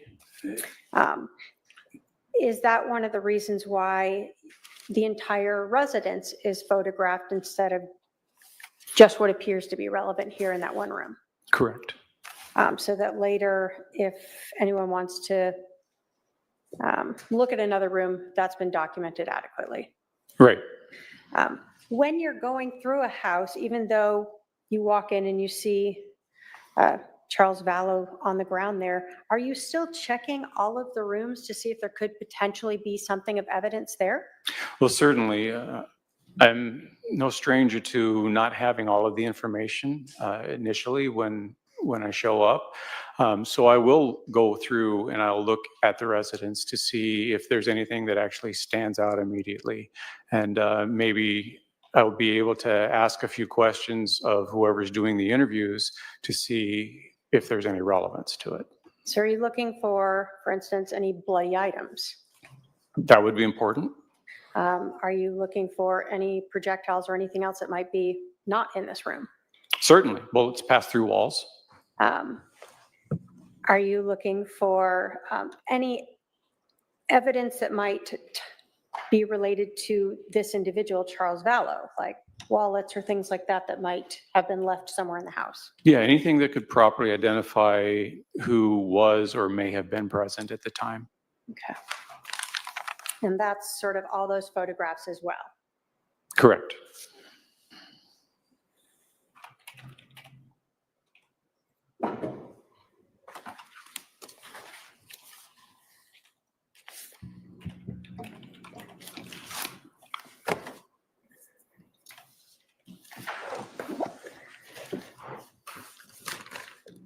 When you photograph a scene, do you start at the outside of the home? Yes, we will typically start at the outside and work our way in and carefully avoid the items of evidence that have been readily made identifiable. So Exhibit 6 here, what are we seeing here? So this would be the front of the residence. It faces west. And we're looking at the main entrance that's just off to the right of the closed single garage door. And that door is open. Your Honor, we're going to have to object. We haven't agreed to admit any of these pictures that are being posted. I'm sorry, I did show them. The state will move to admit exhibits, 6 through 38, or 138. Any objection? To some He's of gonna them, have to take a 15-minute they're break after very this one. similar, and I don't think that they all need to be put on there. So your objection is that some of them are cumulative? Yes. Yes, Your Right. Honor. Let me see them. What numbers? Yeah, which number, sorry? We made it to 6 through what? 138. Do you have specific ones that you believe are cumulative? Yeah, I'd have to go back through to get them specifically. I have some. Well, let me browse them.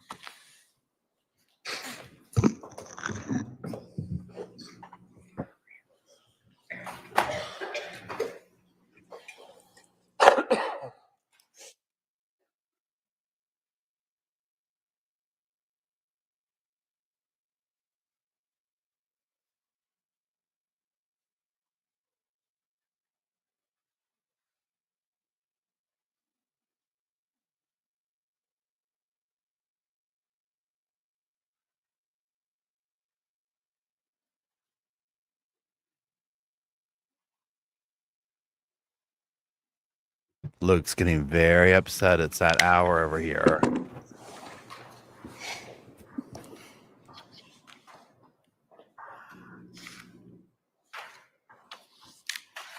She thinks she cracked the case with this one.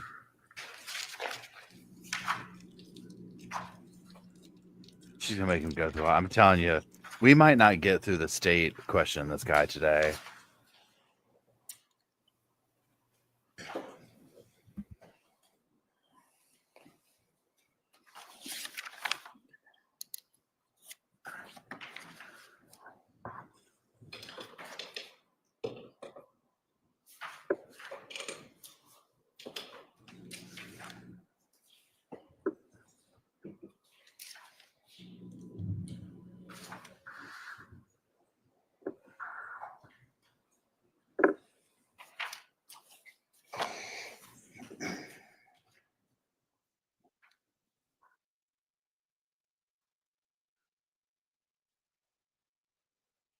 Yeah, I wonder too. Amy Lee says to her counsel, tell her to object. I wonder that too, because I'm like, how would Lori know that? Like, you know what I'm saying? Like something like that. That seemed like a real technical thing. Or maybe she picked up, I don't know.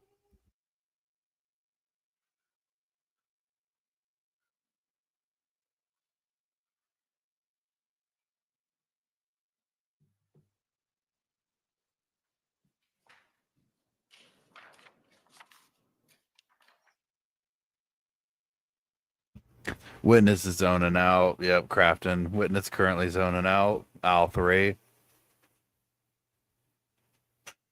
Judge is like, I'm going to have to start the pictures over. I kind of like trailed off there halfway through.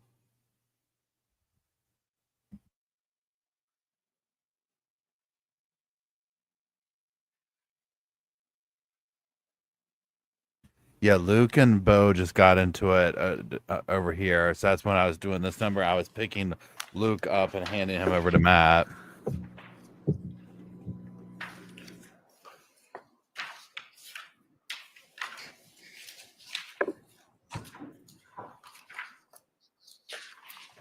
Jury's over there talking about, yeah, I want to play Hangman. How about let's play I Spy? Something.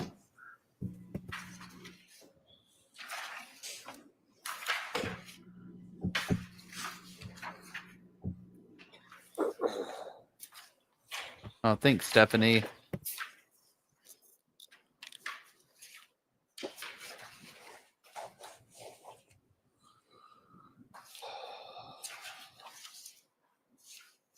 Hey, Down Under, I hope all's going well your way. Yeah, Knitting, we had a Yorkie smackdown on the 7th. We had a WrestleMania between the Yorkies. We had old 1-2. Luke was trying to get Bo the old 1-2. The old Lori 1-2.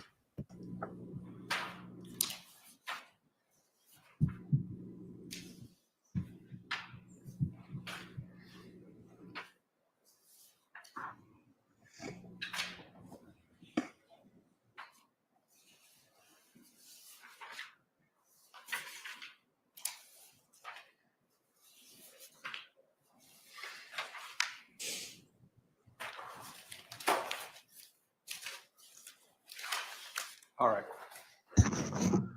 Well, I've reviewed exhibits 6 through 138. While many of the exhibits show multiple pictures of the same items, there's no 2 pictures that are the same. They show different angles, different distances, different perspectives, and in some cases, the item as it was found, as opposed to someone picking it up and showing it from a different angle.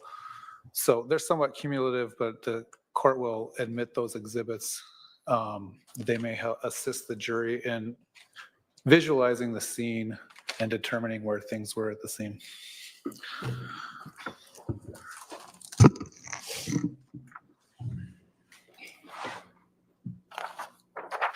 So we talked about Exhibit 6 being the front of the house.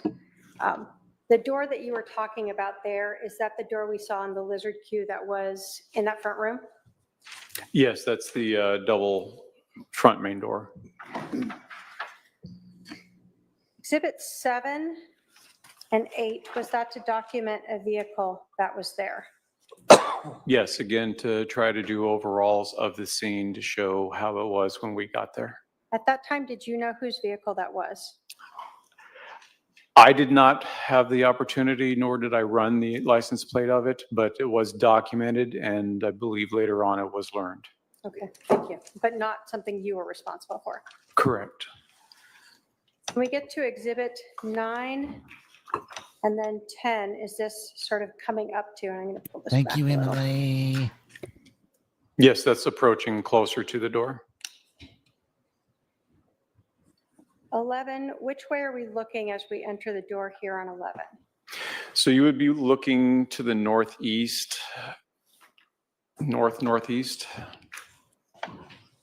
And you had talked about in a diagram a hat. Is that sort of what we see here? Correct. Okay. Is Exhibit 12 sort of looking the opposite way from that sort of vantage point? Correct. Or south? Southeast, yeah. And does Exhibit 13 show us what the front entryway looks like? Correct. So this image would have been taken from the northeast corner of the main room there. We can see in this then the hat with the placard of 1? Correct. So when we are looking at your diagram, Exhibit 5, and we see the 1, that's what that's referring to. Correct. Exhibit 14, can you tell us our perspective of what we're looking at here? So you're standing in roughly the northwest corner of the room, just down from the entryway, and you're looking south. So we start to see some of those white cards there. Is this before you have added in the yellow placards? Correct. This would have been part of the overall photographic effort. Okay. So when we're looking at this house, and I'm going to put up Exhibit 15. Can you describe for us this wall here? Sort of, can you go all the way around that? So that wall with the mirror itself is blocking where the kitchen is. There's an entrance to the kitchen to the right of that wall. And again, you could get to the kitchen through the left opening as well. But I think there's also like a family room by that area. Okay. But it's open. One could walk through either of these ways and come around back out the opposite door? Yes. Okay. So Exhibit 16, we see Charles as he lay when fire has left him at this point. Correct. So the items we see on him, we've heard of them cutting his shirt and things like that. This is you documenting how he was when you started to come into the scene. Correct. After fire's already treated him and determined he was deceased. Yes. Over here, we start to see an area. What is right over there?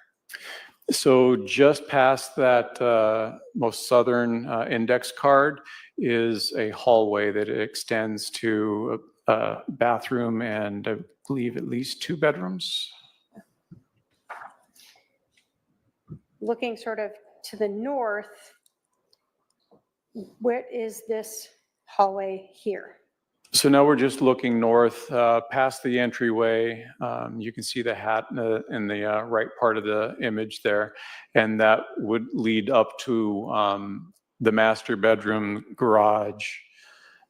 Okay.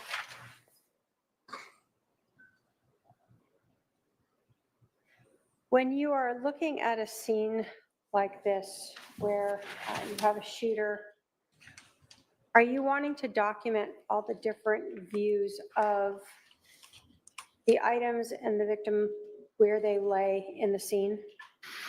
Yes, it's important to establish where things were at when we found them. Okay.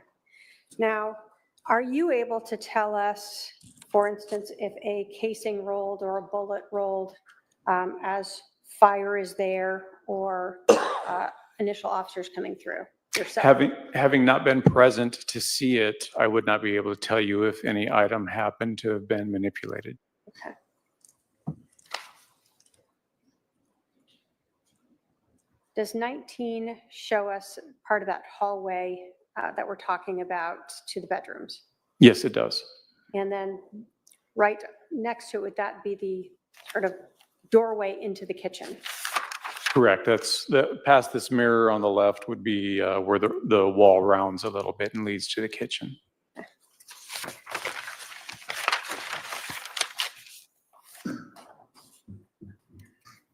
So Exhibit 21 here, we see this hat. Why, in 22, that you marked as number 1, why do you collect something like that? The indications to me, initial assessment was that there was some kind of a struggle that took place. And it was unknown at the time who the hat belonged to. So it was decided that this could be important. Are you given more than one chance to go through a house and try to collect evidence, or is it sort of a one-time shot? Usually it's a one-time shot. So if you aren't sure if something is relevant, do you collect it? Yes. So that later, if you determine it is, you have it? Correct. And if you determine it's not, then no harm, no foul? Well, I don't know about no foul, but yeah. So in this case, did you know whose hat that was? I did not. Okay. I'm going to put up 15 first. In the diagram, we had seen a number over in this area. What was that?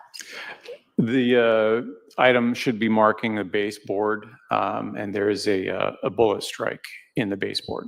All right, I'm putting up 23 here, and then I'm going to put up 24. What are we looking at here? So what you're looking at is the actual bullet strike where it peeled away a portion of the baseboard, but remained embedded in the baseboard.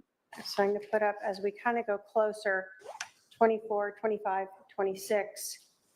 Did you eventually show in 27 that you guys pulled back some of that board to get to show what was embedded in there? Correct. And at some point, we were needing to recover that projectile. Okay. And so in 28, does this reflect, now you've kind of photographed what it looked like when you first saw it, and then as you peeled it back and the actual bullet or projectile that was removed from there? Correct. All right.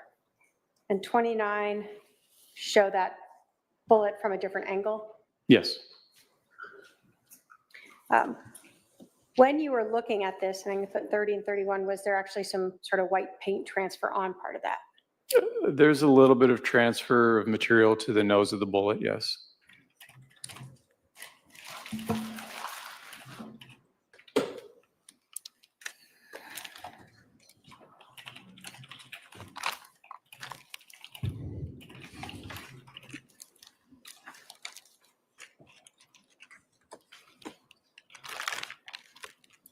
If I can have my paralegal approach with 243 and 245, or sorry, 243 and 235.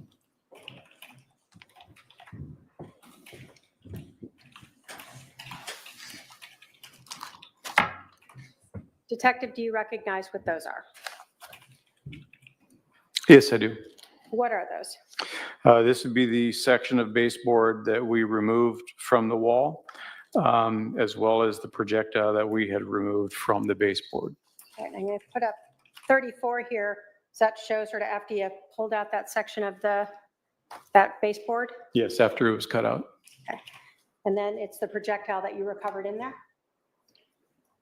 From that location, the other exhibit? The other exhibit is the projectile that was recovered from there, yes. State will move to admit 243 and 235.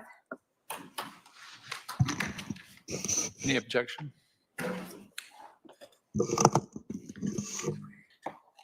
No objection, Your Honor. You said 243 and 245?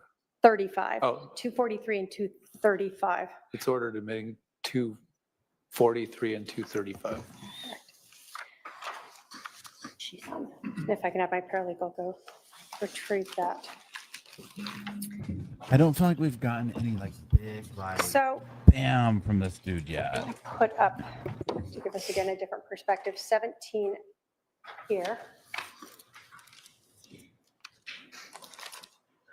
We've talked about, as you're kind of working your way down, you told us you started with the hat, then you went over to the baseboard, and then you went back to the west wall. Yes. And so we see in this photograph, Exhibit 17, what you have marked as item 3. What was that? That was the baseball bat. I'm going to show Exhibit 35. Is that a closer up of that bat? Yes, it is. Were photographs taken of the sort of edge of the bat itself? The fat edge, I guess. The fat edge. Sure. I don't know nomenclature of the bat, so yeah. Not the handle. How's that? Yes. When you were looking at this, were you looking for any blood? And I'm going to put up 37, 38, 39, or any biological material? We were looking for visible evidence, yes. Okay. Did you observe any yourself? I did not. Did the edge look pristine and clean to you, visibly?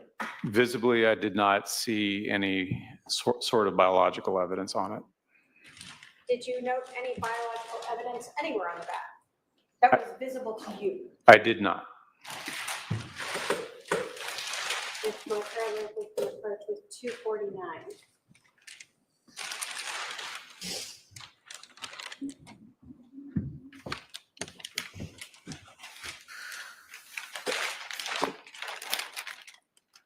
Do you recognize what 249 is? Yes, I do. And is that the bat that we have seen in these photos marked as item number 2? We see here in Exhibit 35. Yes. State will move to admit 249, Your Honor. Any objection? 248 and 249 are admitted.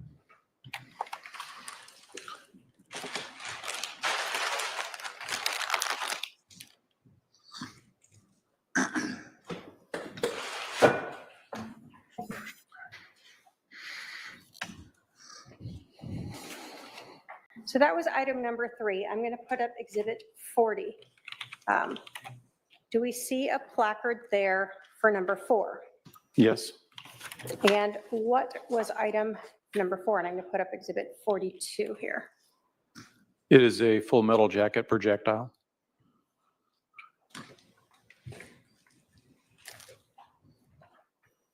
And in 43, does that show a different angle of that projectile? Yes. So this projectile was recovered to the east, maybe northeast of Charles Vallow? Yes. And was there any visible damage to this projectile? There was some deformation to the projectile. If I can have my paralegal approach with 239.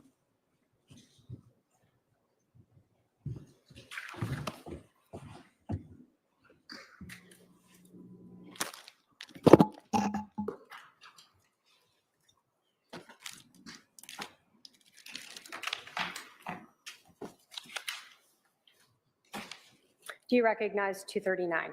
Yes, I do. And what is 239? This would be what's identified in the picture as item number 4, the projectile that was found close to the body. State will move to admit 239. Objection. No objection. 239 is admitted.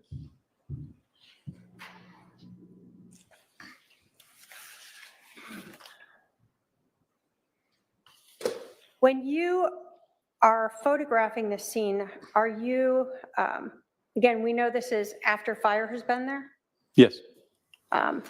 Were you present when fire was there? I believe their engine was still there when I arrived on scene, but they were not inside. So were you present when they were working on Mr. Vallow in the home? No, So do you know whether or not they had moved this projectile at all? I do not. When you were looking at Mr. Vallow himself, I'm going to put up 41, did you notice something on his left hand? On the left hand, yes. What did you notice on his left hand?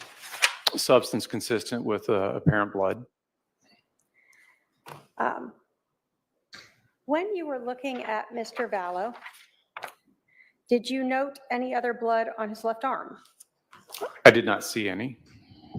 And when you are looking at Mr. Vallow, are you looking at the rest of his body to see if you noted any blood on his right arm? Correct. I did not see any on the right arm. I did not manipulate the body until the medical examiner showed up. So visibly, as he laid there in that supine position on the back with his arms out, what you were able to see, did you see any other blood like we observed on his left hand anywhere else? On his chest, there was a little bit of blood, but on his extremities, I did not see any. And so when we talk about his chest, is this the blood that we see here, sort of? Above and below the pads. Okay. Did the blood to Mr. Vallow's left hand stand out to you in any way?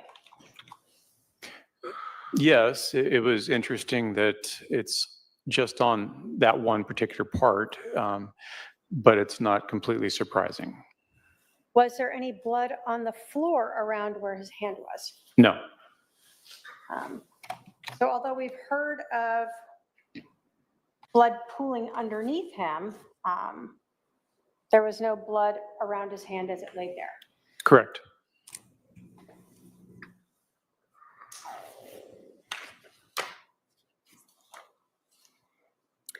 So going back again to Exhibit 17, we've now talked about 1, 2, 3, and 4, correct? Do we see a Yes. placard number 5 there? Yes. What was placard number 5? And I'm going to put up Exhibit 45 now. It is a shell casing. And I'm going to put up 46 to be closer of it. And 47. Were you able to determine what caliber that was?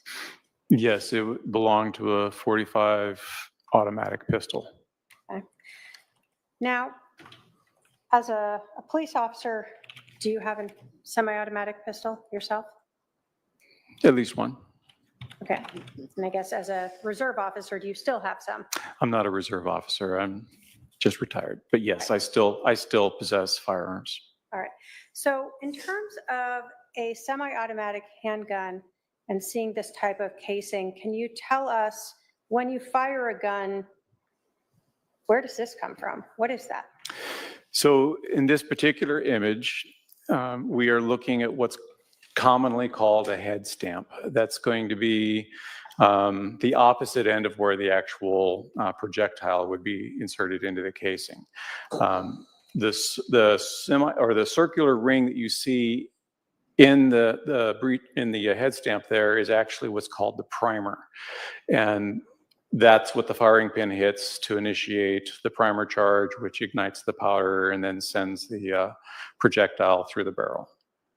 So if I put up 48 here, we have a projectile that goes through the barrel. What is this item here? It's a casing. So this is what's left of the cartridge. So it's the casing. This is what holds the powder charge. It holds the primer and it holds the projectile all in one unit until it's initiated with the firing pin striking the primer.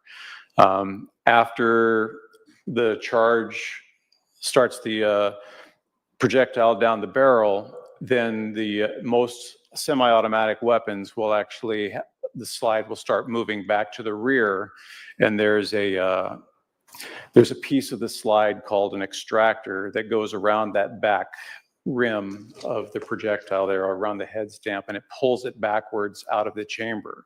And then it completes the cycle going all the way to the rear where it hits what's called an ejector, and that kicks the casing out of the gun and readies it to go forward, stripping a new cartridge off the magazine, if there is one, and loading that into the chamber ready for the next shot.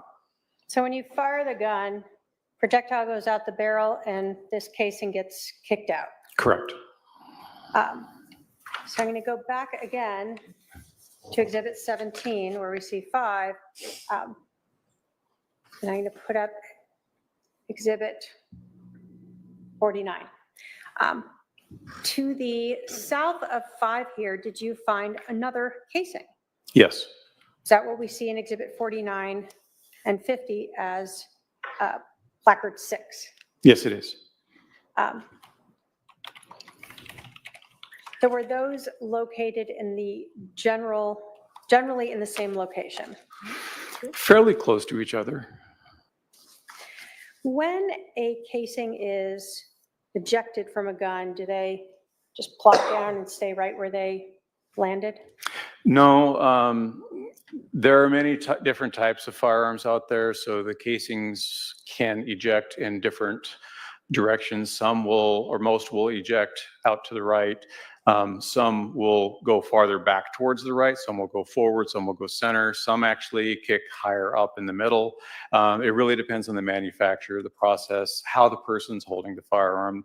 So there are a lot of things about it, but there's usually sufficient energy designed in it so that it kicks the casing out so it doesn't interfere with the feeding of the next cartridge. In your experience firing guns, can casings bounce or roll or move after they are ejected? Yes. Item that we see is number 6 and number 50 there. What caliber casing was that? It's a little blurry. Do you recall if it was the same 45 caliber as the other one? They were both 45 caliber. I can have fairly approach with 238 and 240.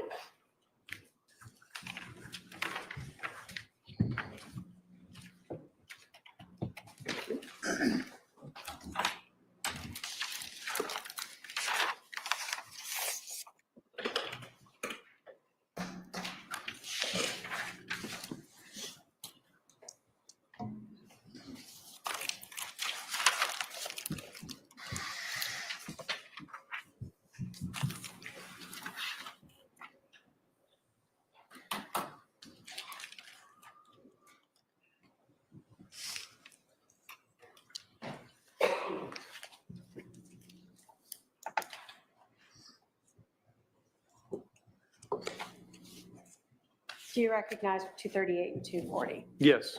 What are those? These are the casings recovered from the main room where the body was. Thank you, What we Mary. saw as 5 and 6 in the exhibits? That's correct. State will move to admit 238 and 240. Any objection to 248 and 240?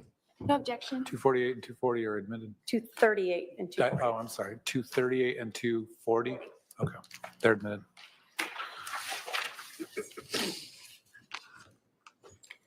Now, do the police move the body when you're processing the scene? Do you go around and move Mr. Vallow around? No, Do you have to wait for someone from the medical examiner's office to come do that? that is correct.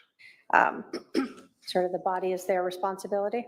Yes, Are you present while they're doing that? absolutely. And are you looking for any other evidence that may be on, around, underneath Mr. Vallow? Correct.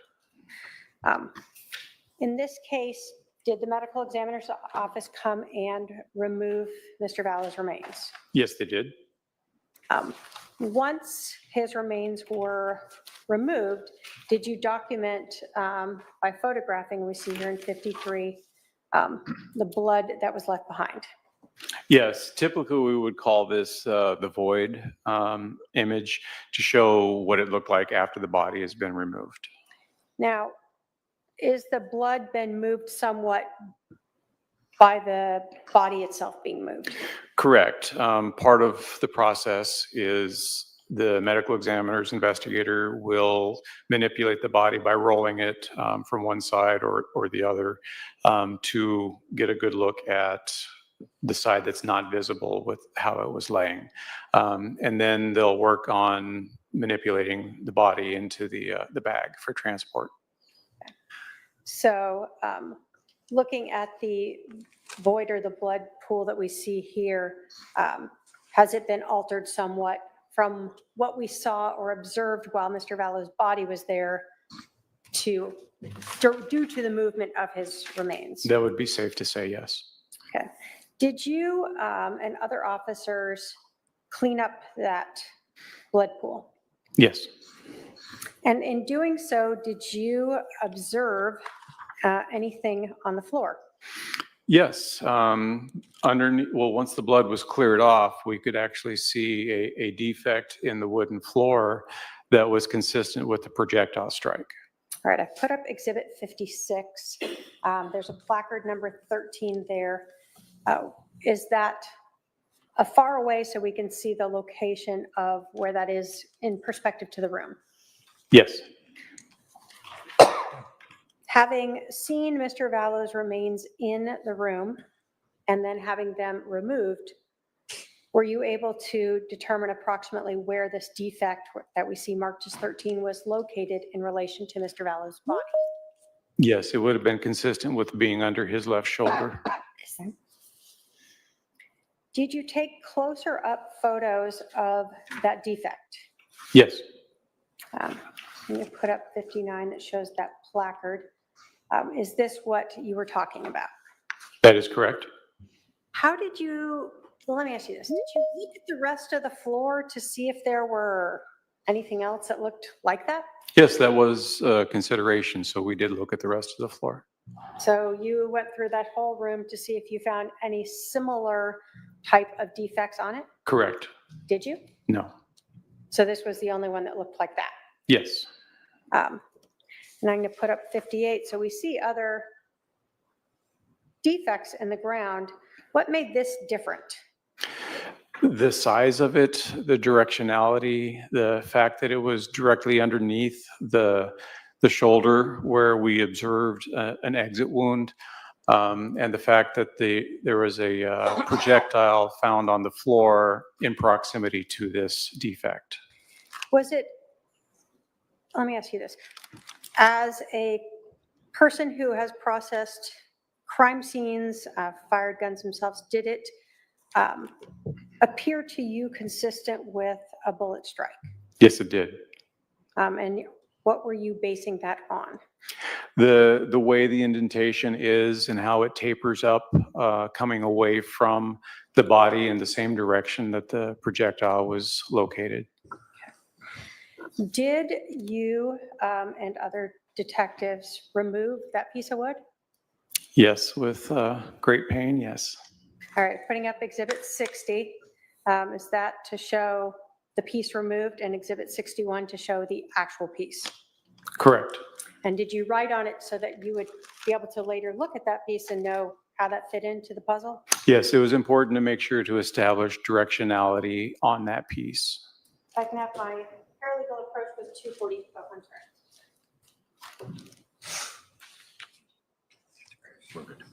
You don't want to? I do.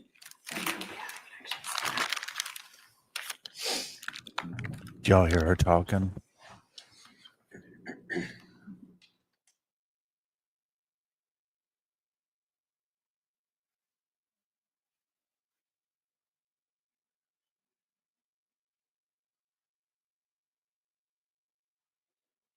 If I can have my paralegal approach with 244.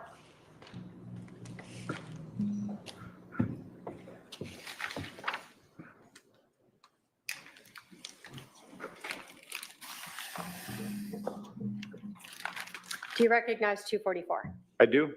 And is that the actual piece of floor that was removed from 5531 South Four Peaks Place? Yes. State will move to admit 244. Any objection? 244 is admitted. And is that what then we see here in Exhibit 61? It is. Obviously, this is inside plastic, but this is the piece you're talking about. Correct.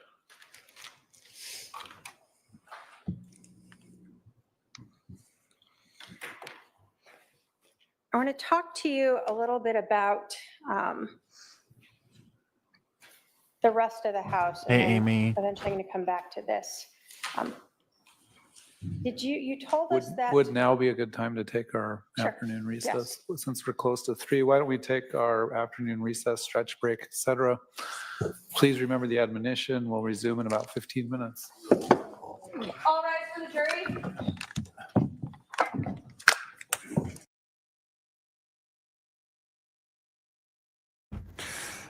Okay, so what are y'all's thoughts on so far? The biggest thing that stuck out to me, pardon me, is the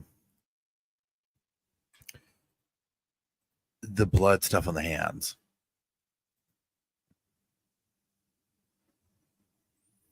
She's definitely getting triggered by all this talk right here. Like this is like this. I mean, even though this is like kind of dry testimony, this is going to be even more so of drilling home the science of what took place. Right. Yeah. And he shot it again on the floor.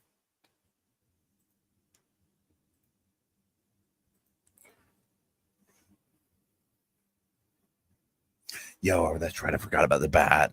The bat against, what was it? It was like against the wall when they came in. What did they say again? Let me look at my notes here.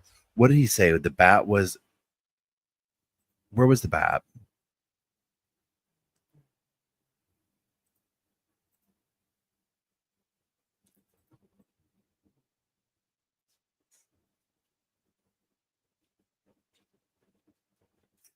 Wait.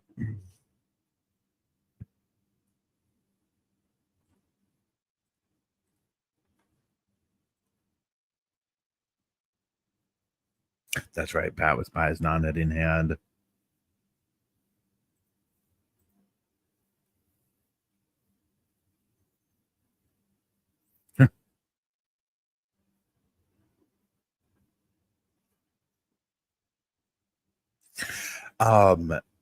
Yes, the bullet. So the wood, the bullet in the floor, or whatever, the wood, the bat, the blood, the lack of blood.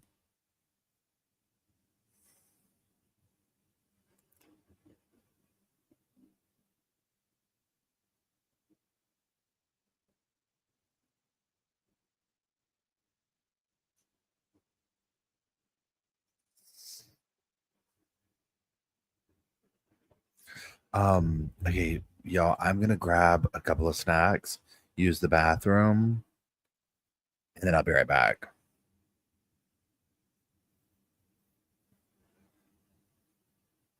I know I'm not gonna lie, Melissa, I've zoned out some too. I'm like, I mean, like when key things come up, like minute by minute, like this has just been like today's been very dry but very important. You know what I'm saying? Because today the testimony has really hammered in. Thanks, Siobhan, and like it's not looking good for her. It's I mean, we already knew it wasn't looking good for her, right? But like when you start getting down to like, okay, well, let's prove it. Mm-mm.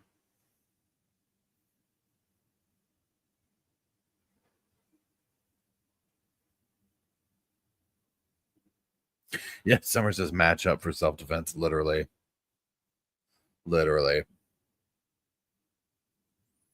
But yeah, I'm gonna be back in 1 minute. I'm gonna go grab snacks and whatnot and bathroom. Please out. Be right back. I love you.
I just excuse me. I just had this little vegetable.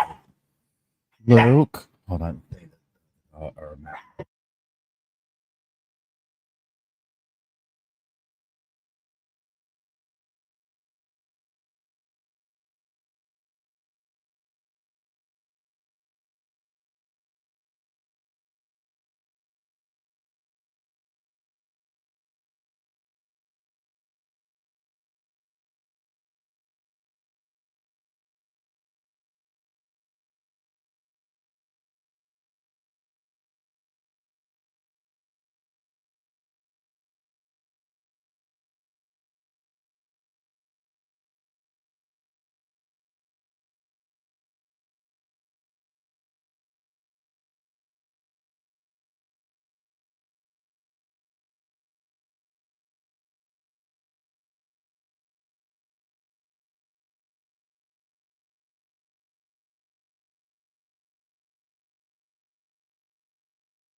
Let's see. Do y'all remember what time it went to last night? Because if they're coming back here in a few minutes, well, my time is 6:44. So I mean, like, how much longer? I don't remember how long it went.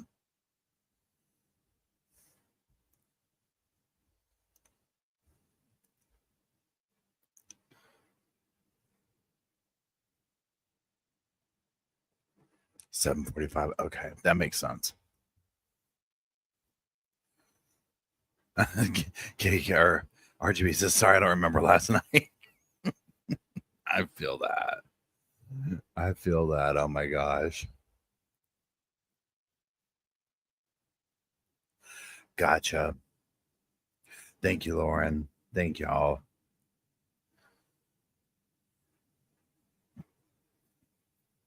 Yeah, and y'all, I mean, honestly, you already know, you can already tell little Miss Thing over there with her hot mic talking about leave me alone, talking about you got gum, talking about say objection. She's going to rake this man over the coals. Okay. She is going to rake this man over the coals. She's going to try to. Yeah, I just like literally scarfed down. Matt made this like potatoes, cucumber, like, you know, baked it in a dish thing or whatever. It's so good. Oh my gosh. I just had a big bowl of it. Used the bathroom, ring, and the dogs were all calm and sleeping. I hated to get up, but I was like, I've got to. Jenny says, and Jenny, I hope you've had a wonderful day / evening. Jenny says, Lori's going to want time to get ready for this one. Oh, yeah. She's going to need a prep. She's going to be like, look, I need to do a little makeup touch up. I need to do a little bit more curl touch up. So the emoji, the WrestleMania emoji, I think it says wrestle, but I don't know if you can see him. I know what it looks like because I know what the big picture was, but it's a person jumping.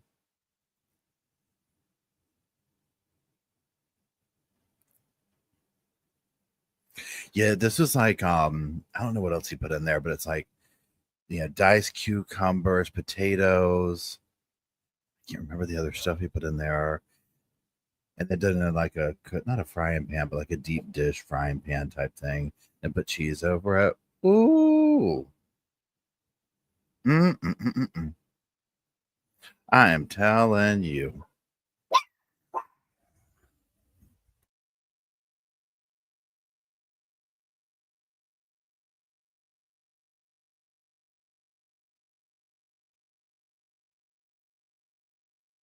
Yeah, today I added a honey bun in the WrestleMania, maybe another one. I can't remember.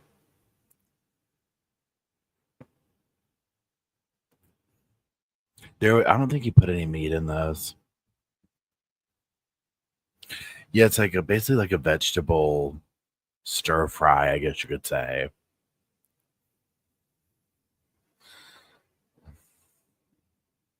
Maybe it was zucchini. That might be right. I think it was zucchini. Yeah, you know what? You're right. It was zucchini.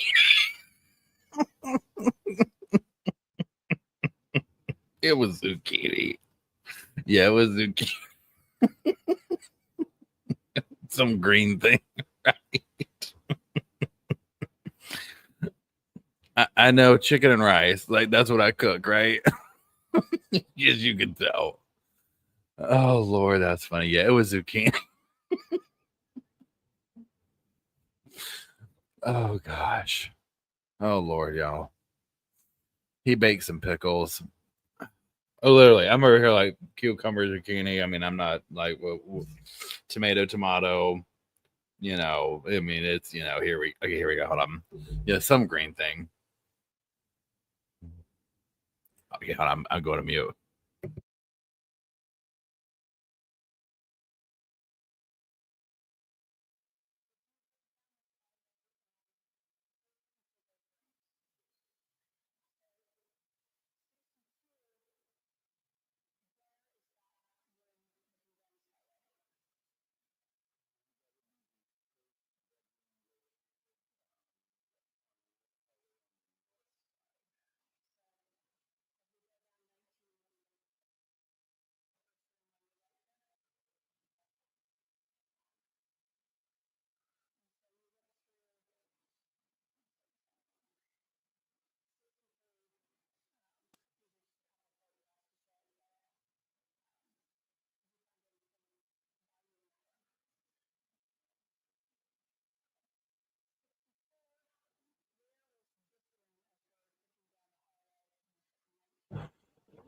Y'all, I'm not hearing that. Are y'all hearing that?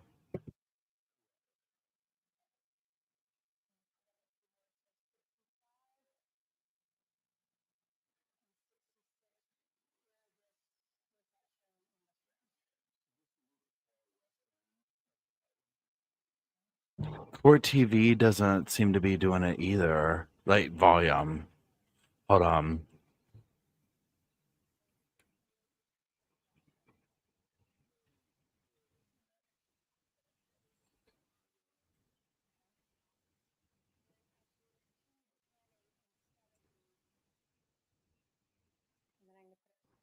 What did you note Great. here? So there was again another bag, and more specifically, there was a pistol that was laying on the floor. We start with 72 here. Was that just like a garbage bag with some clothes in it? Yes. So of more relevance to you was what was next to it? Correct.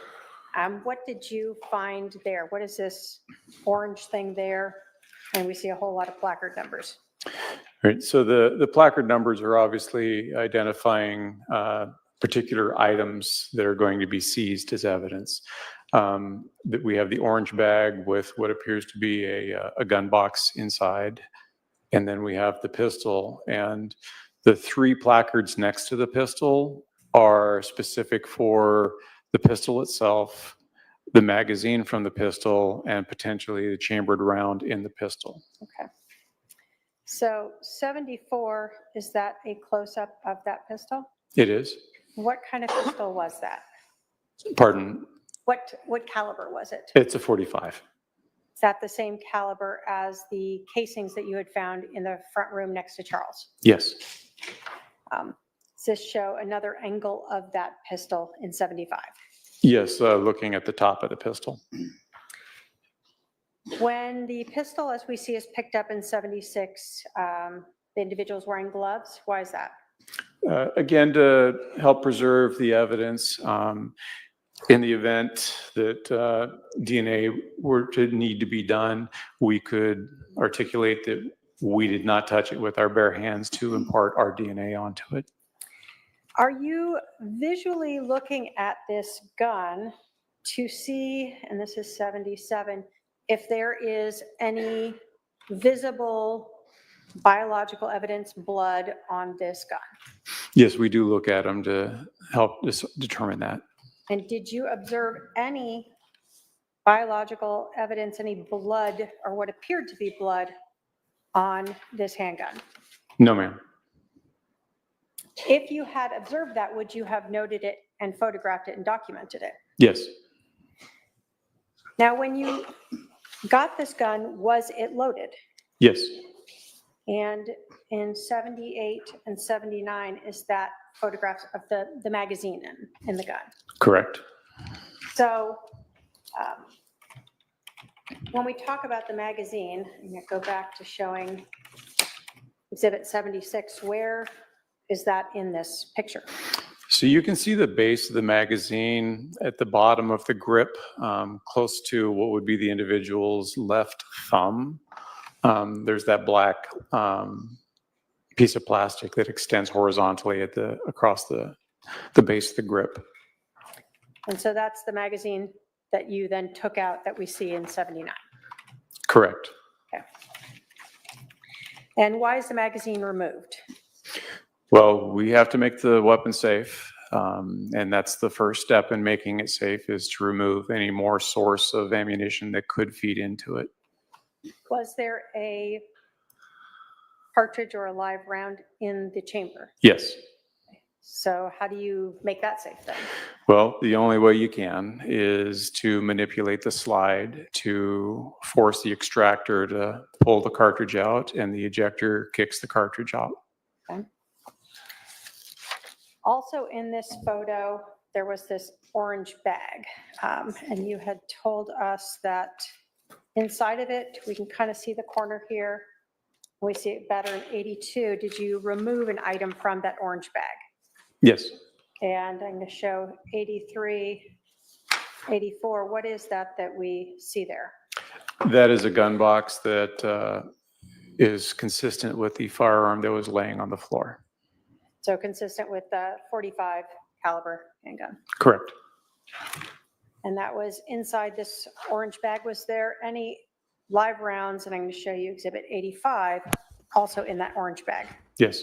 Didn't Alex say he And a put the gun closer look at away? that, was that another .45 caliber round?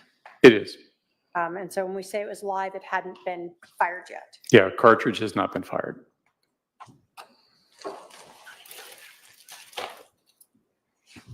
We'll start then by having my Hey, paralegal Emily. can take up exhibits 237 and 246. He said he put it on the floor in the bedroom. Okay, so the gun's basically where they found it, where Alex said it was. You can approach them at 237 and 246.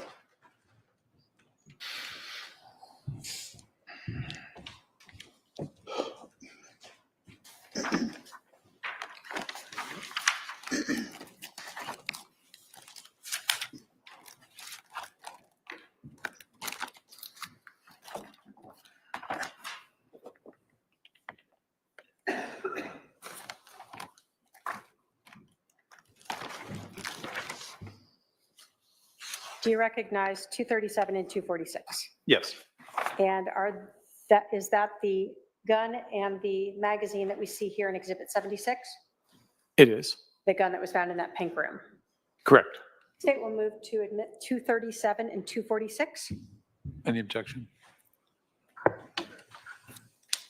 Is Mr. Coons saying that he didn't take those, but he recognizes them from being in evidence? Is that correct? I think he testified he recognizes them to be the same items from the scene. No objection. 237 and 246. 237 and 246 are admitted.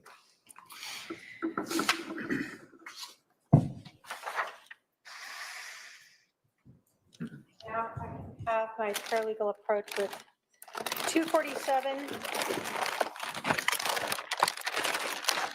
248, and 236. Sorry.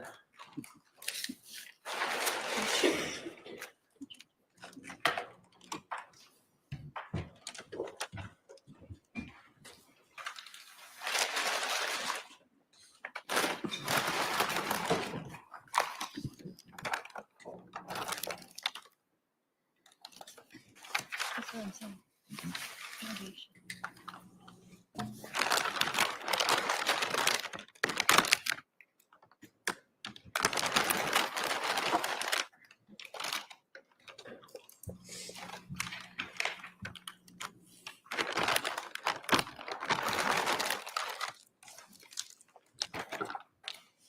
Do you recognize 247, 248, and 236? Yes, I do. And are those what we saw in Exhibit 83, the gun case, as well as in 73, the orange bag that the gun case was in? And hold on. What we see in 85, the single live round that was found inside that bag. Correct. State will move to admit 247, 248, and 236. Any objection? Just a foundation, Your Honor. If he could give a serial number or something that could authenticate those. Well, he testified that those were the items that he recovered from the scene, so I guess you can question him about that on cross. Give me the numbers again. 247, 248, and 236. Those items are admitted.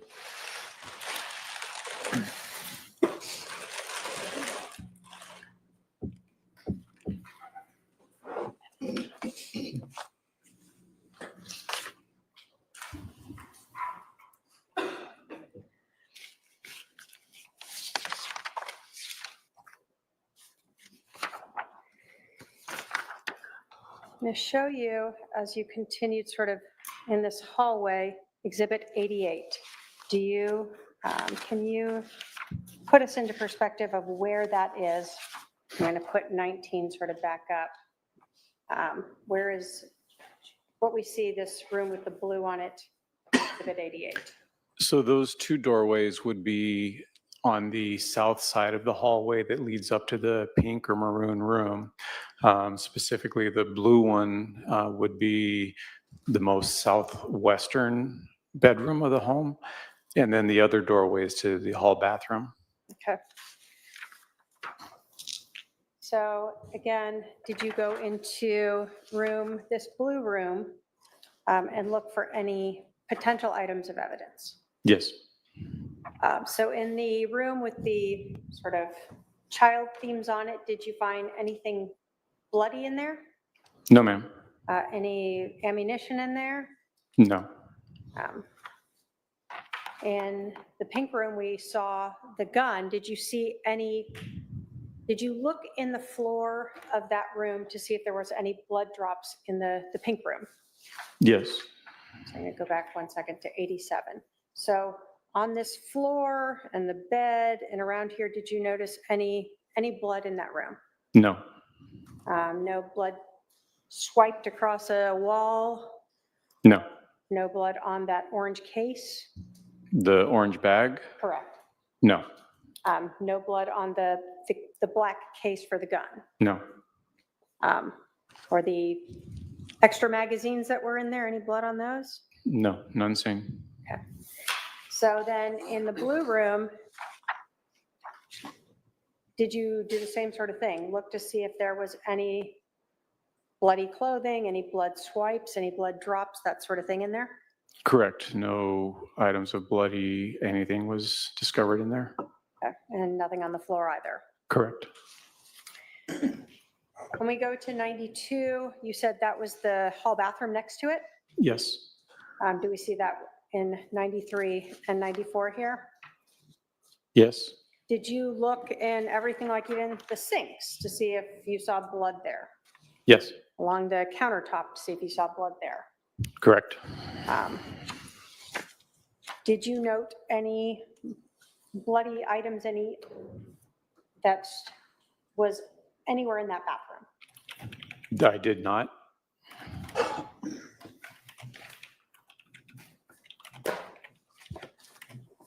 When you were walking down that hallway to those rooms, did you look on the floor there to see if there were any blood drops or blood trails or swipes of blood on the wall? Yes.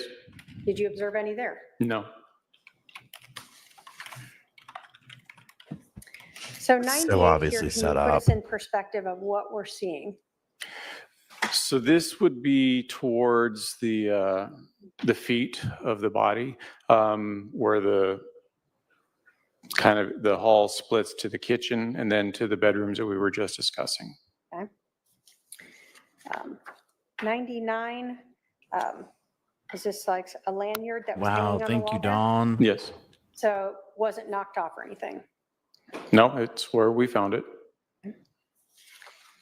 And as you go through 99 there, is that how you entered, one of the ways you could enter into the kitchen? Correct. And is this sort of a view of that? Yes. So in the kitchen, did you look on the floor there to see if there were any blood drops? Yes. Along the cabinets to see if there were blood drops there? Yes. When you got to the sink, I'm going to put exhibit 103 and then 104. Did you observe a small amount of what appeared to be blood on the faucet itself? Yes.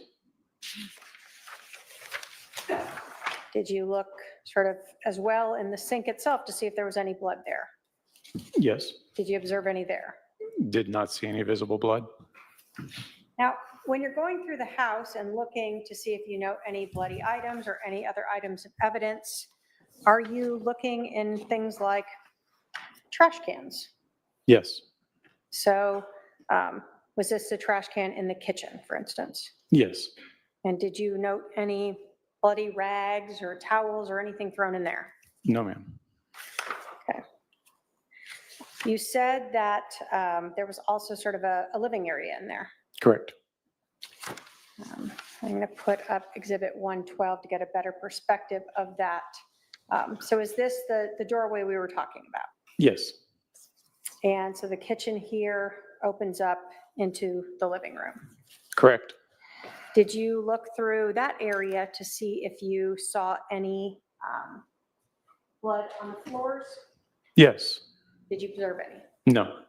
Did you look through that area to see if there was any blood on any of the furniture or walls or anything like that? Yes. Did you observe any of that? No. In exhibit 111, where does this doorway lead? That leads back out to the mirrored room, the main room where the body is. So when we were talking about the two doorways, one sort of directly into the kitchen and the other sort of more towards the end of the kitchen living area. Yes. This is what you were talking about. Correct. And in exhibit 113, can we see sort of both of those doorways? Yes. Okay. And 114, overall perspective of that? Another perspective of it, yes. So throughout this whole area, again, you're looking for anything that might be relevant because you have one chance to document it, correct? Correct.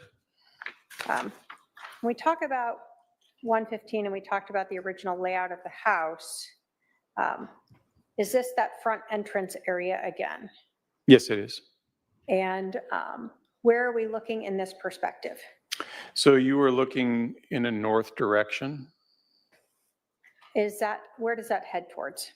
It heads towards the garage, the master bedroom, and I believe a room that could double as an office. Okay. So when we go along this wall here that we see in 115, 116, 117, is this the sort of what we would call office or playroom? Yes. Okay. Did you look through there, see anything bloody in there? We looked and found nothing. Was there like a powder room in this area? Yes, And did you search that as well? it was. And again, you're looking in sinks and in trash cans? Correct. And did you observe in 121, 122, the trash can and toilet and sink, any bloody items there? No, Was there a laundry room in this area? there was. And I'm putting up 123 and 124. Did you look through the laundry area to see if you saw any bloody items in here? It was looked through, yes. So although there's some clothing and some folded towels, none of those had blood evidence on them? Nothing that stood out with blood evidence, no.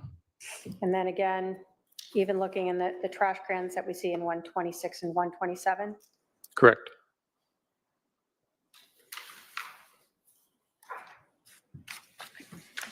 128, are we now heading into the master bedroom?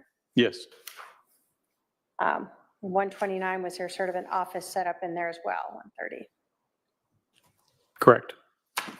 And are you, again, looking through the floor, looking everywhere for any items of evidence? Correct. Anything to indicate that what happened in the other room transferred into this? Okay. Or any cleanup from after it? Correct. As you went through this, did you do the same sort of thing, looking through the floor and walls, 132, 133, for any blood evidence? Correct. Did you observe any in the bedroom? No. Do you go into the master bathroom and check there as well? Yes. The 134, 135. Did you observe any evidence, blood evidence in the master bathroom? It did not. And again, checking even the toilet itself as well as the trash can Yes. that we see in 137 and 138. So other than the one drop or whatever smear of blood on the kitchen faucet, did you see any other blood evidence at the scene? No. Let me put that in a different way, other than what was around Charles's remains. Correct. No trails, no swipes, nothing that other than the sink faucet in the kitchen and the area where the body was. Okay. So you told us that you cleaned up the blood there and you saw that defect in the ground that was consistent, or in the flooring that was consistent with a bullet strike, correct? Correct. When you were looking at this scene, actually I'm going to start with 15. Did you note injuries to Charles Vallow himself? Yes. On the front of him, where did you note the gunshot wounds to him? Immediately before the medical examiner arrived, the only visible gunshot wound was in the lower left abdomen area.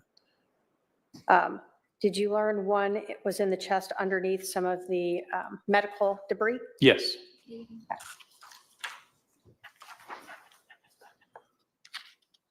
When you are looking at this scene, are you able to utilize part of your shooting reconstruction training to try to determine any type of trajectory, or if anything is consistent with trajectory based upon the scene itself, items that you are able to view there?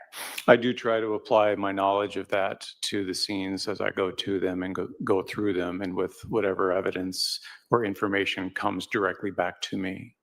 Are you relying on, for instance, the location of Mr. Vallow? That's part of it. Are you relying on the location of the casings?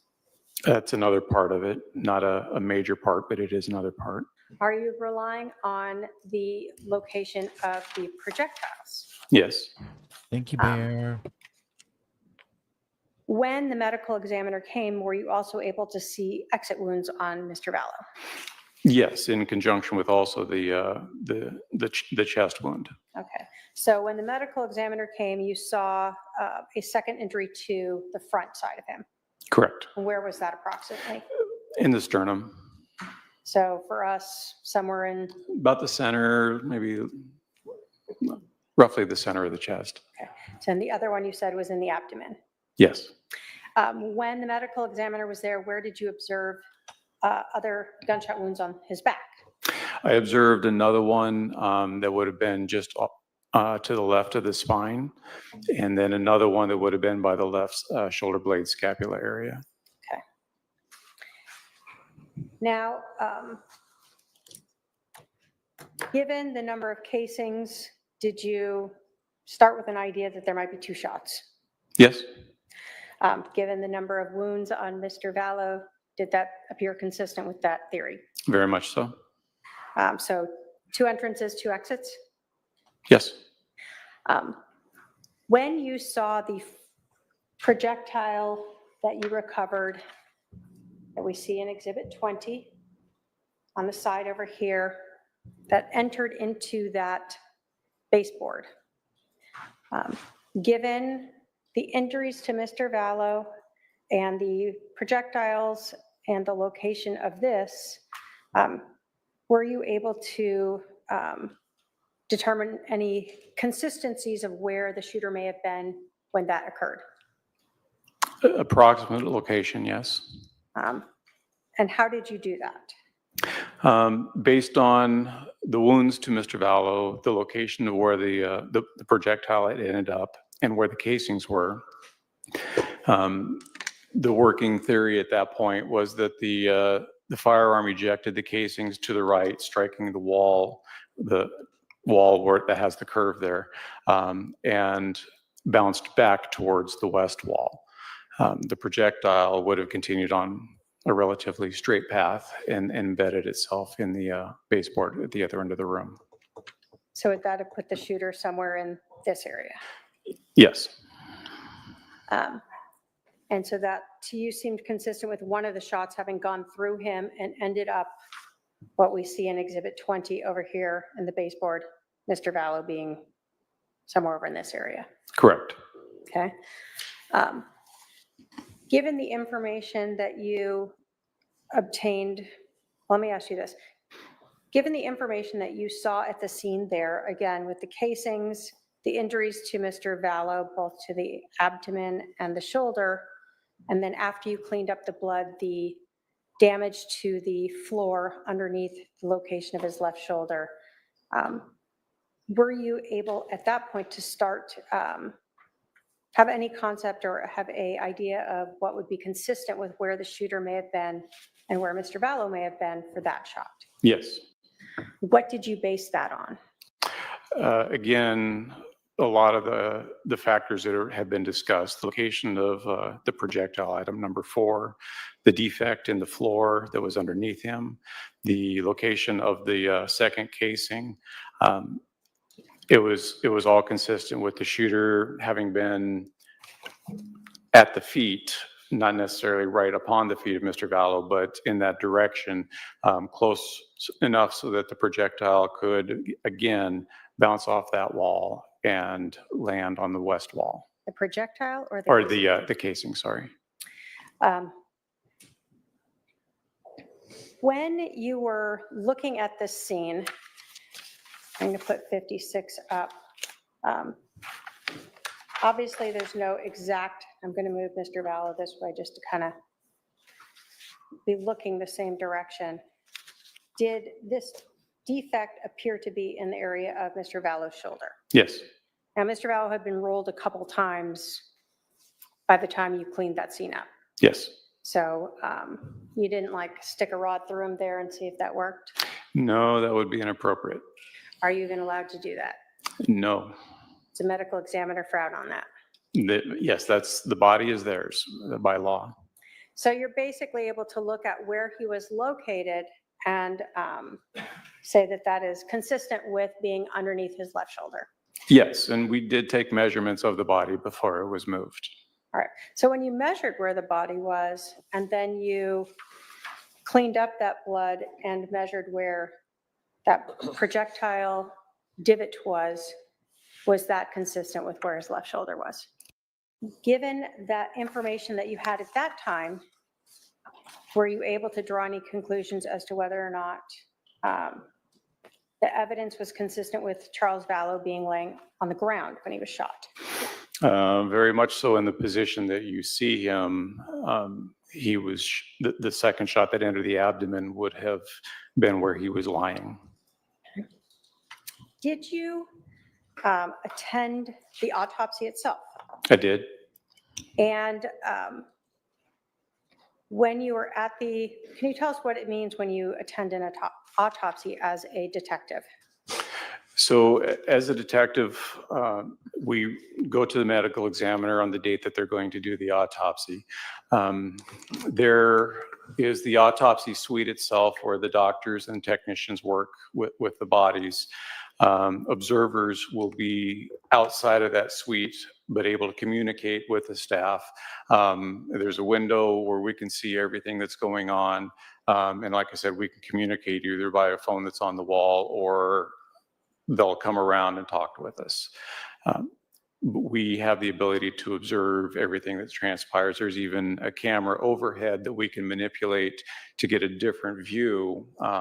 Say the feet are towards us, we can get the camera to look at when they're working on the head or something like that. When you were at the medical examiner's office as they were performing the autopsy, did you learn additional evidence that helped support your opinion as to whether or not Mr. Vallow was laying on the ground when he was shot in the abdomen and the bullet exited his left shoulder? Yes. What was that additional evidence that you considered when reaching this opinion? Well, I had asked for specific things for the doctor to include in the examination that would help me with rendering that information. One of them was to measure the location of the bullet strikes on the body, both the entry and the exits. And then I also asked for the use of trajectory rods, if it was available, to help demonstrate the angles of the shots so that I could visibly see everything.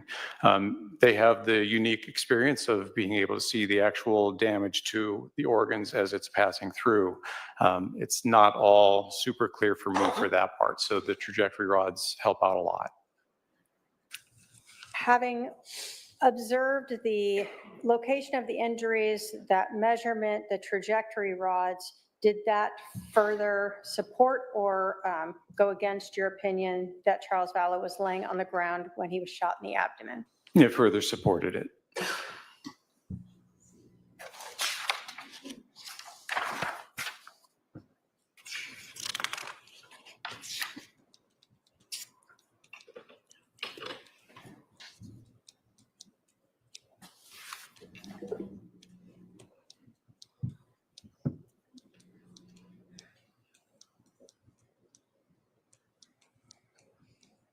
In your opinion, then, can you list all the factors that you rely upon to determine that, or to reach your opinion that Charles Vallow was laying on the floor when he was shot in the abdomen and the shot exited his left shoulder? The consistencies of a lot of the evidence that I had personally seen. The trajectory rods helped establish that alone, where it shows the entry into the lower left abdomen and then the exit out through the left shoulder blade area. The divot in the floor that was located underneath the body, the projectile that had expended the rest of its energy coming from underneath the body and coming to rest close to the body. There was a lack of stippling that was visible, meaning unburned powder or gunshot residue actually on the skin or clothing that we could identify.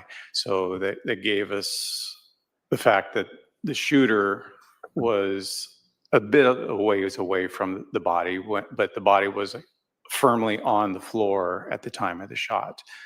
There's just no way for the impact on the floor and the exit of the body to articulate anything else with that angle.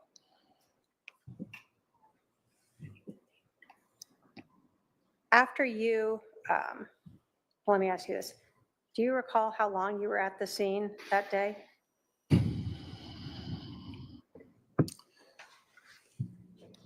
I got there about 9 or a little after, and I think we left sometime between 1600 and 1630. What's that in normal people time? 4 to 4:30 in the afternoon. All right. Did that sort of end your involvement in processing this whole scene? The Four Peaks scene, yes. Your Honor, the state has no other questions for this witness.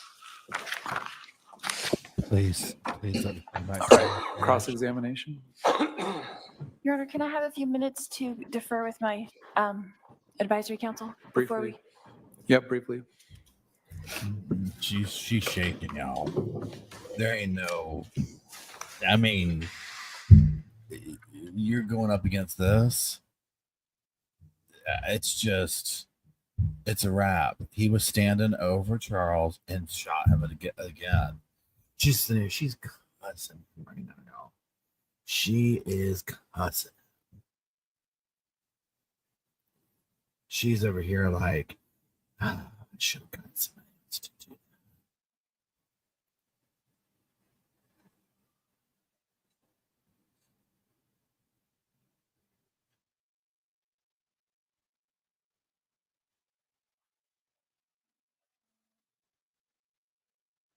She's over here like, look now. He's like, I'm about to eat her up. He's like, no crumbs, no, nothing's gonna be left.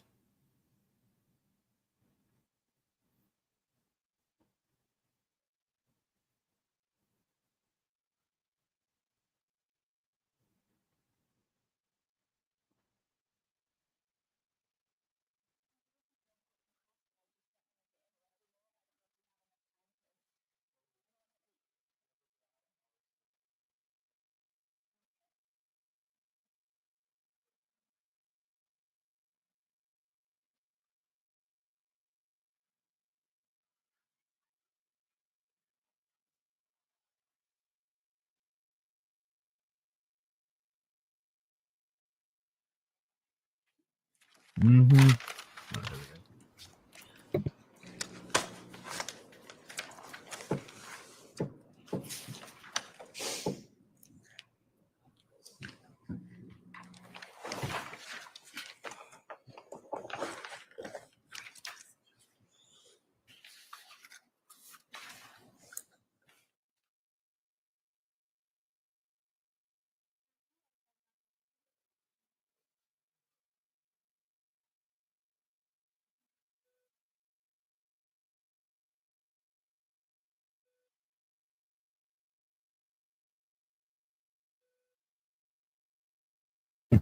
Jenny said she's gonna buzz her own belt to get out of this today.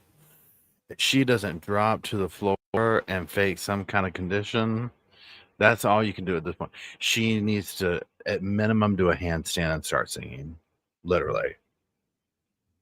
Then after that, fake a moment, something, whatever, doesn't matter. That's kind of the only way I see her getting out of this. So basically, this guy's talking about we don't see blood anywhere where there should be blood from the description that Alex has described of what went down. All right, I need to excuse the jury for just a couple minutes to resolve something. It should only take a few minutes. We'll have you wait in the jury room, and then we'll continue.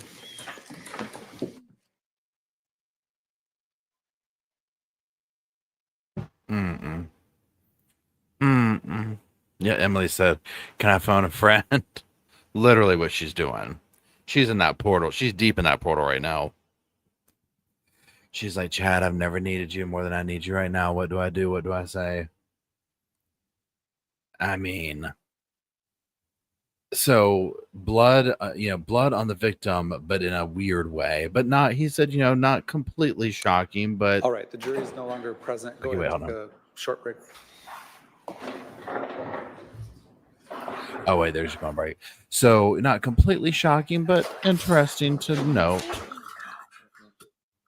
Wait, hold on. Can we hear?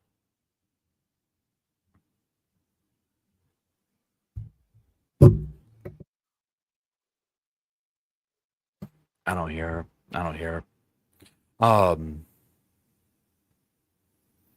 Bullet standing at his feet, shooting while he's laying on the ground. And you can see him doing it. Take this, Ned.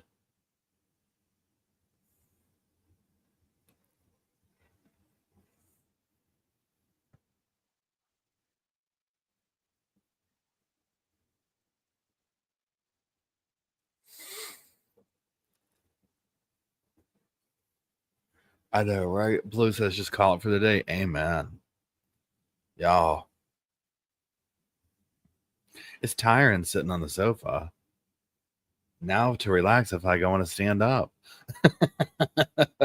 I'm like, I don't want to sit on the sofa anymore for when this is over.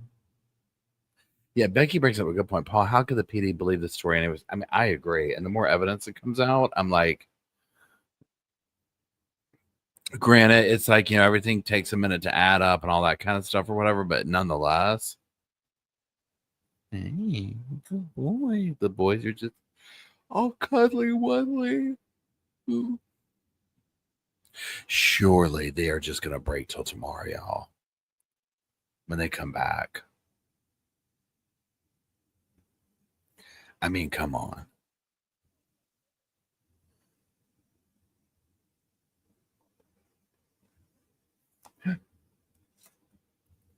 She's going to be spicy with him, too. She is going to be spicy.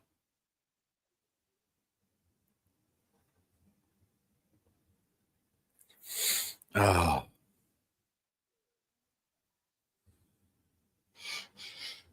Oh, I'm sorry, y'all. Oh, goodness. What if she was like, look, can I play out?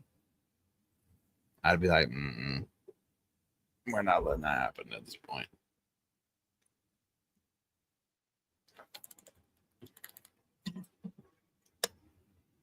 Hey, Mad962. So the direct is done. Then Lori is, let's just call it what it is. She's stalling. She's preparing or whatever. So the jury's been sent out of the room. They're taking a break. They're talking, whatever they're doing. And we're kind of hoping that this will pick back up in the morning. We seem to be on a pattern of this. This guy was on the stand for a long time today. The state had him up there. She really, really built a lot of foundation with this guy.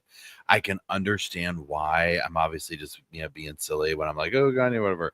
I mean, you can see why, right? This is like a huge, the state has laid out the story and the evidence in a very methodical, boom, boom, boom way. They're probably ticked off. And I mean, as you can see, that this even went to trial. That what evidence is very overwhelming, but it's also tricky.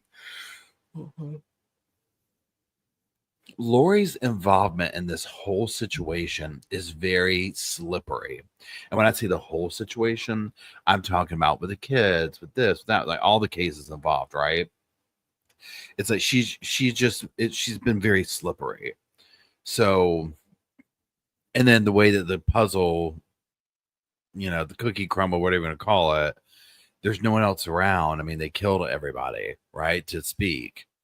So, in a sense, like in the mastermind way, it's like, well, you know, okay, you got everyone to do your dirty work and then kill them.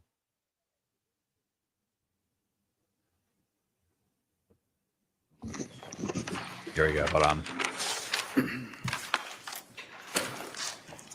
Detective Combs, you were Here we the go. scene agent that day on scene, is that correct? Primarily, yes.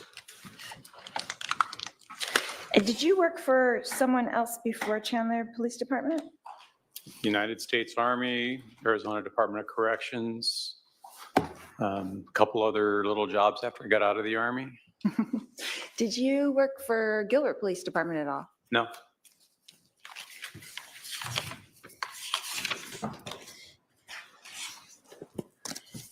And as the scene agent that day, you talked about, you were there. Did you write a report about that day? Yes, ma'am. When did you write that report?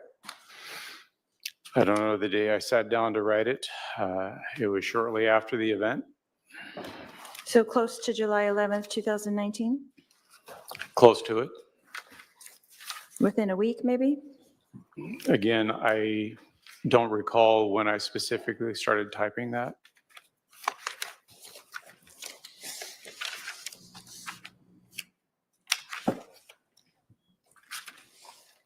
And when you arrived that day, who was there already? Patrol officers. Just them? The fire department might have been there. Alex Cox was there.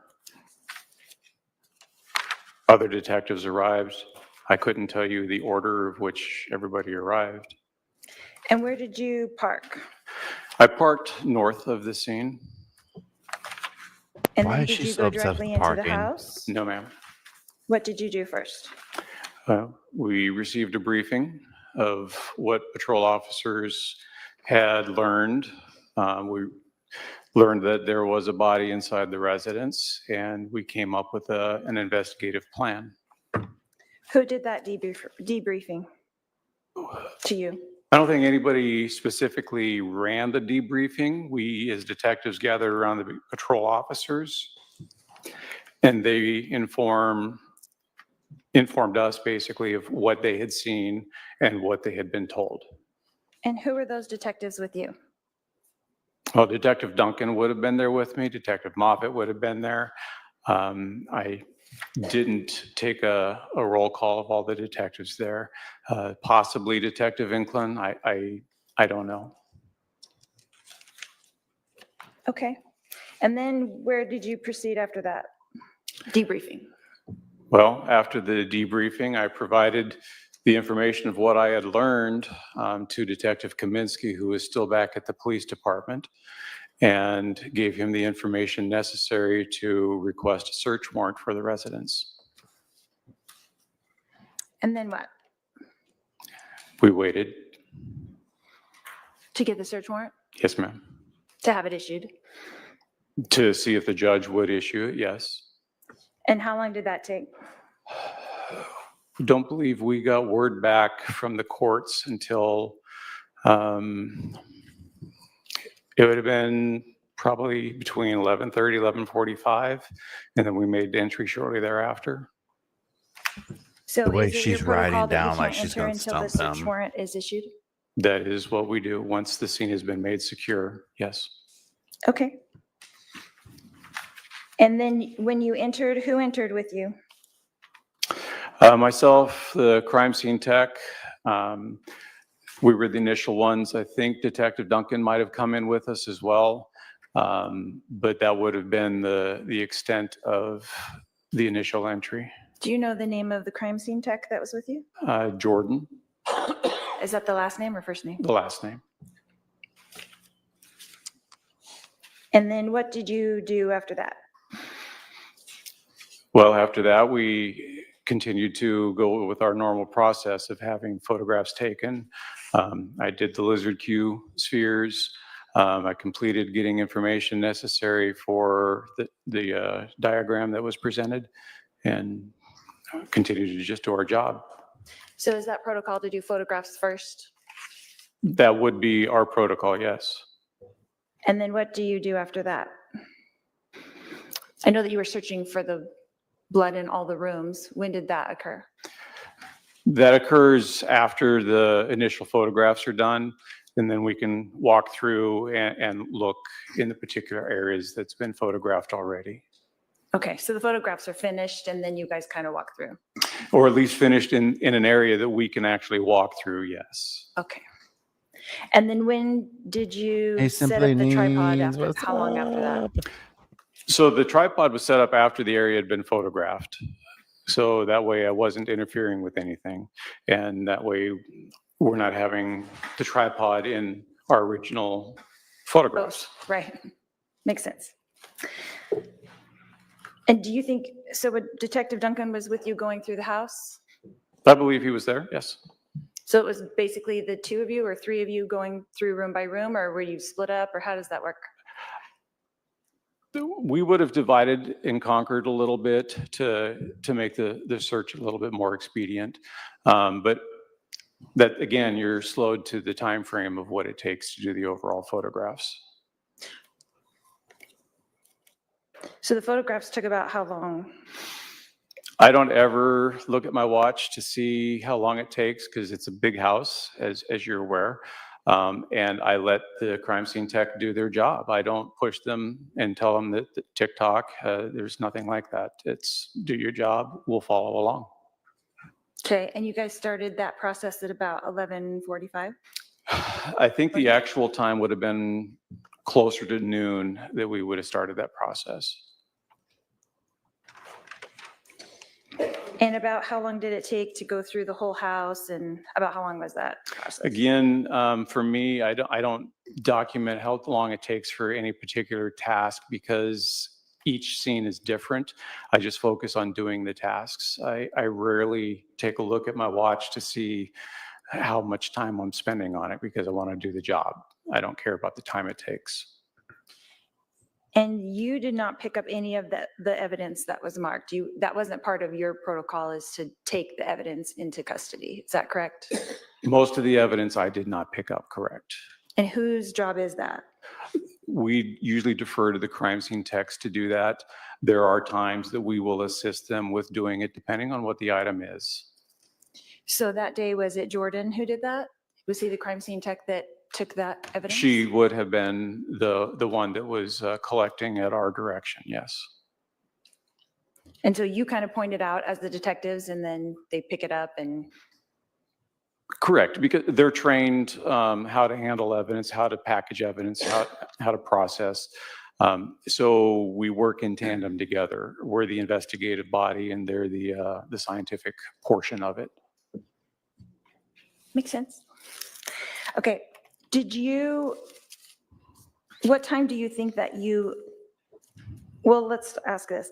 After you're done with the photos, and then you're done with checking the house, and all of the evidence is picked up and logged, then what else do you do at the house? What else did you do at the house that day?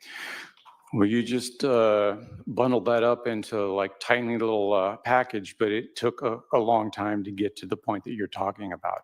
So my day pretty much involved the scene. As far as ancillary jobs to go somewhere else or do other things, now my day was pretty much spent there on Four Peaks. Correct. Yeah. So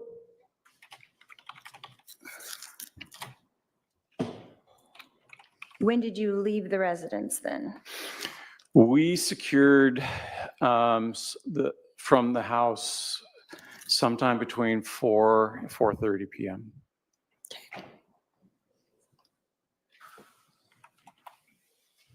And what other tasks did I miss that you accomplished during that 12 o'clock to the 4:30 time? He's like, I I went just to the don't know what you were doing in there. bathroom. I washed my Well, hands. we identify the proper or the evidence items. We're looking for other evidence items. I am still doing the diagram, so measurements need to be done. We have to wait for the medical examiner to arrive because we can't do anything with the body until they show up. And then once they show up, we pretty much stop with the other projects until we can focus on the body and get the body out of there, because there aren't very many investigators for the medical examiner in the county. So we don't want to tie them up longer than we have to. And then we'll resume searching or identifying information, evidence, collecting it, and working our way to a conclusion where we can leave the scene. Okay.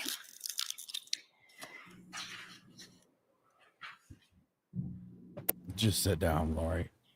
Sit down. So after searching the whole entire house, did you guys search the backyard at all? It was searched. Did you do that, or did someone else do I that? did not. Who would have been in the backyard searching? It would have either been another detective or we would have asked an officer to do it. And what would they be looking for?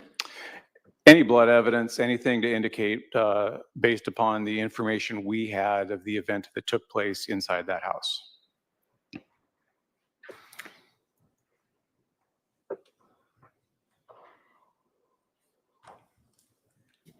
So when you made your assessment,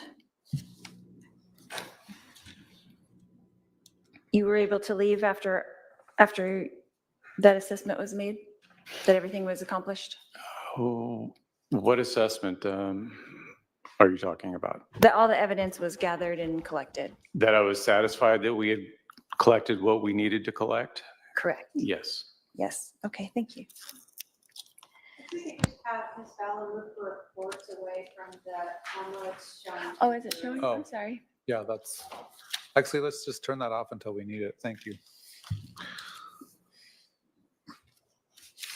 Well, thanks, Vicky. I'm glad. So thank you for the super chat, and I'm glad you've been here with us. Man, I got excited. I thought they were like, let's call it a day.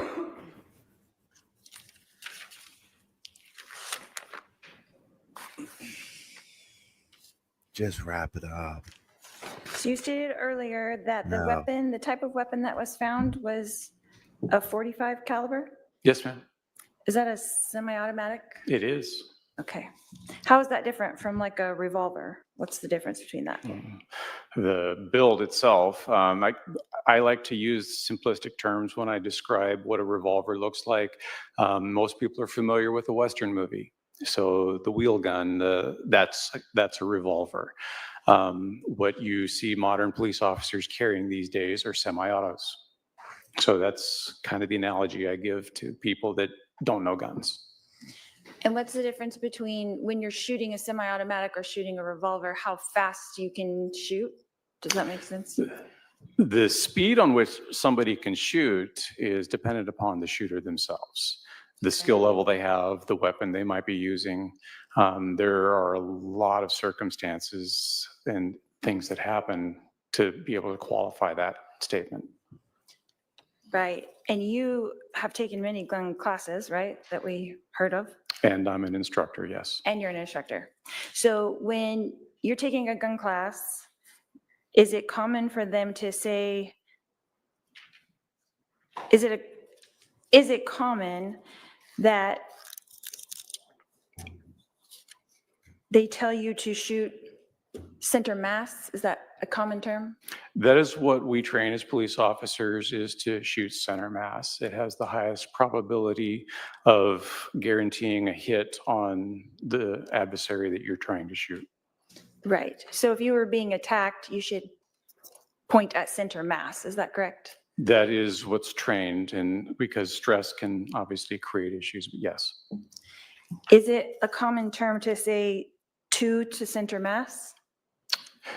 No, In training? that is something that I've heard, but I wouldn't classify it as common. Would you teach that in your class? It depends on what class is and what we're actually doing. If it's standard officers, no, I don't tell them to always shoot to center mass, no. If it was a novice who was like taking a gun class for the first time, would you teach them that? No. What would you teach them?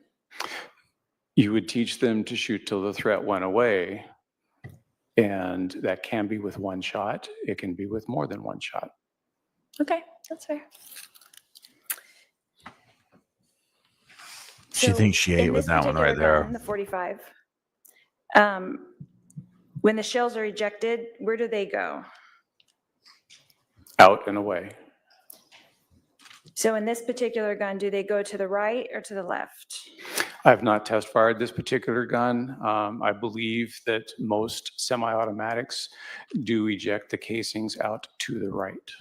Whether it's high right, low right, I'm not sure. It could be farther forward, it could be farther back. I did not test fire this gun, so I cannot speak specifically to how this particular gun ejects, other than most likely to the right. But it could go to the left? No, not the way the ejection port is set up. So no guns that are 45s could go to the left? Certainly you could have a left-handed gun set up that it would eject that way, but the way this particular gun is set up, the ejection port dictates which way that's going to go. When the slide cycles back and that extractor pulls the casing back, the ejector is usually located on the opposite side of the extractor, and that will kick it out of the actual ejection port of the slide. So for someone like me who doesn't really understand guns too well, you would say that a right-handed gun, they would eject out of the right, but a left-handed gun, they could eject out of the left. And they're very rare to see. And do people have left-handed guns? I guess I never really thought about that. Some people do. If you're left-handed, you'd want that, I guess. Okay. So in this particular case, when you said in your report that the shells bounced off the wall, they had gone to the right, like they were supposed to. Is that correct? That is what I was operating off of, yes. And then they would have bounced to the left, Yes, because that makes sense. and they would have landed to the left of my husband. Is that where they were found? Along the west wall. Okay. To the left of my husband. How close to the wall were they found? The pictures show where they were found. They're relatively close to the wall, inches away. I was gonna say inches. Yes. Not feet, but inches. Correct.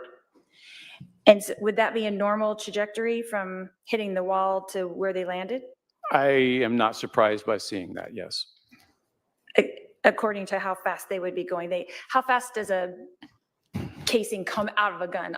I don't really know. I've never chronographed a casing coming out of a gun. I've only chronographed bullets. So I have no idea how fast a casing comes out. It doesn't come out with enough force to really hurt anybody.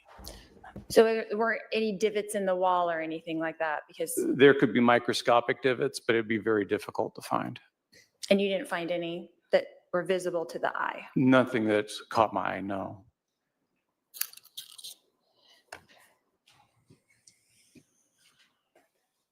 Yeah, that'll be it, Judge. Thanks. Bye. So were you there at the time when Alex did the walkthrough? Yes, ma'am. And so you were there. Did he describe where he was standing? Object to hearsay. Sustained. Did he show you physically where he was standing? Object to hearsay. Sustained. Was there a wall right next to where he was standing? Object to hearsay. Sustained. She has to end every day with Your this Honor, I'm right not here. asking for the truth of the matter asserted. I'm saying he observed this person standing in that place. Well, you can ask him if he observed Mr. You Cox almost had a standing subject in that matter place. jurisdiction. Okay. Did you Almost. observe Mr. Cox standing in the room where he told you that the gun was? I observed him standing in the vicinity that he indicated. And was that in the hallway or in the main room? No, I'm going to object to hearsay. It's non-testimonial, Right. but it is still hearsay. If the question is in relation to Mr. Cox showing or recreating or demonstrating, then the objection is sustained. Where did you observe Mr. Cox standing when he went through the walkthrough to? Well, that's the testimony that I'm saying is a form of hearsay. So please ask a different question. I'm trying to understand, Your Honor. So Talk about where he parked what the again. witness observed is not relevant? I didn't say that. Let's do a sidebar. Okay, Oh. I would love that. No. What is up with the obsession with parking? Am I missing something? I mean, I 100% take accountability that I am not a professional person with this, but from my viewpoint, from the sofa, I don't understand why we have to establish where somebody was parked. Like, she's really upset about that.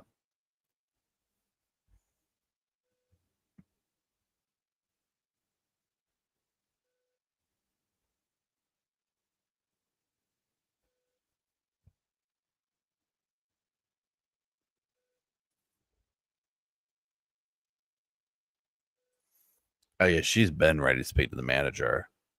She is ready. Yeah, Mac, I really do think it's coming down to her wanting to make sure that parking things were paid, parking meters. You know, I mean,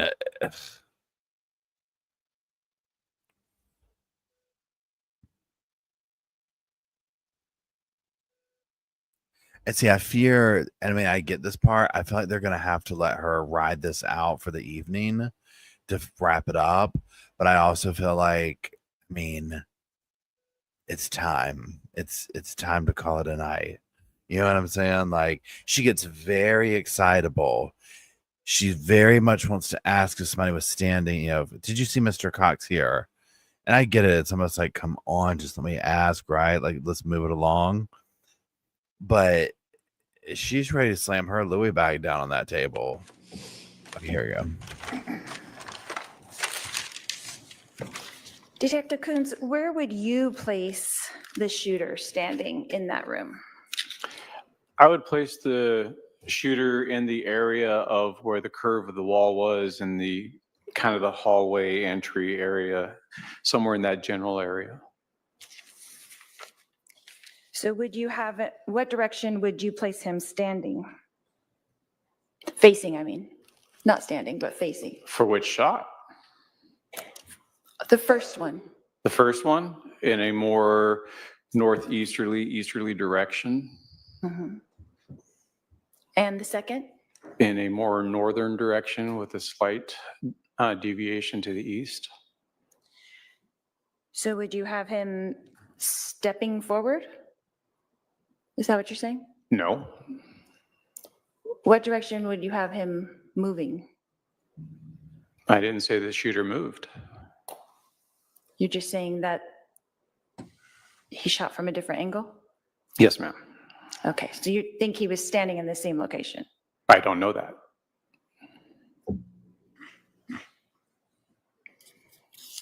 Okay, that's it. Thank you.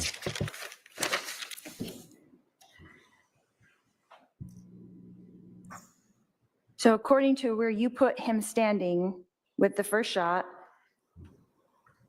the casing bounced off of the wall to the right and landed to the left. Correct. And then where you have him standing in the second shot, the same thing happened. Approximately, yes. And how far apart were those casings found? I don't have the specific measurement of how far apart they were. They were a few feet. So they're a few feet apart. Yes.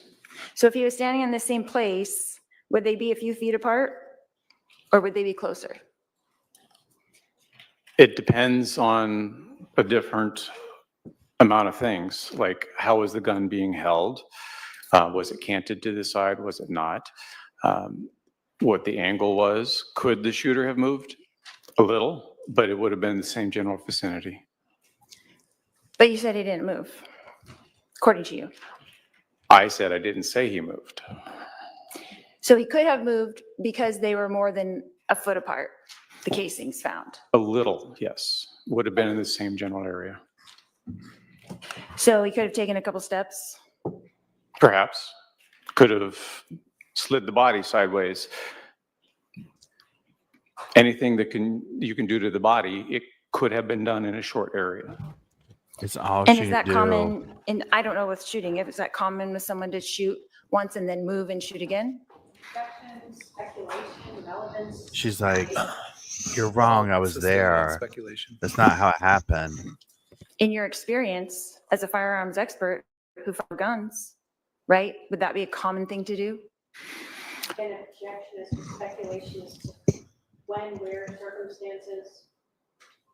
All right, let's sustain the objection as to speculation.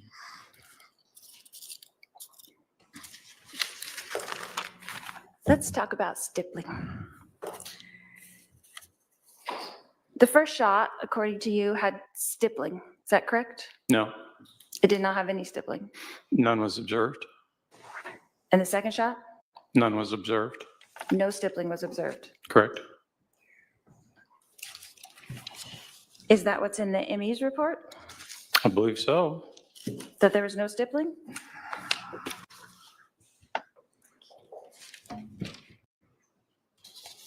Can I She's have a like, minute, Your Honor? please hold.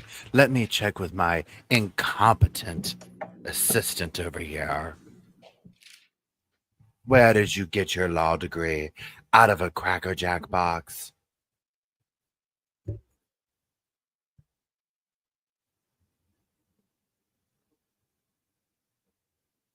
Yeah, she thought she did good when she was like, let's talk about that stippling. And he's like, what's stippling? You know there was stippling.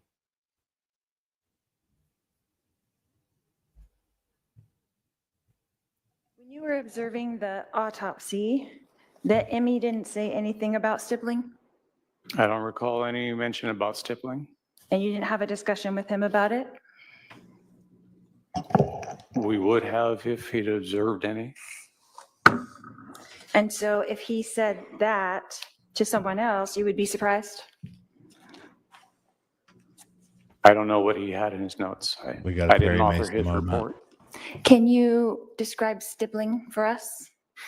What that is? Sure. It's basically a combination of particles that come out from behind or follow the projectile as it exits the barrel. A lot of times it's partial burned or unburned powder, and it's a short distance phenomena, so the person has to be extremely close for the pattern to actually present itself and the particles embed in the clothing or the skin. So if stippling was found, how far away would the gun have to be from the victim That depends on the gun. on this 45 semi-automatic? I am not an expert on the stippling patterns. That is something that we would have to send to the lab for. And what they would do is they would test it with witness panels at different distances to give that information. Is there an estimate? That's where it would come in. Usually the medical examiner, if they observe stippling, will give an estimate of close or contact. So would you be surprised if he said 2 to 4 feet? If that's what he says. That if there's stippling, then the gun would have to be 2 to 4 feet. It's possible, but I wouldn't hold my hat on that, no. I would have to have the gun tested for that. Okay. And Is this a good spot to break for the evening? Please let it be. Sure, Your Honor. I mean, I'm not cutting you off. If you want to ask a few more questions, that's fine. Nope, that's fine. All right, It's like, we'll take our and then evening without the defense recess. press. Members of the jury, please remember the admonition. I'll remind you to specifically avoid any outside information, any information about this case outside this courtroom. And we'll see you tomorrow at 10:30 a.m. Thank you. All rise for the jury. Oh, heavens to Betsy, y'all. It was a long day, y'all. I mean, a long, tedious day. But a good day for the state, in my opinion. Let's see if they say anything about the jury. I thought it was a good day for the state, but it was just, kind of dry, testimony. It's not like it's not explosive and dramatic kind of. All right, the jury is no longer present. hold Please be seated.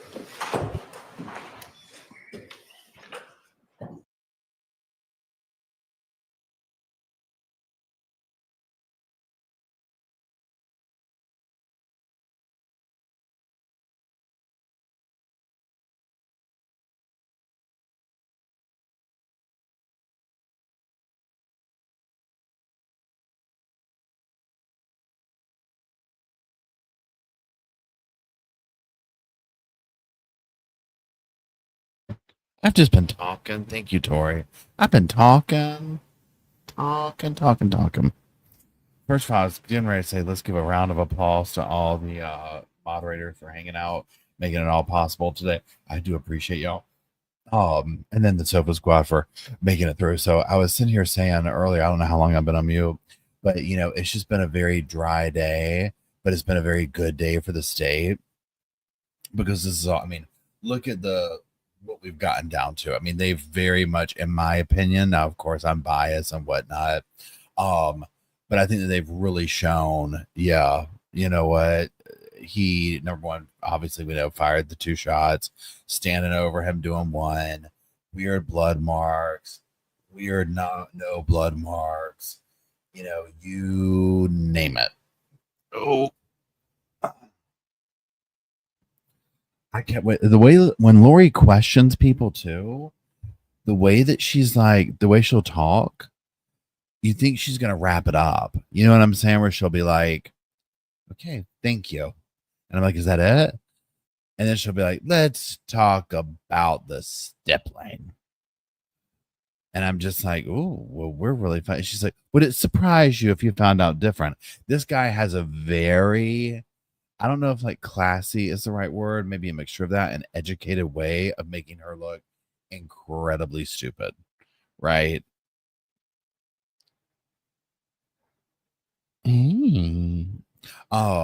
I mean, oh, thank you for being here, Jenny. So let's hope that tomorrow we can get up there. Listen to me like I'm talking like we're going to be on the stand with her. Let's hope that tomorrow we can get up there and get through this part and start getting into more like, you know, I mean, I hate to make it sound like this, but interesting testimony. This is interesting in the sciencey way to be like, yeah, I mean, it's kind of what we thought. You know, they're just like, in my opinion, like scientifically putting together, thanks, Patty Cake, putting together the storyline of what happened. And yet the obsession with parking,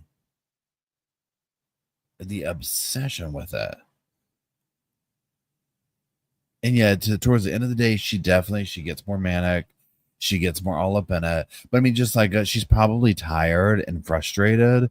And again, because she's not an attorney, thanks, Crafting, because she's not an attorney, she gets probably frustrated in the way of like, I just wanted to say where Alex, you know, did you see Alex standing there? Right? I don't get the parking thing either at all. She asks it every time. I feel like she saw it on a TV show, you know, or something. I don't know, where they're like, you need to ask about park. I feel like somebody in the jailhouse is telling her, like, one time I saw one of my friends get off because the cop said he parked somewhere and then he didn't, and they had to throw the case out. And so now she's like, okay, well, I'm going to ask everybody where they parked. Oh, yeah. The jury's going home Googling it. I mean, it's not fun. Like, literally, you can't tell them.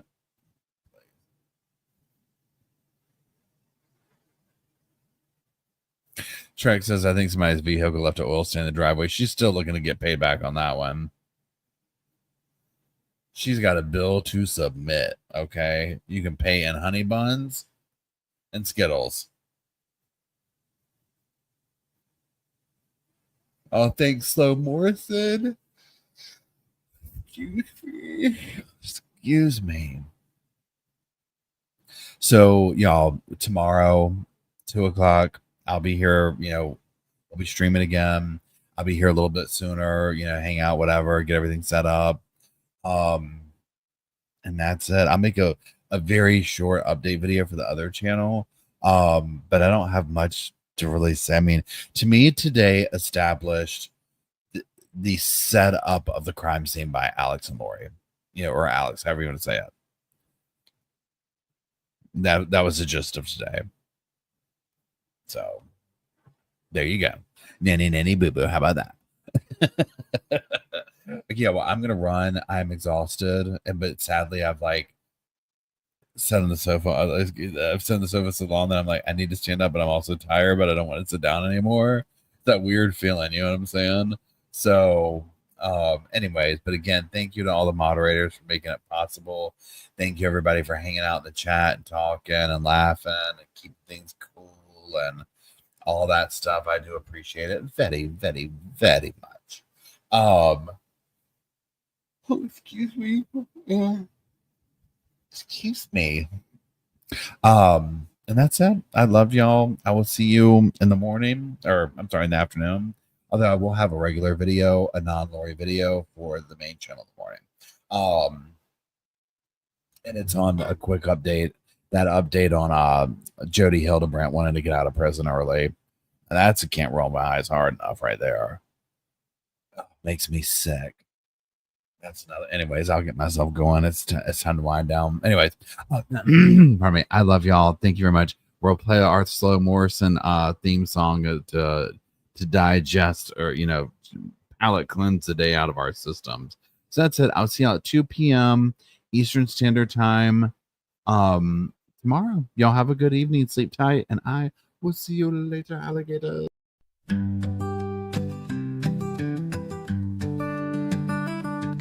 The pillows are fluff thanks to Miss Emily.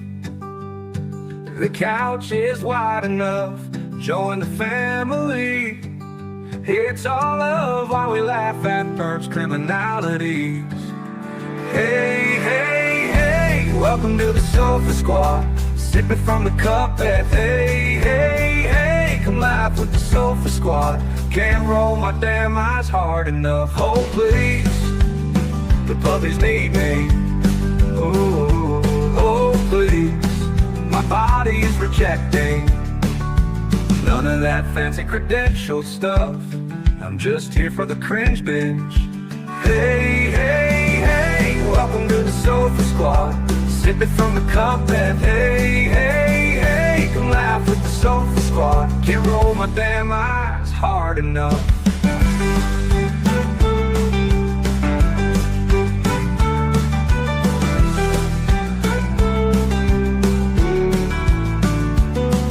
Oh please, the puppies need me. Oh please, my body is rejecting none of that fancy credentialed stuff. I'm just here for the cringe binge. Hey, hey, hey, welcome to the Sofa Squad. Sipping from the cup that hey, hey, hey, come laugh with the Sofa Squad. Can't roll my damn eyes hard enough.